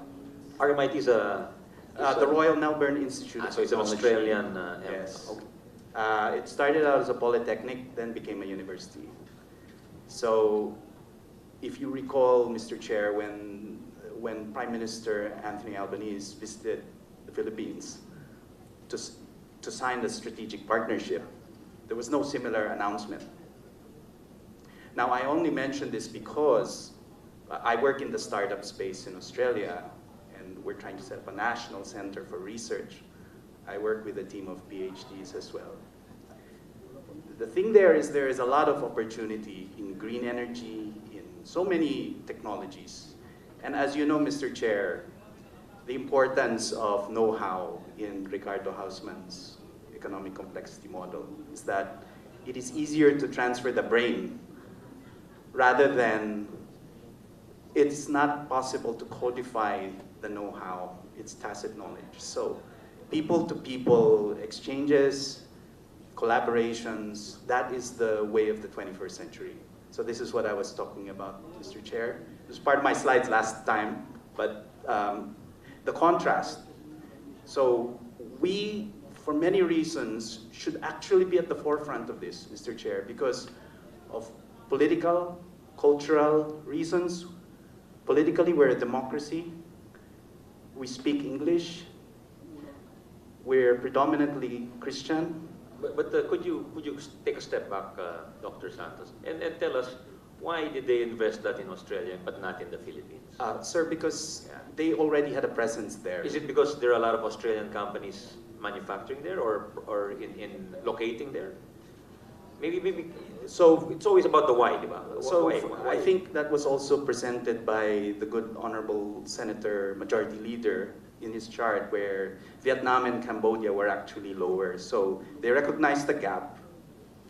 They opened themselves up. This is in the 2000s. And so they welcomed the foreign university there.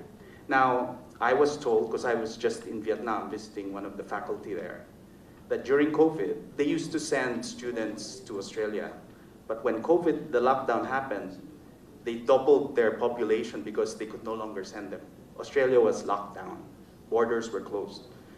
So now they're booming. And part of that is because you talk about there's no market. Well, we're almost at the same per capita GDP, Mr. Chair.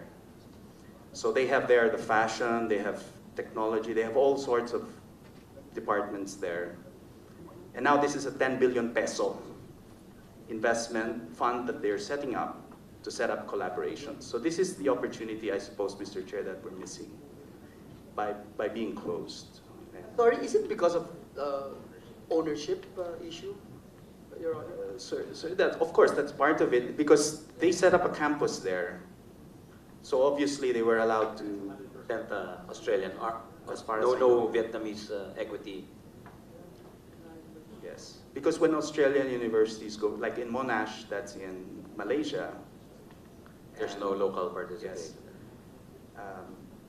That's right. Sorry, this is your time, Senator Win. Yeah, with apologies. So That's fine, Mr. Chairman. It's, So, sir, that's the know-how. What's more important than the capital, than the financial, is actually the expertise. Because they'll come in, they'll partner, they'll provide mentoring, they'll provide...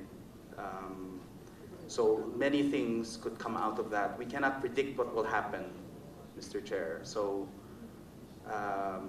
we cannot say for sure that there is no market or we'll only attract the bad ones. That's what's currently happening, Mr. Chair, because of the restrictions. It's a case of adverse selection. When you make it, just like with the POGOs, when you make it illegal to come in, the only people that will come in are the shady ones who are willing to risk and pay off, engage in corruption.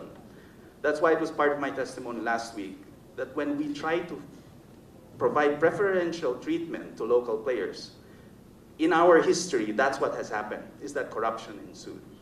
And then you attract the bad ones.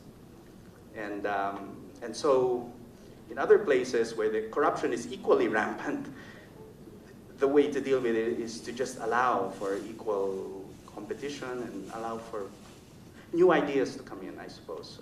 Mr. Chair, with the indulgence of Sen. Sherwin, just a quick point. Salamat po. Unfortunately, the POGOs is a really bad example to compare our discussion with, because even the legitimate POGOs who had permits from PAKU, hundreds, some of them thousands, of human trafficking and scam hubs took shelter under them. So maybe it's not a good example. Thank you, Dr. Santos. But my next slide, it talks about the R&D desert that exists. If you could go to the next slide. This is also, who's handling the slides? We lack the R&D infrastructure now. Our innovation ecosystem is really, we are probably like the last in terms of the rankings. We invest very little capital in R&D because the emphasis is in providing access to education rather than in conducting R&D. And so this is what the foreign universities can provide. I think that's already been established. So Thank you. Can we go back to Senator Win, because we're running out of time before our plenary session. Mr. Chairman, I understand from Dr. Santos and Mr. Serafica that a simple answer is yes, when we open up ownership 100% to foreign institutions, then there is great potential for foreign schools to come here to the Philippines and bring hard investments, or FDIs. And of course, in the process, you also develop your other educational components such as research and the other facets. So I want to ask either Dr. Santos or Mr. Serafica, what is the market size? What is the potential FDI that we are looking at? I don't know if you have that answer right now. So for example, if the global education industry is X dollars, how much are we looking at in terms of bringing it into the Philippines? Is there any one of our resource persons can respond? Mr. Chair, Sir, it's hard to put a dollar figure in it, but what I was trying to get at earlier was that we have tremendous goodwill currently, given the geopolitical situation, and we are not deriving as much benefit from that goodwill. I mentioned the political, cultural aspects. We should actually be more integrated than our neighbors are, but for some reason we aren't, and therefore we are not able to get the flow of investment. It is very difficult to predict, sir, what will happen, but it's hard to put numbers on it. But if we just take the example of Vietnam, once you open up, you create that possibility. If you don't, then it's not. Then the possibility is zero. That's the figure that we know of. That currently this is what exists. Can I request from both gentlemen to help the committee to come up with some figures? I am sure there's some research out there simulating or estimating how big is the global education industry, and not only for educational purposes, but also for commercial purposes. No? Because we all know that some schools are engaged in commercial activities or for-profit activities. No? So, not on this hearing, but if we can help us also come up with that number, so that we can have that number in our minds that, okay, when we open, this is the potential. So that's I'd like to seek the help of the two gentlemen. And Chairman, yeah, we'll call on Mr. Serapio and then Dr. Licuanan. We did have an initial indicator for the R&D ecosystems for different comparable countries.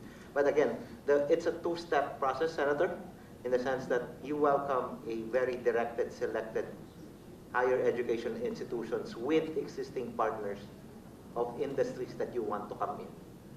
And by doing so, you create a credibility to these companies to come in, because they say, like, I'm partnering with MIT. I'm developing Industry 4.0 curriculum to be implemented in industry. And if I do that, I talk to the semiconductor industry in the US afterwards, saying that, hey, we train now workers under Industry 4.0 with partnership with MIT.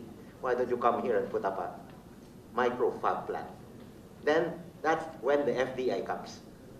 So it's a two-step process. I don't think opening up for universities to come here will create a lot of foreign direct investments, honestly. But I think by being able to have directed partnerships with foreign universities that can bring in the real FDIs, the real players. One example that I was in the US last year, we were looking at Arizona Tech-Voc school, community college, called WestMech, and the hoops that they went to recruit TSMC, which is the Taiwan Semiconductor, for the CHIPS Act of the United States, that they were even sending high school students from Arizona to OJT in Taiwan to just demonstrate to Taiwan that if you bring the fab plant in Phoenix, we will have the workforce for you. But that's the kind of, almost like a three-level chess game, or three whys. Why are you doing this? Why are we opening up for foreign directed? It's because we wanted to be able to get the expertise and eventually recruit the FDIs that they're partnered with in their own respective countries. And why is that? Because it's going to create new jobs and economic activity that are... What company, sir? What company was that? That example was TSMC, Taiwan Semiconductor, which is the biggest semiconductor company. And that's the kind of courting and the way the school in Arizona mentioned, it took them 3 years to even have a full plan for how to educate the workforce just for a single company. So, but that's kind of very advanced planning and very strategic in terms of recruitment. We need to be that strategic and directed, almost laser focused on who we want to recruit. Oh, that's all I'm saying. Thank you. Well, Mr. Chairman, that's the second school of thought that I mentioned earlier, that maybe it will not bring so much FDIs, foreign direct investments, but it is a tool to develop our human capital, and then later on, that human capital will contribute to our economic development. It's longer in terms of horizon, but it creates much bigger value in the long run because you have higher level skills that are being taught to our constituents. Dr. Licuana, you were raising your hands. No, I really had a question because I think that is a major assumption that if we open up, the foreign universities will come, assuming that that ownership is desirable for them.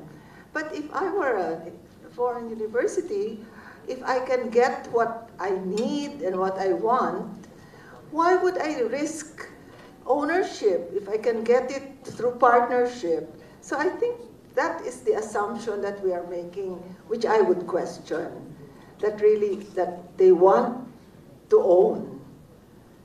Wouldn't you, if you were an investor, less want to lessen your risks because of all of the risks? We are a country that is a high risk, high gain. Let's face it. So if you can just partner and work out innovative programs and get your end of the deal, why do you need to own? That is, I think, an assumption that I question. Chairman, do we have anyone from TESDA present? Father Inocencio was the one sent by Secretary Mamuna. If not, Mr. Chairman, I'd like to ask anyone. Yeah. We have TESDA man here. Ah, yes. TESDA man, yeah. Definitely, Mr. Chairman, the most experienced and the authority in Tech-Voc. No, but Mr. Chairman, I don't know if anyone can answer this. Can TESDA schools be owned 100% by foreign companies? There's Tech-Voc schools, because TESDA school? TESDA's 123 training institutions. And now TESDA is the private deliverer of Tech-Voc. 60-40. That's what I asked that because when the chairman mentioned about cybersecurity, and cybersecurity, you don't need a diploma to acquire knowledge and skills in cybersecurity. All you need are vocational Tech-Voc skills development institutions. But a lot of these institutions are also foreign run or foreign trained or foreign developed. And I can see that is an opportunity for foreign private Tech-Voc schools to set up here fairly quickly and train our future workforce with skills that we will need for the future. So I wanted to ask TESDA about that issue, and maybe next time, Mr. Chairman, we can invite TESDA to share their thoughts on this topic.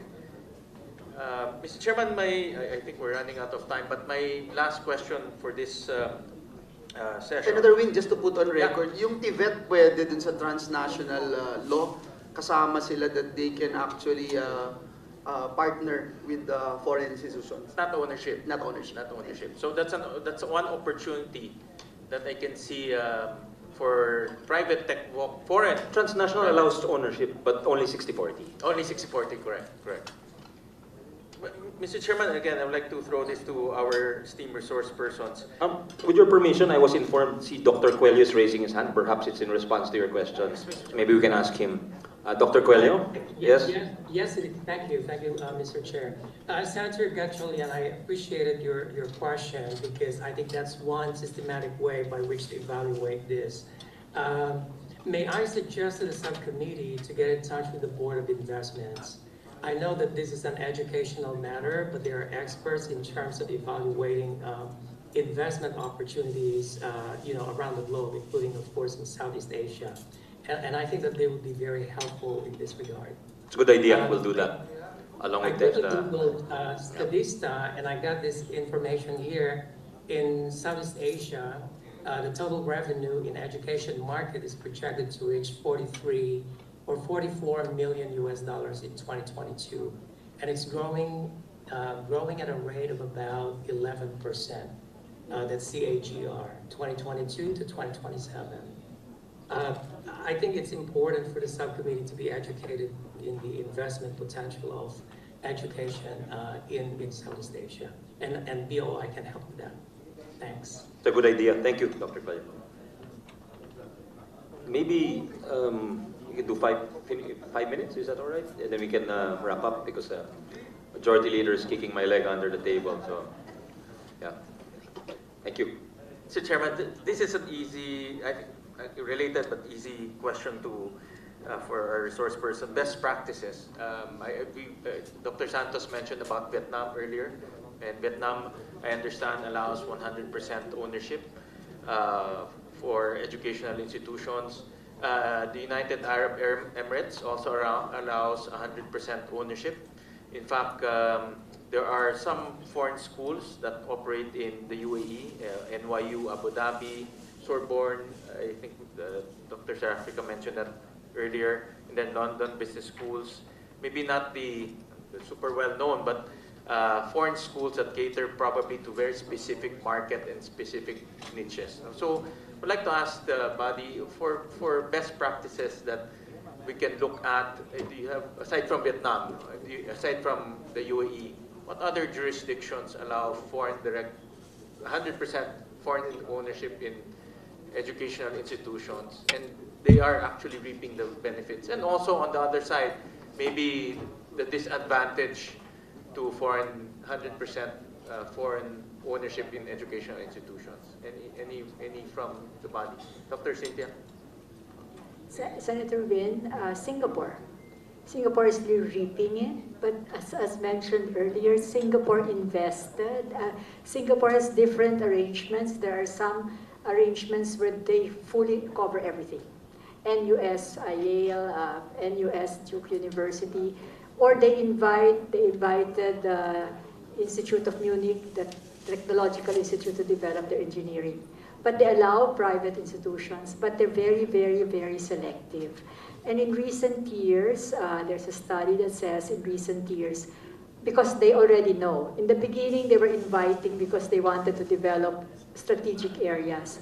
And now that they have the human resource for it, they already know exactly what they want out of the ones who are coming in. In fact, there's one institution that was not complaining, but saying they're now being told to actually develop nursing. So the fields are very specific. So it's very. Saan po yan, Dr. Bautista? Singapore.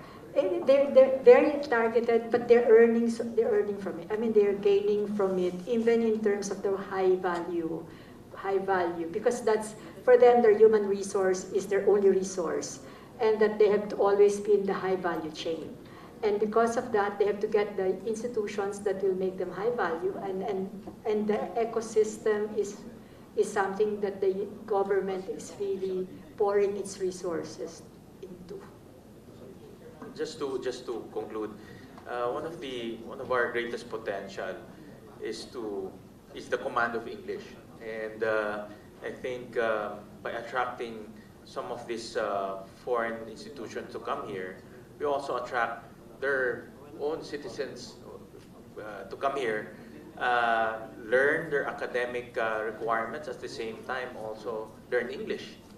I remember attending a graduation ceremony by, I think it was Perpetual Health College, wherein 40% of the students there were Chinese studying MBA, the other 40% were Indians studying med school, and the 20% were Filipinos. And the reason for that, partly for the popularity of that school, is also they learn English when they come here. So at the same time, they pick up that skill that will enable them to be successful in their field in the future. Probably they will work abroad later on. So that's also one aspect that I'm looking at, Mr. Chairman, in this discussion. So I'll continue my other question, Mr. Chairman, in the next hearing, but thank you very much. I think that's a good point, Senator Gatchalian. I think UP has a lot of Indians, di ba? Sa med school, a lot of Indian enrollees, no? Hindi na. Dati meron eh. I remember who was our resource person back then. He was telling us that there was an interest from from India. So yeah, any last words? Yes, Dr. Gonzalez, let's keep it brief, the last words, yeah. Senator, So yeah, we have session at 3 actually. I shared my innovation proposal with you when we visited you, and I talked about it earlier. And I think that one way that we could invite the foreign experts over for know-how and knowledge and know-how is through that Philippine Advanced Innovation Institute for Industry. So it would be focused on our priority areas of development in industry. And in fact, a PPP arrangement there, again, not ownership, but partnership, including with foreign industries, would be possible because they have an interest to make their investments, their FDI here grow. For example, the BOI now has over 1 trillion peso investment or promises for investment by the German government, 390 billion pesos, the Netherlands, the US companies, 330 billion pesos, local companies, 300 billion pesos, etc.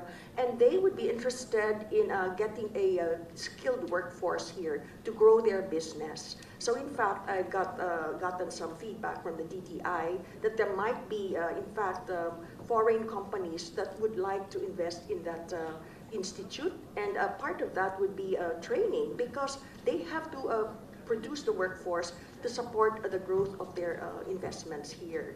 And well, Intel left us many years ago, and they needed our master's and PhD graduates from physics. They were very happy with our graduates, but there were just like a handful of them, and they needed more. So that plus our energy cost and other bureaucratic problems, they decided that Vietnam is much better than the Philippines, and they're gone. So that's just an example of the ecosystem that we're trying to create here, and that needs to be improved by a lot. So thank you very much. Thank you very much. We'd like to thank you to our colleagues, Senator Win, Majority Leader Senator Risa, who was here from the start, Senator Bato and Senator Tolentino earlier. And to our resource persons, thank you very much for taking the time to share your thoughts with us. We'll suspend the meeting till next week. Thank you very much.